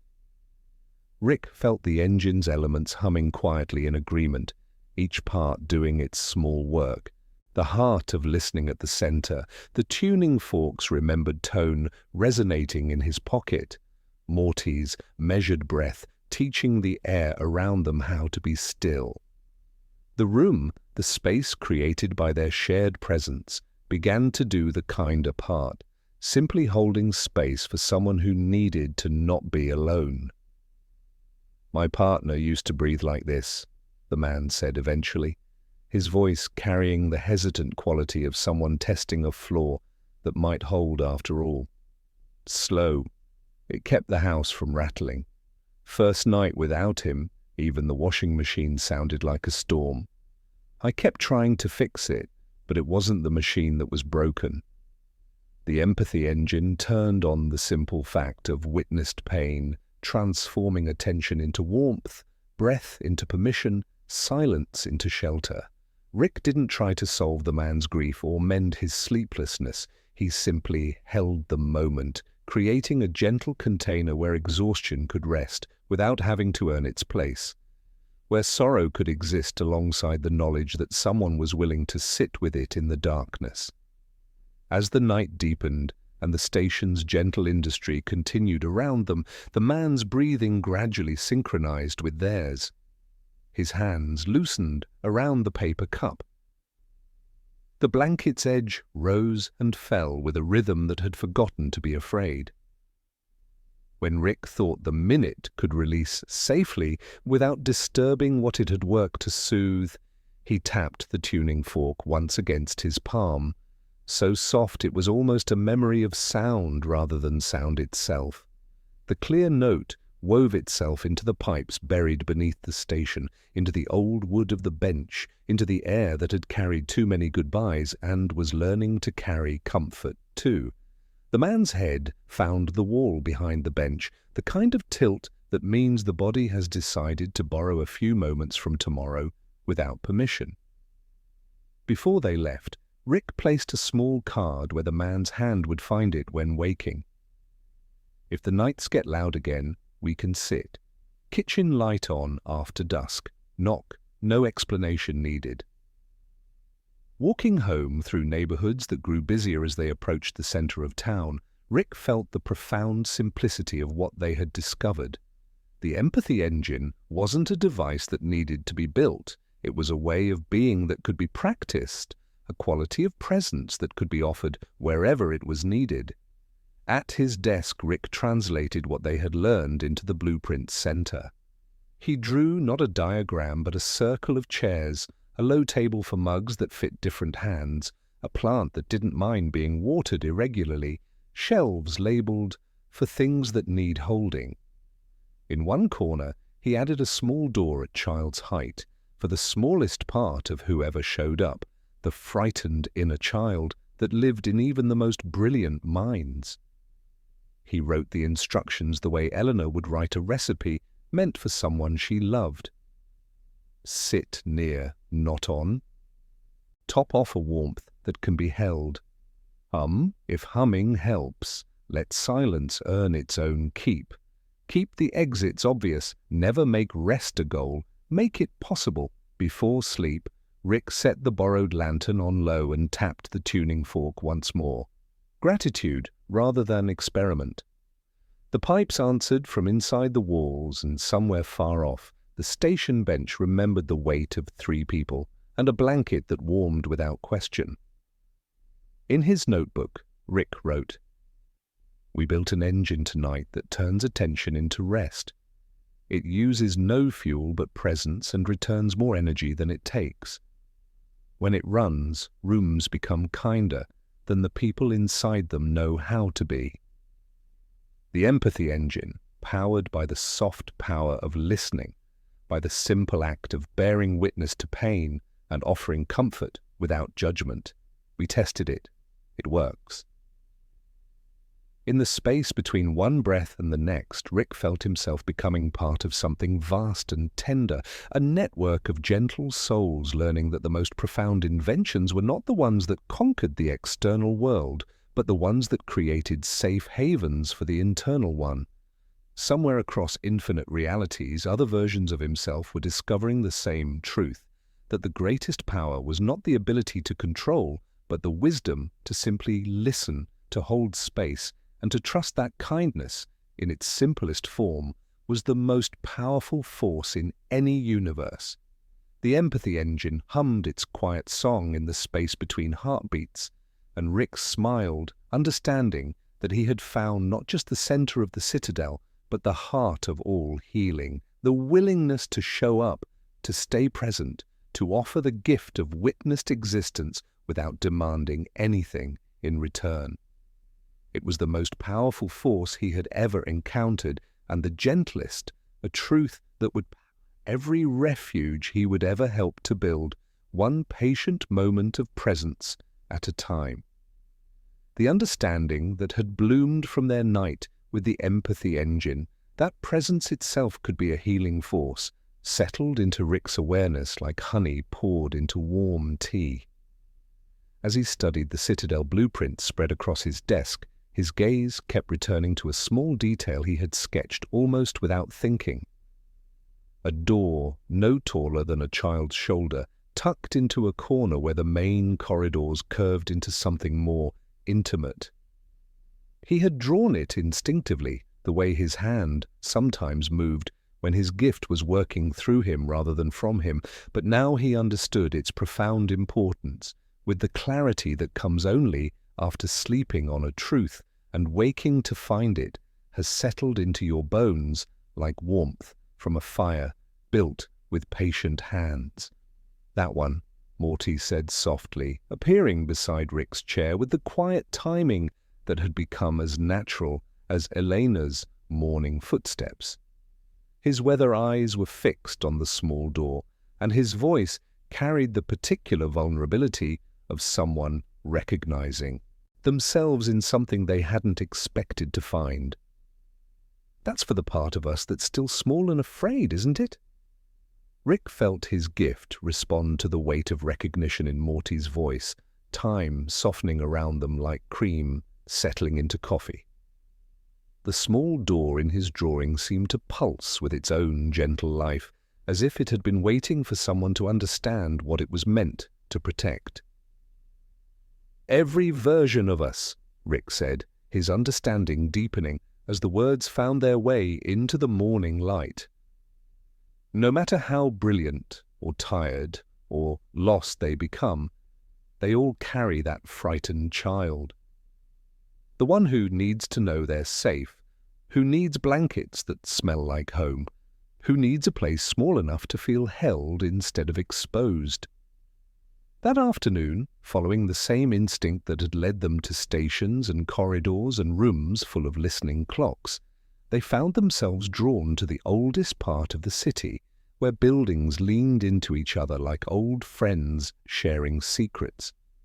Behind a structure painted the color of twilight, almost hidden by a forgotten rosebush, they discovered what Rick's blueprints had promised: a door that shouldn't have existed but did, child height, painted soft blue, with a handle worn smooth by small hands that had needed somewhere safe to go when the world felt too large and too sharp. The door opened with the whisper of hinges that had been oiled by someone who understood that important entrances should never announce themselves with harsh sounds. The room beyond was exactly what the blueprints had suggested, but hadn't quite been able to capture: a space that felt like being held by the kindest possible version of safety. Blankets were folded in weathered baskets, each one soft with the particular texture that comes from being washed in gentle soap and dried in air that carries the memory of rain and clean laundry. The ceiling was low enough that even adults would need to move carefully, creating an intimacy that invited whispers rather than declarations. Light filtered through windows positioned at child height, casting gentle patterns on walls painted the color of clouds at dawn. There were no demanding chairs, only cushions and blankets arranged with the understanding that sometimes the most important conversations happen when you're sitting on the floor, when your body remembers what it felt like to be small and see the world from a perspective where everything else was tall and potentially overwhelming. Morty knelt in the center of the room, not to pray but simply to breathe, his shoulders dropping in a way that spoke of armor being set aside. The weather in his eyes softened as the quilts took the shape of his shoulders, as the borrowed lantern's light, which Rick had instinctively brought, climbed the low ceiling like morning returning to a room that had learned patience. "I can feel them," Morty whispered, his voice carrying the particular awe of someone, discovering they are not alone in their deepest fears. All the versions of myself across infinite realities, all the times I was 7 and afraid and needed someone to tell me I was going to be okay. Rick felt the familiar shimmer at the edges of his vision, overlays of other rooms, other versions of this same space scattered across countless realities. In some, other versions of Morty knelt on similar floors, surrounded by different blankets, but breathing the same relief. In others, he saw versions of himself much older, hair gone silver white, sitting in rooms like this one and remembering what it felt like to need protection rather than to provide it. The most profound overlay showed a version of himself who had forgotten this room existed, brilliant and bitter, surrounded by walls of polished metal and doors that only opened from one side. This other Rick worked alone in laboratories that smelled like efficiency and regret, building devices that could solve any problem except the one that mattered most: how to comfort the frightened child that still lived somewhere inside his chest, still waiting for someone to tell him he was safe enough to stop building walls. In the soft, low space, Morty felt something he had been carrying since before he knew his own age relax without fanfare. The smallest self in him, the one who woke sometimes in the middle of the night with a chest full of static and questions too large for a child to hold, found a place that asked nothing. He rested his forehead against his folded hands, not from devotion, but from relief, the way a traveler leans on a rail and finally admits how tired the road has made him. "Every version of me was small and scared once," Morty said eventually, his voice barely louder than breath. "I keep trying to be the brave one for all of them." "I don't think that's the job," Rick answered without argument, the way Elena answered questions that asked for company instead of solutions. "Maybe the job is to make sure there's always a door like this. So any of us, can find it when we need to be small on purpose." Elena appeared in the doorway with her quiet timing, drawn by the gentle pull of the room's profound peace. She studied the space with the same careful attention she brought to cutting apples, understanding immediately what they had discovered. "The smallest rooms," she said softly, "often hold the most important things. A place where people can remember what it felt like to be small and still believe the world was mostly kind." As the afternoon light began to soften, Rick felt the empathy engine's principles working here too.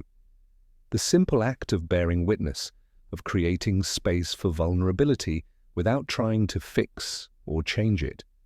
The room held its own kindness. The door kept out urgency like wind, kept outside by good caulking and patient faith.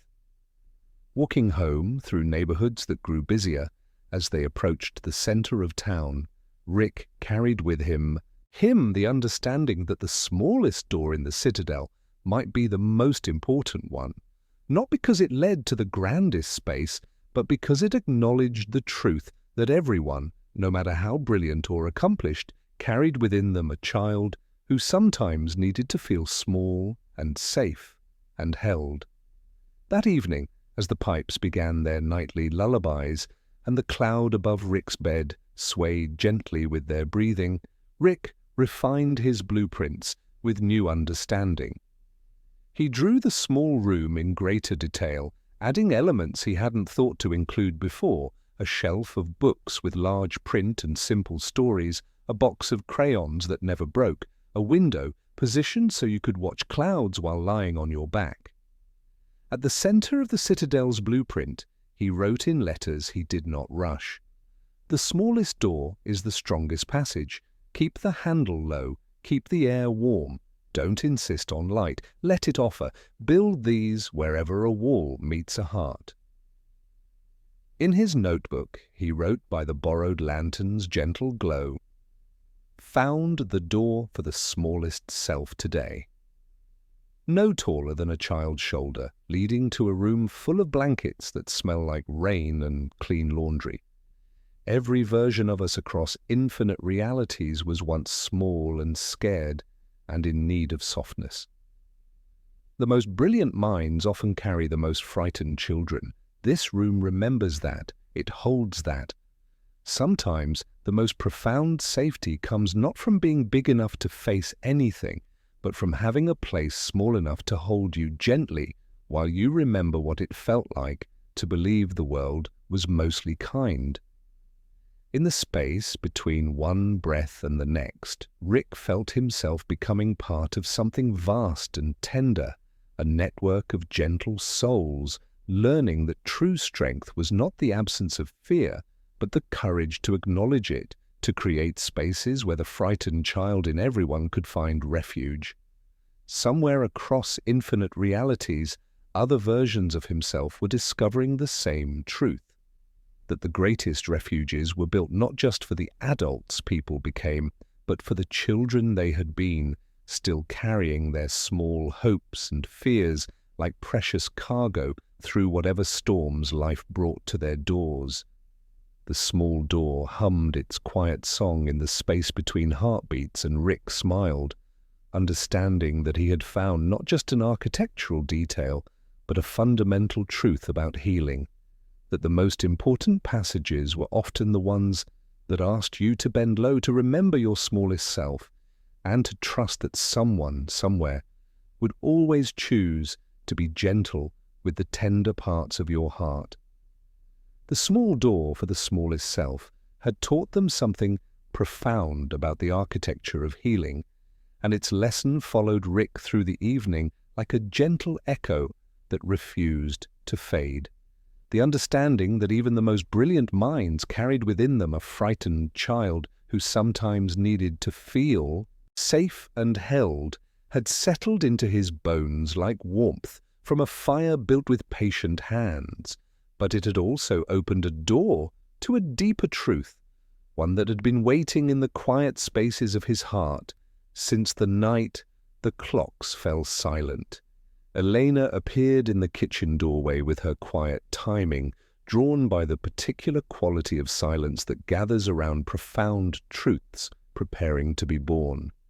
She moved through their small kitchen with the unhurried precision of someone who understood that the most important rituals were often the simplest ones, setting the kettle to warm and arranging 3 cups on the table with the same careful attention she brought to cutting apples. Morty had been restless all evening, his weather eyes clouded with dreams that seemed too large for his current size. Rick found him curled on the couch, tangled in Elena's softest blanket, making small, broken sounds that carried the particular vulnerability of someone caught in a nightmare about grandfathers with tired smiles and laboratories that smelled like regret. "Bad dreams again?"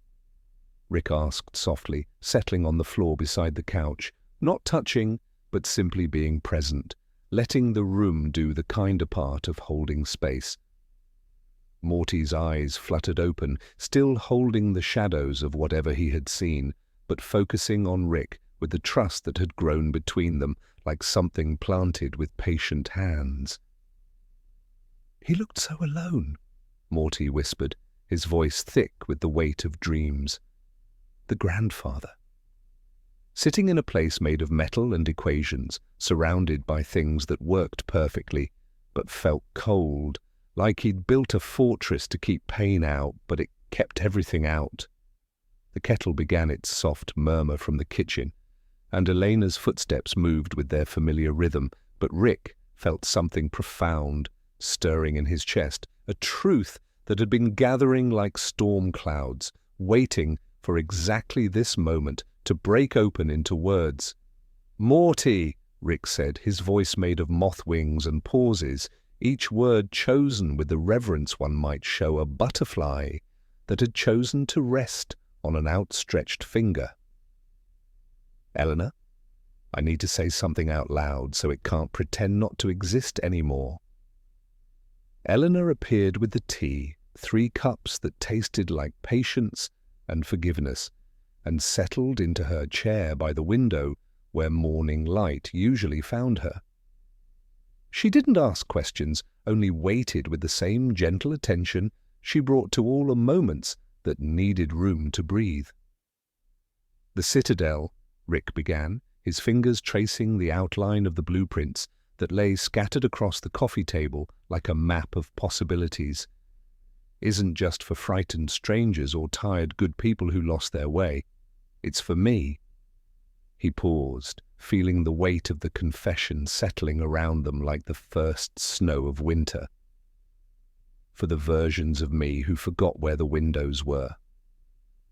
The pipes in the walls seemed to hum a deeper note, a resonance of shared understanding that wove itself into the gentle evening air.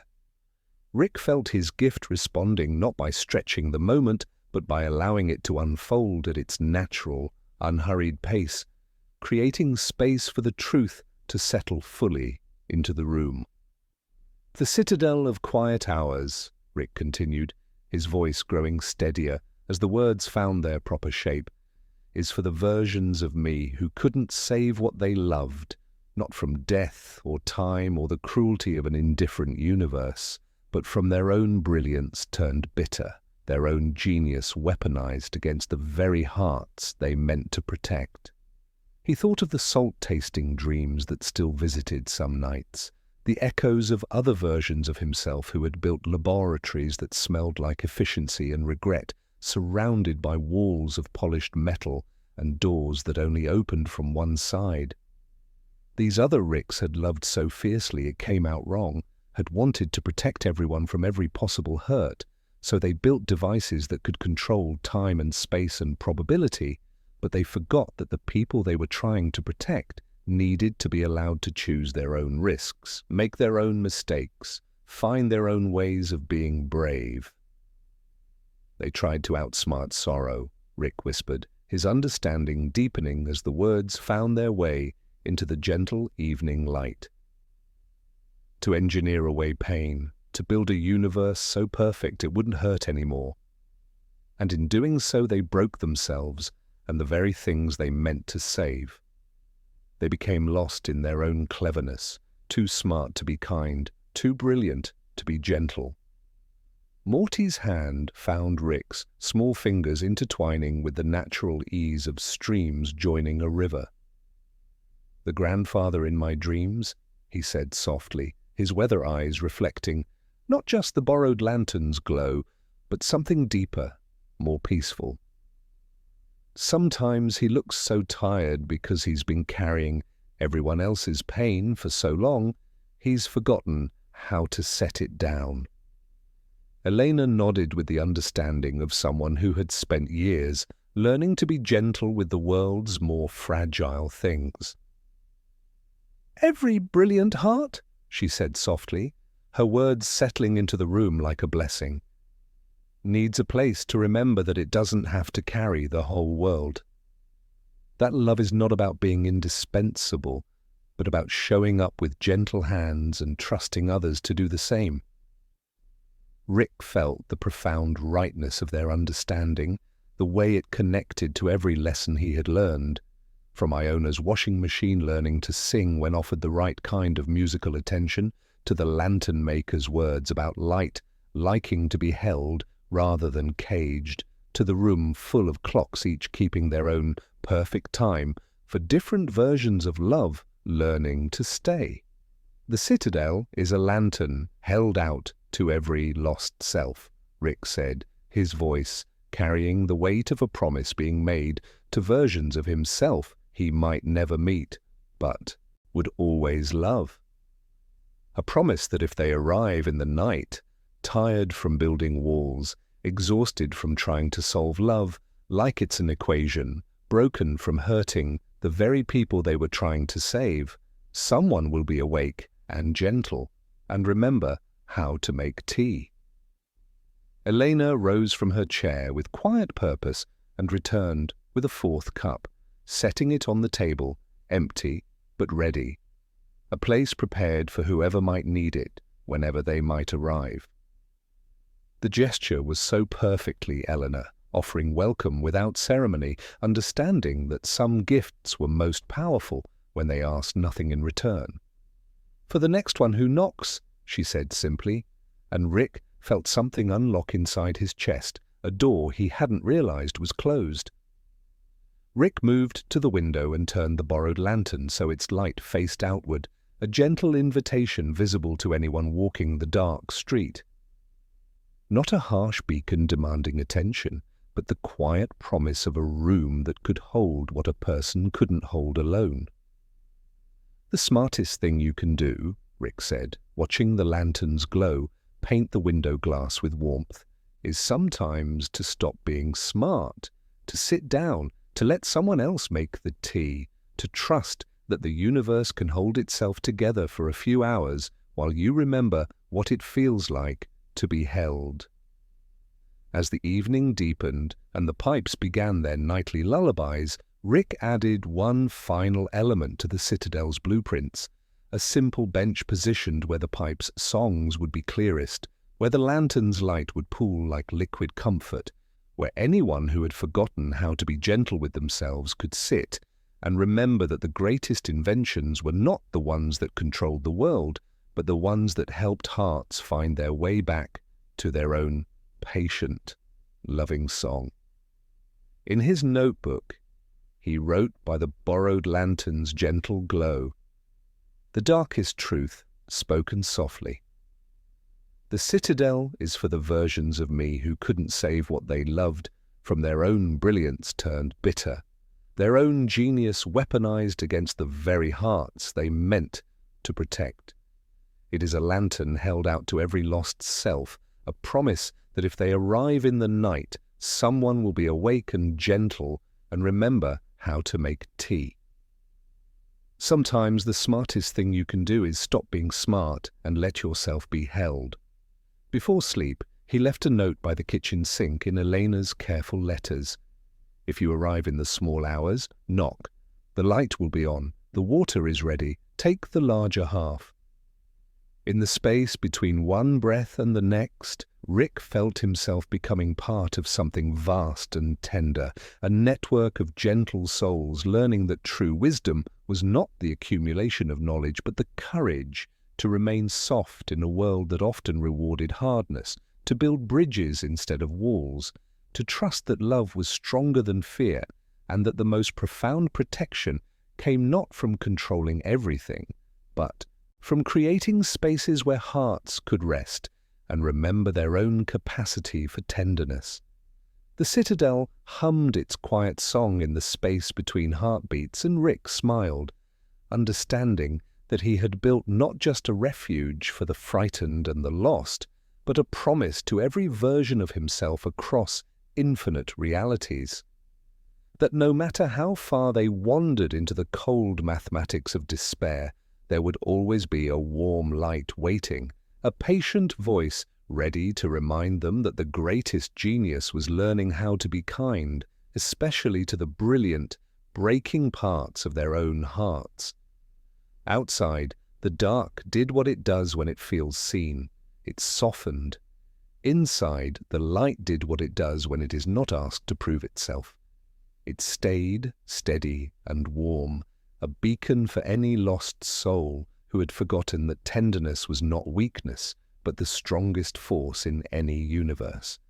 The lantern Rick had turned toward the window that night became something more than illumination. It became an invitation that traveled in ways physics couldn't measure, but hearts understood perfectly. The light settled into a rhythm with the house itself, Elena adjusting its angle each evening, with the same patient precision she brought to cutting apples, understanding that some beacons needed tending the way gardens needed watering. People began to find the place by accident, like a dream they were already having but hadn't yet named. They arrived with the quiet certainty of water finding its level, drawn not by maps or directions, but by the particular quality of warmth that gathers around places where gentleness is practiced without fanfare. The first was Mrs. Chen, who appeared at dawn carrying a thermos of tea that had grown cold during her sleepless night. She stood on the doorstep with the hesitant posture of someone who had walked farther than her feet could explain, her eyes holding the tired wisdom of countless nights spent trying to solve equations that had no elegant answers.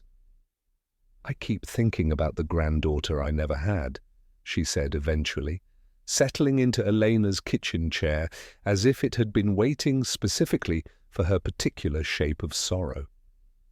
"In dreams, she has my husband's laugh and my mother's hands. I wake up missing someone who was never born." Elena placed a sandwich before her without ceremony, bread that gave slightly under gentle pressure, yellow mustard bright as captured sunlight, apple slices thin enough to let light through, and beside it a small note in her careful script, "For you with mustard, if you like." Rick felt the empathy engine beginning to turn, not with mechanical precision, but with the gentle settling of understanding finding its natural level. More came as autumn deepened into winter. Jonah from school appeared one afternoon when Rain was writing silver stories down the windows, his usual stutter grown worse, words catching on the sharp edges of something too large for his young throat to hold. He accepted soup with the grateful relief of someone discovering they were not required to explain their hunger, and Rick widened the silence around his struggle, creating gentle pockets of space where frightened words could find their courage. A woman arrived whose hands shook with the residual energy of 1,000 unmade calculations, her mind a whirlwind of possibilities that had never found their gentle landing. She spoke of building worlds from pure thought, of creating universes with a flick of her wrist, but her eyes held the deep loneliness of someone who had forgotten how to connect with the simplest things. She found the room of clocks and after a long while sat beside the silent travel clock with the hairline scar, humming a low, steady tune until the clock's quiet stillness seemed to spread into her own restless hands. Each visitor carried stories that shimmered with the same overlays Rick had learned to recognize, glimpses of other realities, other choices, other versions of themselves who had chosen differently. The woman with calculating hands described dreams of a reality where her brilliance had been tempered with patience from the beginning, where her inventions brought comfort rather than chaos.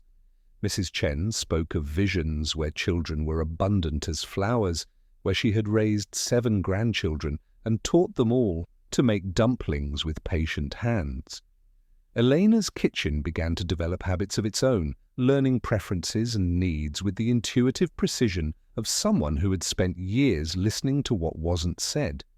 Sandwiches appeared with small differences discerned by counters and cupboards that had somehow learned what soothed each pair of hands. For the woman with shaking fingers, slices cut thinner and a square of paper towel tucked under the plate. For Jonah, the apple left unsalted because tears had made his mouth raw. For Mrs. Chen, an extra cup of tea and a note that simply said, "The missing ones live in the love we still carry." No one was turned away. That became the first rule, and the only one they spoke aloud, though other guidelines enforced themselves through the architecture of kindness.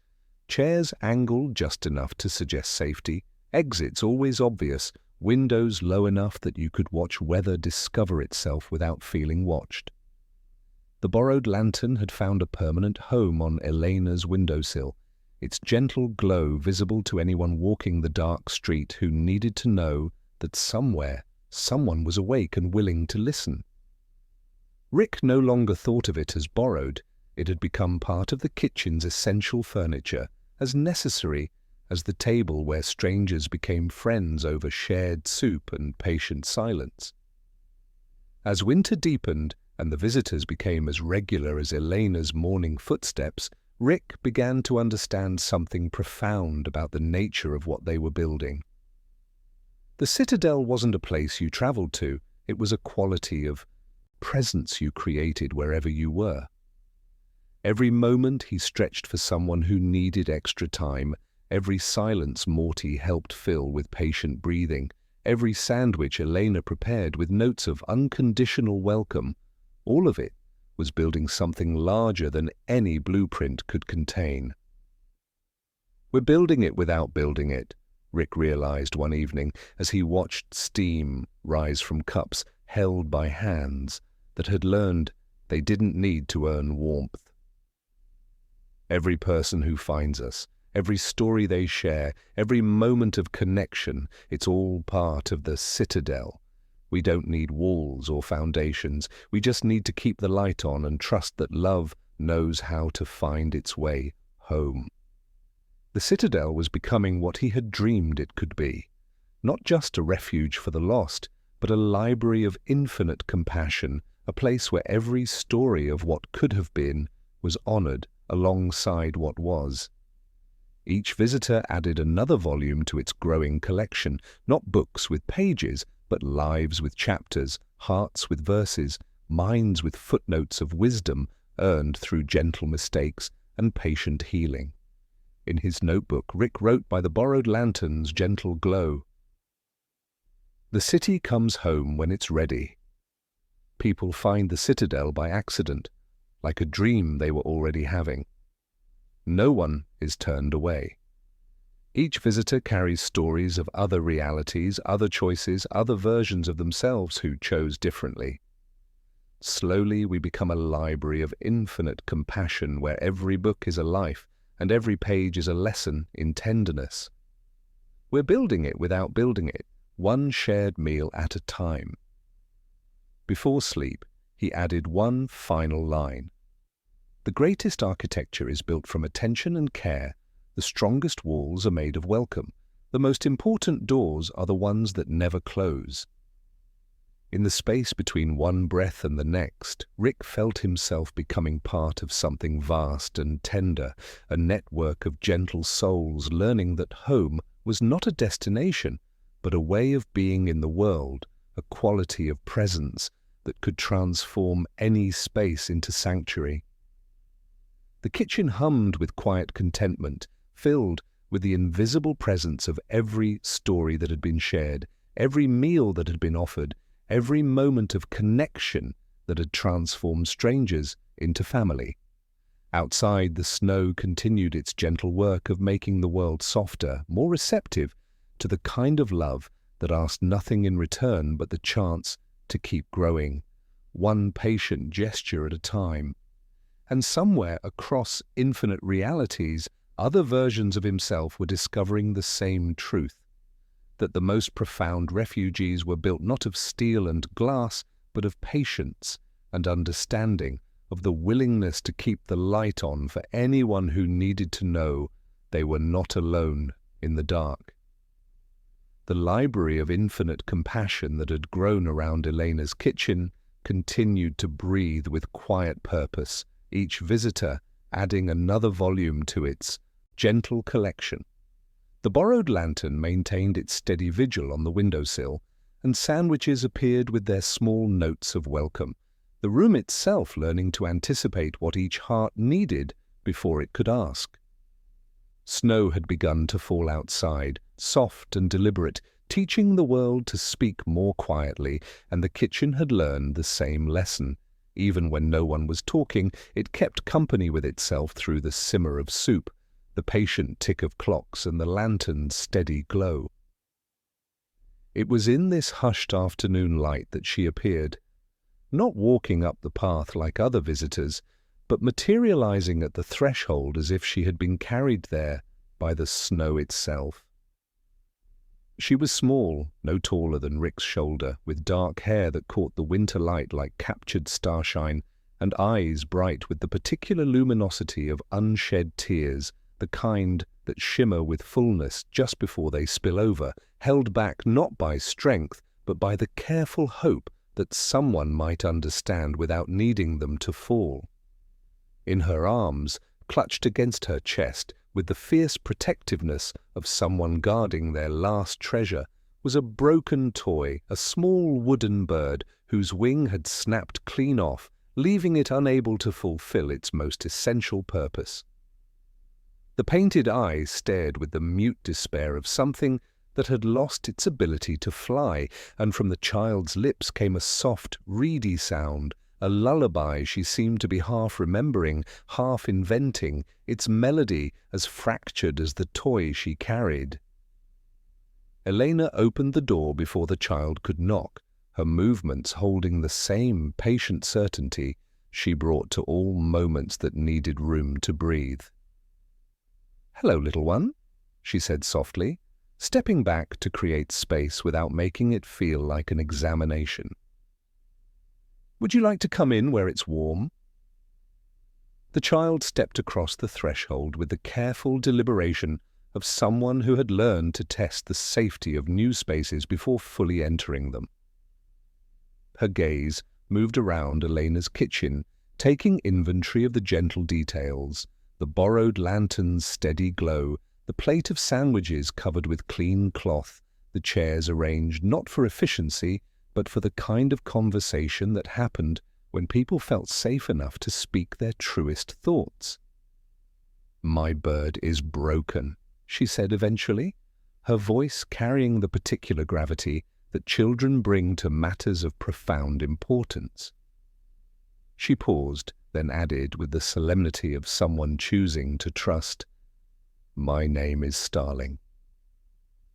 Rick felt his gift respond to the weight of her sorrow, time softening around them like honey poured into warm tea. He knelt beside her, bringing himself to her eye level, understanding instinctively that some conversations could only happen when you were willing to make yourself small enough to meet someone where they lived. "May I see him?" Rick asked, his voice carrying the same gentle certainty Elena used when offering the larger half of a sandwich. Sometimes broken things just need someone to sit with them quietly and remember how they were meant to fit together. Starling placed the wooden bird in Rick's hands, with the reverence one might show a wounded creature, her small fingers lingering on its smooth surface, as if reluctant to let go of the last thing that connected her to whatever joy it had once carried. The toy was worn soft by love, its paint rubbed thin in places where small hands had sought comfort, its remaining wing carved with the delicate precision of someone who understood that beautiful things needed to be built with patience. Rick examined the break with the same careful attention Elena brought to understanding what soothed each visitor's particular hurt. The wing hadn't torn or splintered. It had separated cleanly at a joint, suggesting that the bird had been made by hands, that understood toys would need mending, that love was not always gentle enough to prevent all damage.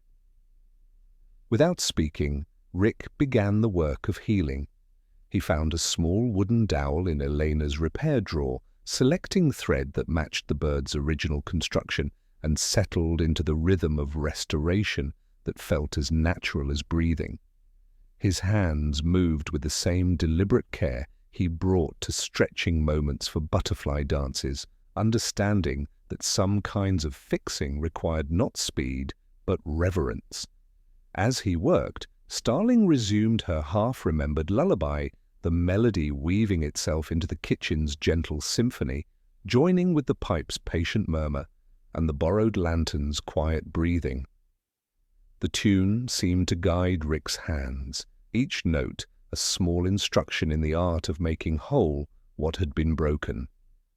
Rick felt his hands remembering every version of himself who had ever wanted to build something that brought joy instead of destruction.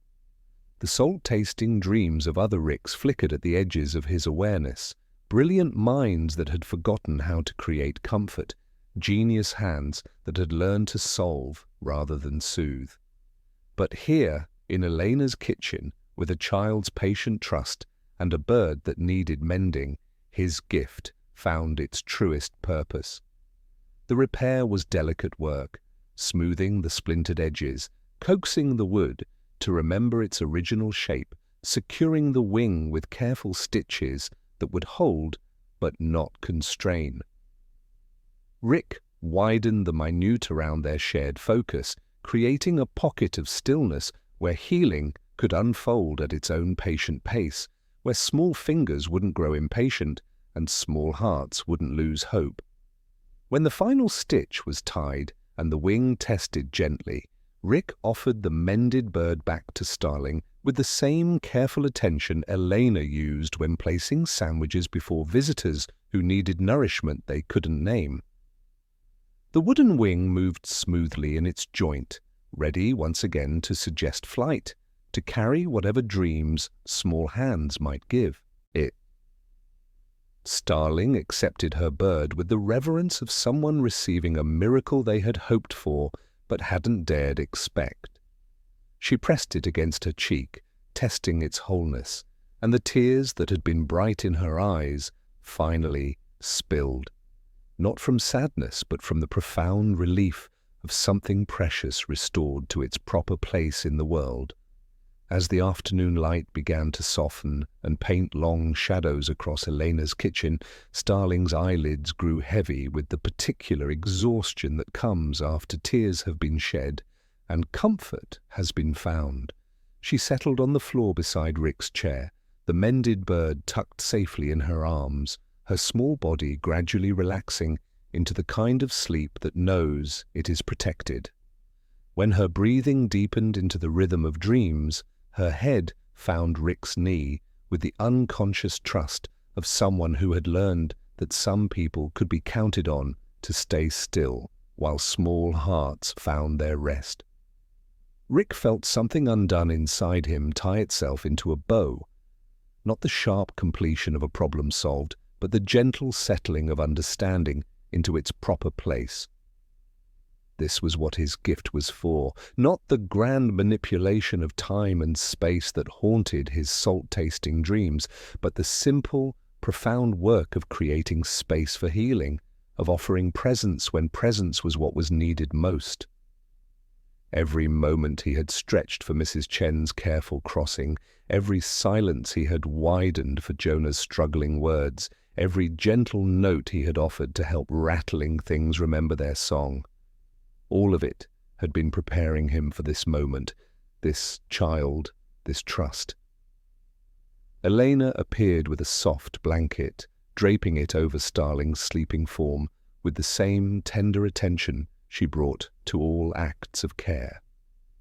The kitchen held its gentle vigil around the sleeping child, and Rick smiled, understanding that he had found not just his purpose, but his peace, the knowledge that in a universe full of complexity, the most important work was often the simplest, to show up with patient hands, to offer presence without condition, and to trust that love would always find ways to transform what was broken into something beautiful again.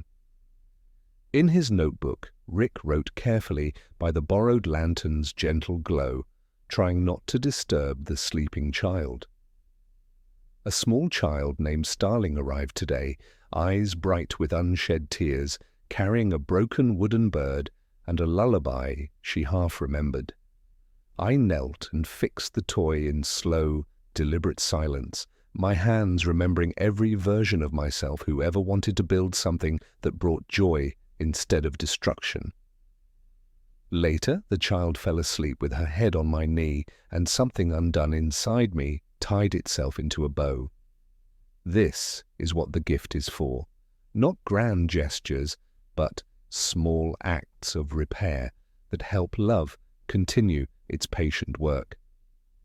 In the space between one breath and the next, Rick felt himself settling deeper into his role in the vast symphony of gentleness, understanding that his part was not to play every note, but to play his own with as much care as he could manage, trusting that other voices would join his in harmonies that helped the universe remember how to sing itself to sleep with the kind of lullabies that made everything feel possible, one mended wing at a time. The snow continued its gentle work outside, and inside, the kitchen breathed with the warmth of shared stories and restored wholeness, a testament to the truth that even the smallest acts of repair could ripple outward through infinite realities, mending not just toys, but hearts. The child named Starling had become a gentle constant in the citadel that was Elena's kitchen, arriving each morning with the same quiet certainty as sunrise, the mended wooden bird tucked safely in her pocket.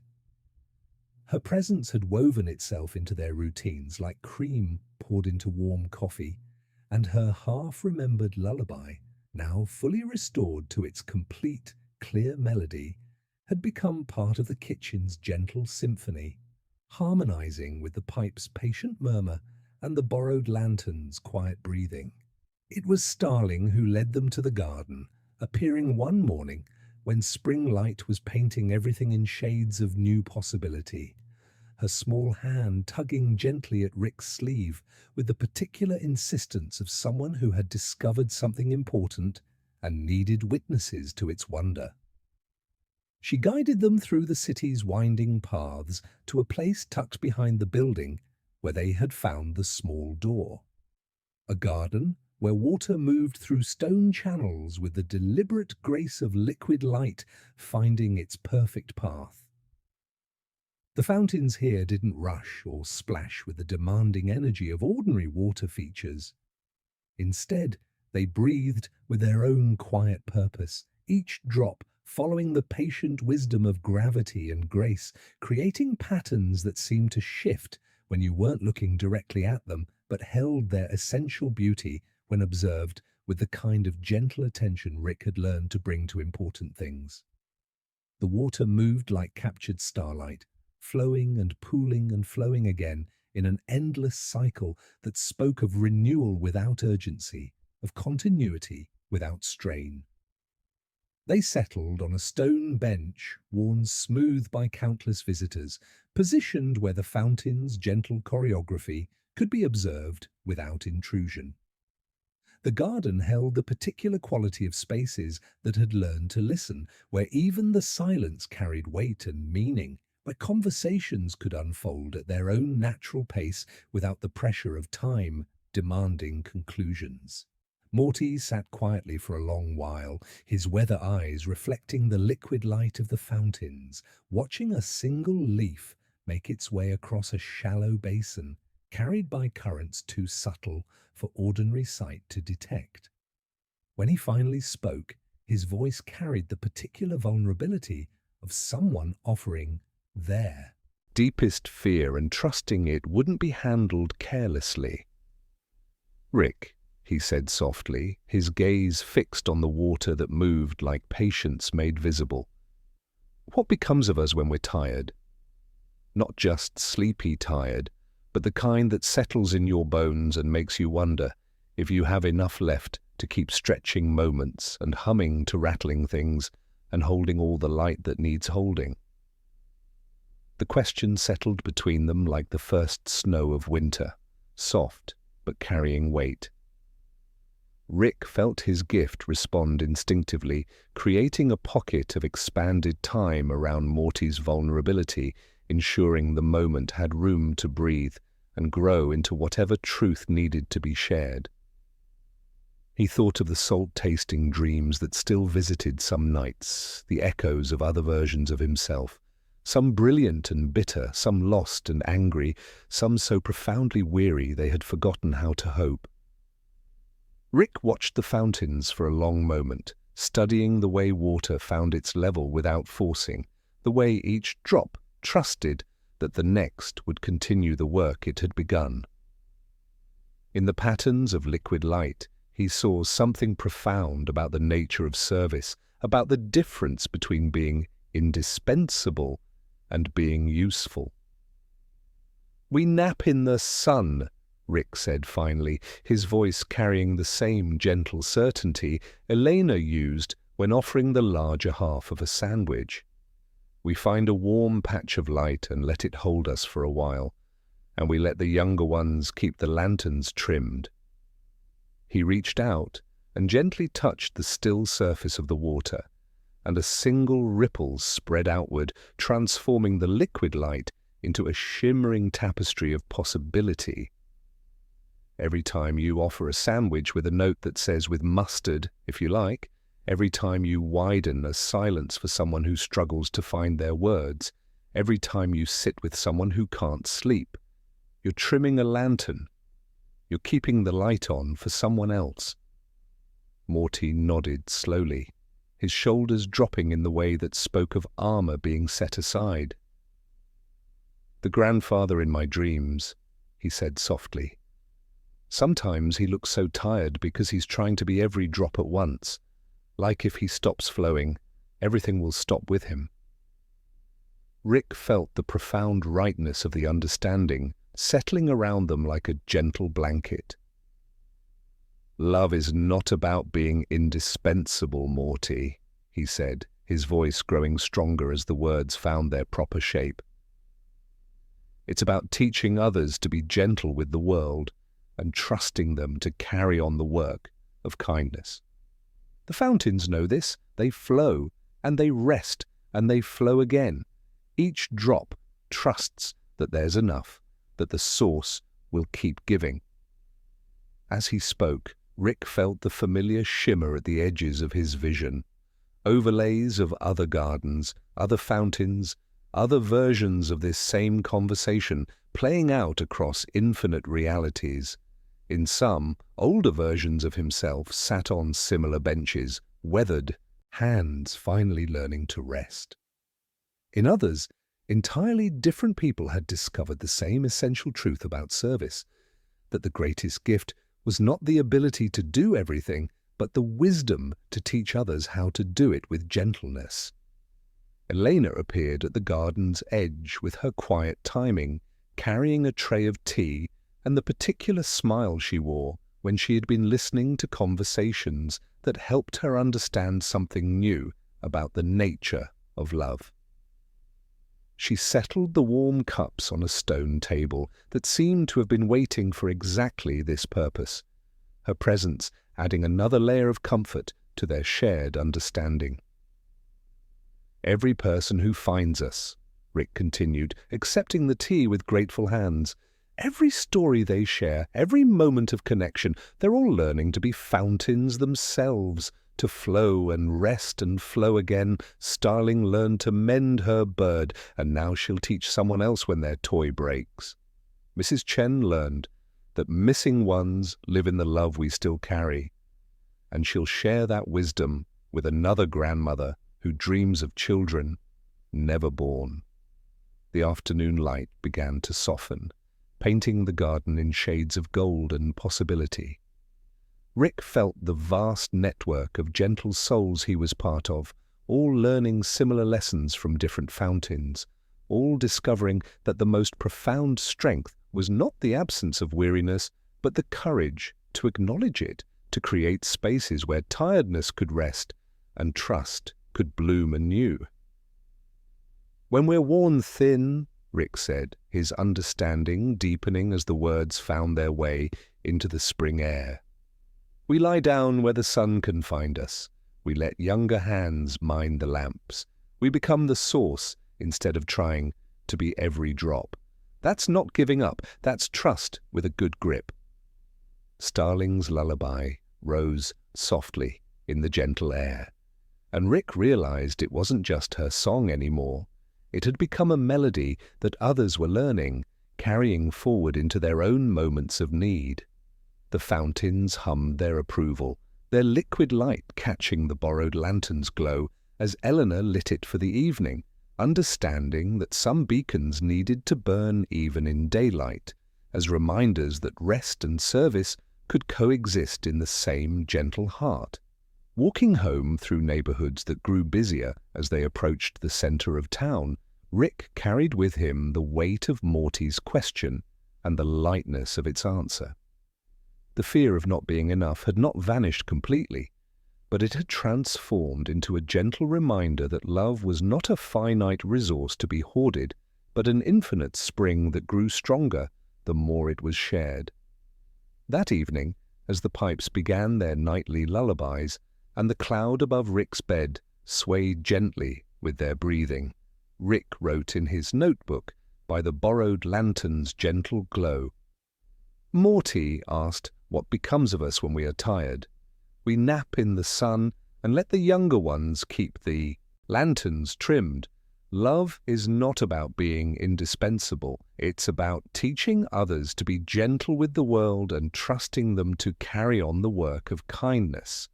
The fountains know this. They flow and they rest and they flow again. Each drop trusts the source will keep giving. We become the source instead of trying to be every drop. In the space between one breath and the next, Rick felt himself settling deeper into his role, not as the sole keeper of kindness, but as one voice in an infinite chorus, understanding that the most profound service was teaching others to sing their own gentle songs. The fountains continued their patient dance, and somewhere across infinite realities, other gardens held other conversations about rest and renewal, all discovering that the greatest handoffs were built from trust with a good grip, all learning that love was strongest when it flowed through many hands, rather than trying to be held by just one pair, no matter how gentle or willing they might be. The understanding that had bloomed in the garden of still fountains, that love was about teaching others to carry kindness forward rather than trying to be indispensable, settled into Rick's awareness like honey poured into warm tea. The lesson of water flowing and resting and flowing again had transformed his relationship with his gift, and now he felt the gentle pull of the next natural step, sharing not just the comfort his abilities could provide, but the abilities themselves. It was Starling who first asked to learn the humming, appearing at Rick's elbow one morning when Eleanor's washing machine had developed a temperamental wobble that made the kitchen floor vibrate with distress. The small girl watched with bright, curious eyes as Rick placed his hands on the machine's white surface, feeling for the vibration that indicated where the imbalance lived. "You're singing to it," she observed, her voice carrying the particular wonder of someone discovering that the world held more magic than she had previously imagined. Like the lullaby, but for machines instead of birds. Rick felt his gift respond to her curiosity, time softening around them like cream settling into coffee. He drew the tuning fork from his pocket, Iona's gift that had become as essential as Elena's careful hands, and tapped it once against his palm. The clear, steady note wove itself into the kitchen's gentle symphony, joining with the pipe's patient murmur and the borrowed lantern's quiet breathing. "Everything that rattles," Rick explained, borrowing Iona's words because they still carried the warmth of her patient hands and gentle wisdom. Whether it's a machine, a heart, or the spaces between stars where loneliness lives, it just needs someone to listen to its particular song and hum back in harmony. Would you like to learn? He showed her how to place her small palms against the machine's side, how to feel for the rhythm beneath the mechanical protests, how to listen with more than her ears. Starling's face scrunched with concentration as she tried to match the washing machine's distressed tempo with her own clear voice, a half-remembered lullaby transforming into something new. A melody that seemed to emerge from the machine itself, a gentle coaxing that said, "You don't have to struggle so hard." Gradually, the mechanical protest softened, the thumping becoming less violent, more like a heartbeat finding its proper tempo. The washing machine settled into its proper song, and Starling's eyes widened with the particular joy that comes from discovering you have the power to help something find its way back to peace. "It worked," she whispered, her small hands still resting on the now quiet machine. "I helped it remember how to be happy." Word of the humming spread through their growing community of visitors, the way warmth spreads through a room when someone lights a gentle fire. Rick began to teach in Elena's kitchen, which had become a conservatory of gentle instruction, filled with the soft murmur of voices learning to offer comfort without demanding attention. Jonah came first, shoulders tense in the way of a boy who kept bracing for the moment his voice might betray him. Rick didn't tell him to speak. Instead, he set a cup of warm water at Jonah's place and said, "Sip when you breathe out. Hum when you breathe in. Let the sound hold the words until they're ready to step down. They practiced with names of birds and colors of morning, Rick showing him how to place his palm on the kitchen wall, where the pipes hummed their ancient stories, teaching him to feel for the water's flow and match its rhythm with his own breath. Eventually Jonah hummed through the stuck places and the words followed, not forced, but invited. He laughed once, surprised to hear himself unafraid, and the pipes laughed back. A soft ripple in the metal, as if the whole house had been rooting for that single syllable. Mrs. Chen learned next without naming it, learning. She took her tea in the chair that watched the window and said her missing names into the steam. Rick showed her the low note that lived near her collarbone and asked her to hum it to the kettle just before it was ready, an encouragement rather than a command. The kettle answered with a sigh gentler than usual, and Mrs. Chen smiled with the particular grace of someone discovering that even metal could be coaxed by kindness.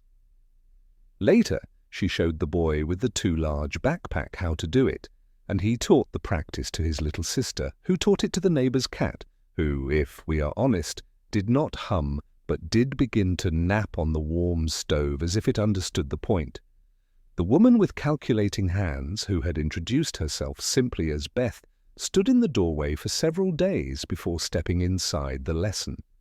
Her mind still wanted to sprint. Her fingers still counted and never arrived. Rick did not ask her to stop solving. He asked her to set the pencil down on the fourth beat of each breath and let the fifth beat go by without a mark. She called it foolishness the first time. Then she tried it. By the seventh breath, her shoulders dropped the distance of two good decisions. "The spaces are terrifying," she admitted.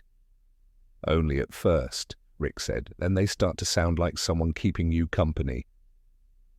She learned to hum to the emptiness of margins, and her work stopped frightening her.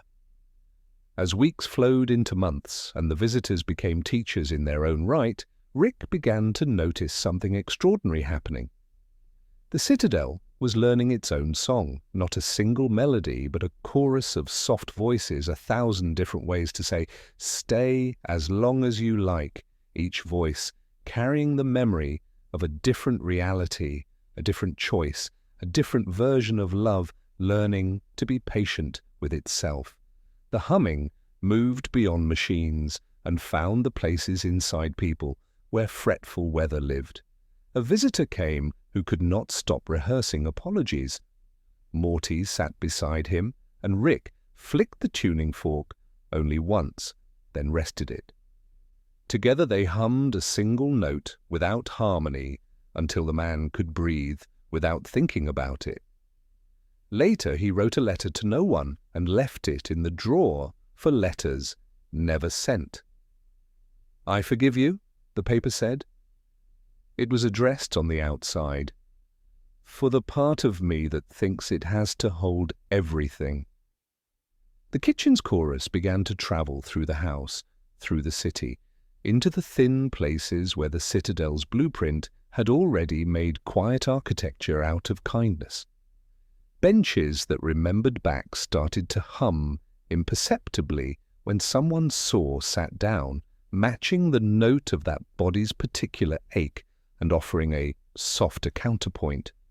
The room of clocks, each with its own tempo, listened for the tuning fork's echo and shifted gently until a new harmony emerged.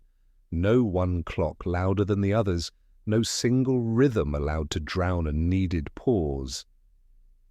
On the rooftop, under a sky that had learned their names, Rick and Morty practiced sending the hum outward, not toward anything in particular, just into the spaces where loneliness pools between stars. It wasn't loud. Loud would have been rude at that distance. It was the sound of an open door left ajar with a light on, the way Elena left the kitchen lamp burning when someone said they might be late. Sometimes the replies came as a tingle at the edge of the teeth, or a warm pressure behind the sternum, or a sudden, unaccountable urge in a far-off mind to make a second cup of tea in case anyone else wanted some. Once they felt the faintest echo of their own note returned from so far away that time wobbled, and for a heartbeat they knew, with the certainty of held hands, that another rooftop existed and two other figures were humming the same invitation. The more they taught, the less Rick needed to be the first sound in the room. People arrived already, holding their own pitch, Jonah with his steady vowel, Mrs. Chen with her kettle tone, Starling with her radiators and sparrows and the wooden wing that squeaked just enough to be useful. Beth found that her equations were kinder when she left a breath between lines, humming to the emptiness that had once terrified her. What they were building gathered a voice of its own. Not a single song, but a woven one. Door hinges that cleared their throats politely. Hallway air that lengthened just enough for someone to decide to stay one more minute. The smallest door, which made a sound like folded laundry when it opened. The empathy engine's quiet thrum as chairs sighed in relief beneath unguarded weight. It was not music you would sell tickets to. It was music that remembered what your name feels like when someone says it gently. Around the city, other rooms learned the refrain. The phone booth library sang in paper rustles. The station of almost departures learned a low, patient drone that made even the most complicated goodbye feel less like tearing and more like untying a knot that had been waiting for careful fingers. The garden, with liquid light fountains, acquired a tone so transparent you could only hear it if you watched the water's surface steadily and did not blink. Then it was everywhere. Visitors carried the sound away, and Rick watched the work reorganize itself around him. He could pause, he could step back. He could be a hand on a shoulder instead of the whole arm. Because the humming had been passed on, rooms were teaching rooms, benches were counseling backs, kettles were reminding throats that warmth was a kind of permission. He understood, with gratitude that made his chest ache pleasantly, that he was not indispensable and had never been meant to be. He was a beginning that other people could continue. Sometimes the humming met resistance, machines that preferred their rattle because it made them feel busy, hearts that mistook gentleness for danger because it was unfamiliar. Rick taught the others the patience Iona had taught him. Match their note first, then invite a softer one. It worked more often than not. When it didn't, they didn't press. They left a sandwich with a note and returned the next day as if the first attempt had been the point. On a night when snow returned, just to prove it could, Rick stood at the window while Elena adjusted the lantern. Behind him, Morty was teaching Starling how to find the hum inside the space between two thoughts. In another room, Mrs. Chen showed Jonah how to keep a kettle from getting offended. Beth was laughing at a proof that had decided to be friendly once it was sung to politely. The pipes stitched all this together with thread you couldn't see but could feel if you placed two fingers lightly against the wall. Rick tapped the tuning fork once and did not touch it again. The note did not fade so much as broaden. The house held it. The city held it.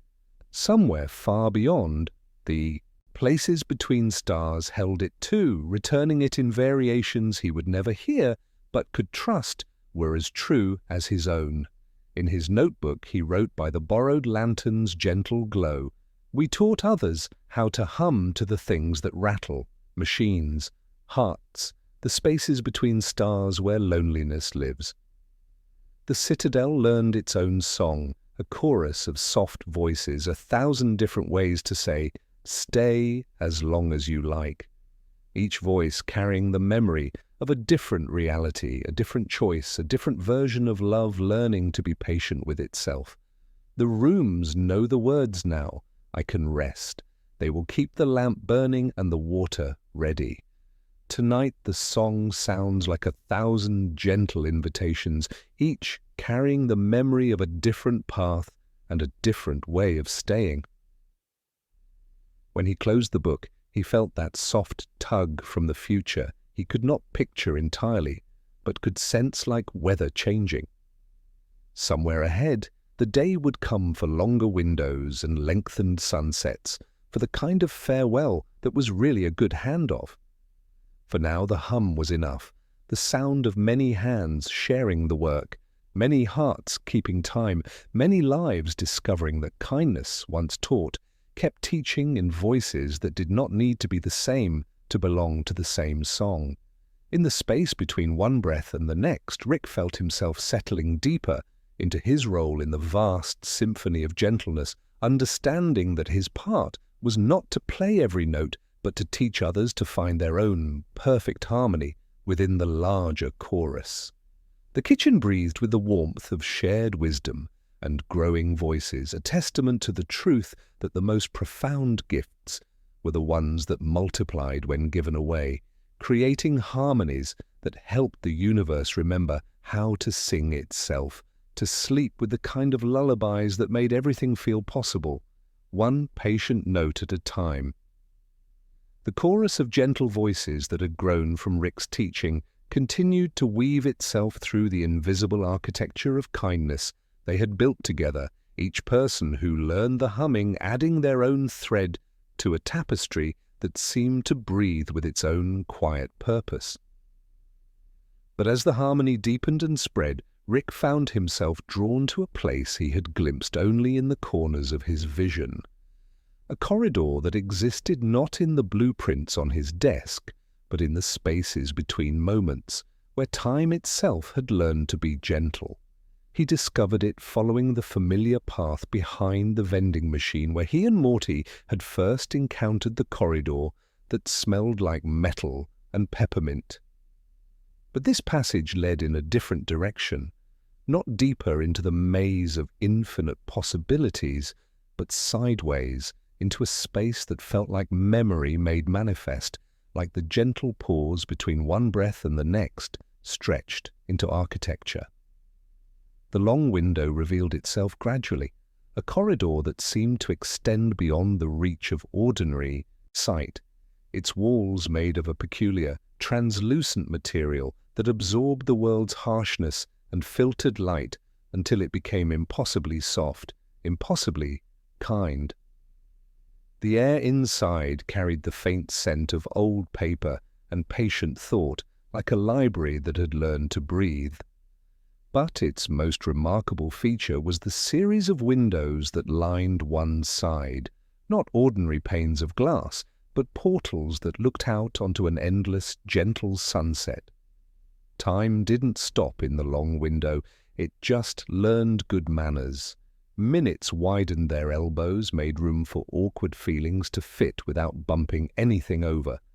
The sun in these windows was always low, always golden, always in the process of dipping below a horizon that never quite arrived. The sky was painted in shades of rose and amber, and deep, bruised purples, each cloud a masterpiece of gentle light and shadow that moved like liquid patience across an infinite canvas. Rick walked there often, not because he was trying to get somewhere, but because the corridor remembered everything that mattered in a way that didn't cut. He would rest his palms against the cool, translucent walls and feel warmth gathered from far places pass through to his skin, as if other hands, other versions of his hands, were doing the same on windows he couldn't name. Sometimes he could see them in the softened reflections, selves not exactly him, but close enough to share a heartbeat. Walking the same corridor in cities that smelled like rain, in stations that never quite needed trains, in laboratories that had learned to open their windows. Through the windows, Rick could see different moments of his journey, each one held in the kind light of the endless sunset.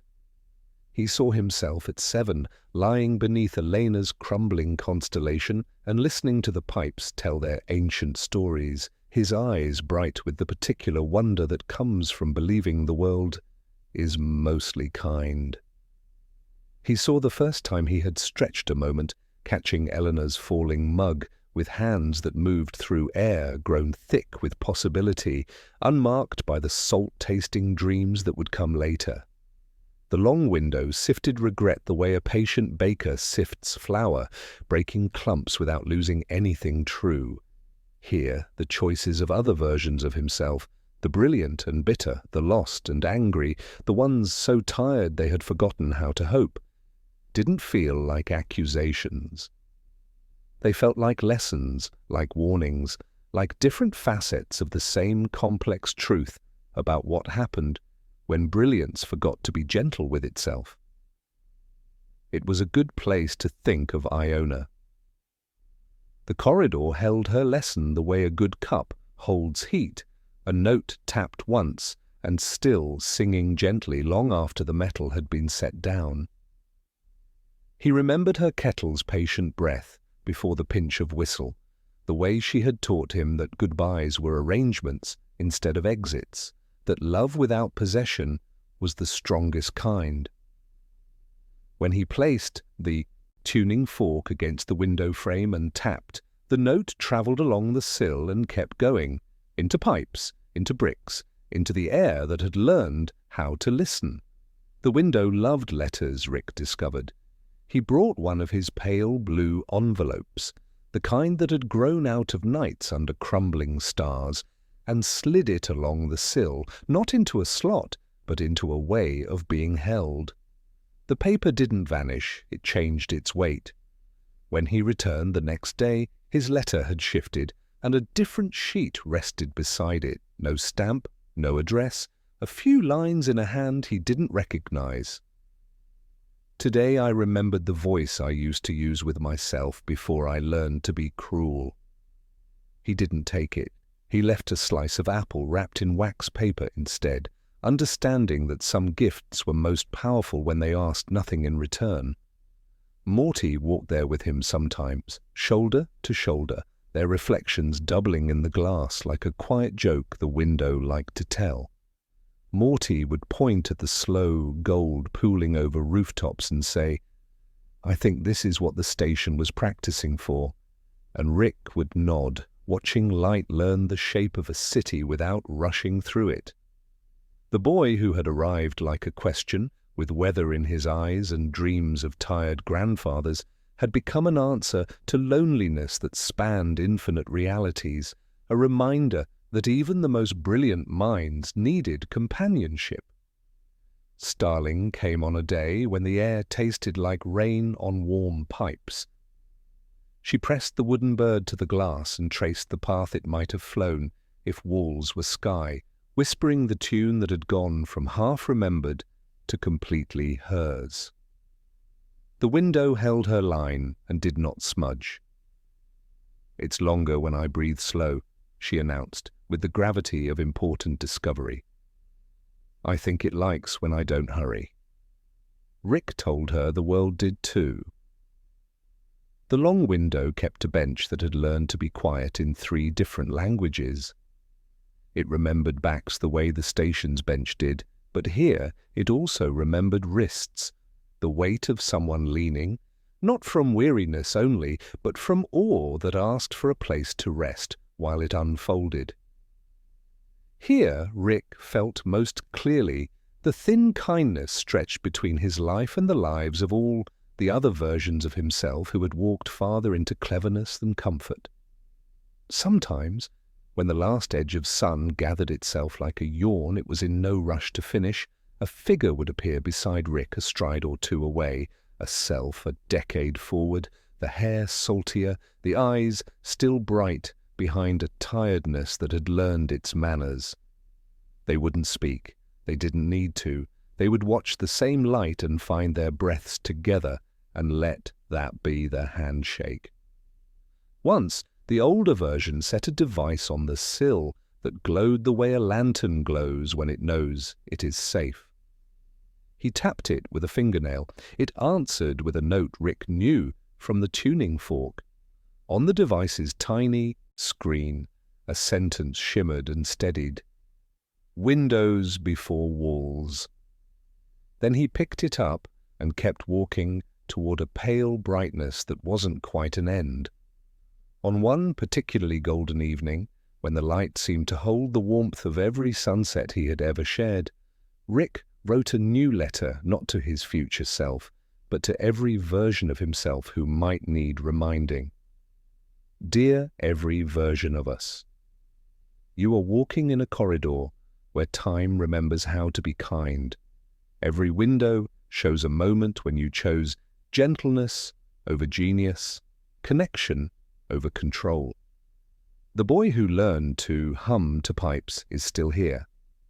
The child who caught falling mugs with hands full of wonder is still here. The young man who discovered that love is about teaching others to be gentle is still here. We are all still here, all still choosing in every moment to build bridges instead of walls. Remember this when the salt dreams come. Remember this when brilliance tries to convince you it knows better than kindness. The long window holds all our choices, and everyone that chose love is still glowing, still lighting the way home. Rick thought of what it meant to be unafraid of his own vast intelligence. The long window made the thought possible, not unafraid because he would be restrained, but unafraid because he had learned where to put it down when it got heavy, because he had people who could carry it for a while and set it back gently when he woke. Elena with tea, Morty with questions that softened what they touched, Starling with a bird that reminded design that joy was the point.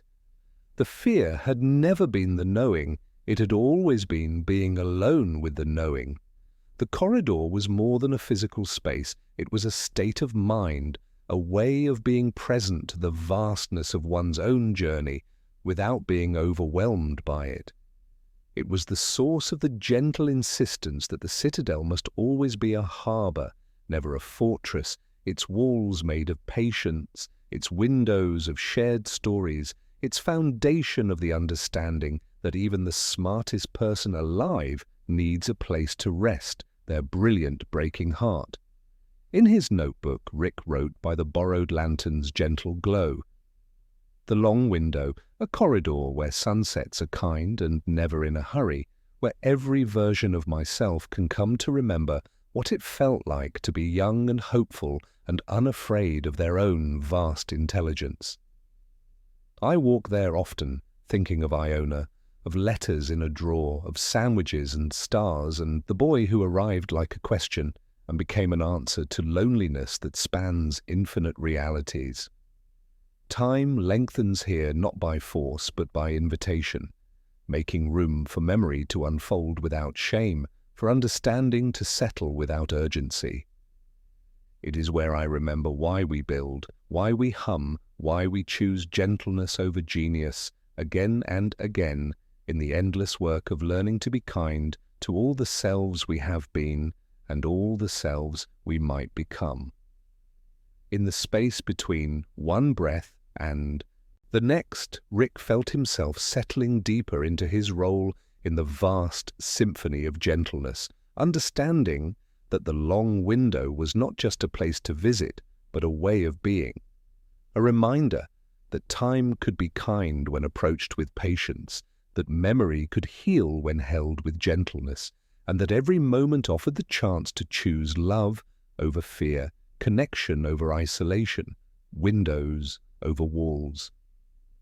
The corridor hummed its quiet approval, and somewhere across infinite realities, other versions of himself were walking their own long windows, all discovering that the greatest journey was not outward into the unknown, but inward into the quiet, courageous work of learning to be gentle with their own brilliant, breaking hearts. The morning that would become both an ending and a beginning arrived with the same gentle certainty as all the mornings that had come before it, marked not by fanfare, but by the simple understanding that some stories complete themselves not with conclusions, but with quiet transformations. Rick woke beneath his breathing cloud to find sunlight streaming through his window with a quality he had never noticed before, as if the light itself had learned patience from watching him stretch moments with careful hands. He moved through the house with the deliberate attention of someone who understood that every gesture could be a small act of reverence. Elena was already in the kitchen, her hands moving with unhurried precision as she prepared the morning's first sandwiches, the borrowed lantern pulsing with steady warmth on the windowsill where it had found its permanent home. "Going for a walk?" she asked, looking up from her careful work of cutting apples, her eyes holding the particular light that comes from understanding something without needing it explained. "Something like that," Rick said, accepting the thermos of tea she had prepared without being asked. He touched the doorframe as he prepared to leave, a gesture as natural as breathing, his palm finding the worn wood where countless other hands had rested. The hinges, when he opened the door, moved in perfect silence, not because they were new, but because they had learned, through years of Rick's patient humming, to open without complaint. He hummed to them one last time, not goodbye, but gratitude, the same note Iona had taught him to offer when things worked in harmony with themselves. Rick walked through the awakening city like anyone heading out for bread, touching each familiar threshold with 2 fingers and a low hum so they wouldn't squeak, a courtesy learned from years of letting rooms be kinder than the people inside them knew how to be. He didn't take the tuning fork. He left it upright in the dish by the tea bags where anyone could find it. He took nothing that couldn't be replaced by the next pair of hands. Behind him, the Citadel breathed on without him, held together by all the small acts they had taught each other. Morty arrived, with his weather eyes clear and steady, drawn by the same instinct that had led him to their garden gate so many seasons ago. He lifted the lantern's little glass door and trimmed the wick as if he had always known to do it. Eleanor spread mustard in a spiral that promised bright bites where a sandwich might need encouragement. Starling appeared with her mended wooden bird, checking the hinge on the smallest door, and setting a folded blanket just inside for the next pair of knees that would be brave enough to bend. The kitchen filled with the familiar chorus of gentle voices. Mrs. Chen set the kettle to the low flame and hummed the note that kept it polite. Beth wrote a proof and left a blank line on purpose, then smiled at the softness that came to sit beside it. Jonah spoke without struggle because he had learned to let words rest in the spaces between heartbeats. The borrowed lantern pulsed with steady warmth, and the pipes hummed their ancient lullabies, weaving all these separate melodies into a harmony that needed no conductor. The empathy engine ran the way healthy hearts run, quietly, efficiently, invisible unless you listened for it. Benches remembered backs whether or not Rick sat upon them. The room of clocks kept its staggered chorus, each timepiece faithful to the rhythm it had discovered under patient fingers. The station of almost departures put one extra beat of courage under someone's foot right when the platform felt too long. The garden of still fountains flowed and rested and flowed again, teaching anyone who paused that every generous stream trusts the source more than it fears dryness. Rick found himself drawn to the long window, that corridor where time had learned good manners and sunsets never hurried toward their conclusions. But today the passage felt different, not like a place to visit, but like a doorway to somewhere new, somewhere that existed in the spaces between dimensions, where gentleness could flourish without the need for physical architecture. The endless sunset painted everything in shades of gold and possibility, and Rick felt his gift responding not by stretching the moment, but by allowing it to unfold at its own perfect pace. In the translucent walls he could see reflections of other corridors, other versions of this same gentle departure playing out across infinite realities. The corridor opened into something that wasn't quite a room, and wasn't quite a garden, a space made of light and memory and the gentle breathing of time itself. Here, Rick found a patch of sunlight that seemed to have been waiting specifically for him, warm and welcoming and infinite in its capacity to hold whatever needed holding. He settled into its embrace with the same grateful relief he had felt as a child, lying beneath Elena's crumbling constellation and listening to the pipes tell their ancient stories. Somewhere across infinite realities, other versions of himself were finding their own patches of sunlight, all settling into the same peaceful understanding that their work was complete, not because it was finished, but because it had been passed on to hands that would carry it forward with the same gentle attention they had learned to bring to all precious things. Across corners and thresholds in kitchens and alleys and the places where cities hide their gentleness, the humming continued to pass from hand to hand. "Stay as long as you like," said a note taped to a thermos in a stairwell. "With mustard, if you like," said a sandwich in a paper wrap on a windowsill. "Knock, no explanation needed," said a card near the station bench. The work continued to work, multiplying across dimensions, building windows where they were needed, and resting where doors had finally learned to be gentle. He closed his eyes and let the old songs wash over him, not just the pipe's familiar lullabies, but the entire symphony of gentleness he had helped to create. The lanterns were tended, the minutes were generous, love, once given freely, kept working in the people who carried it forward into whatever tomorrow might bring.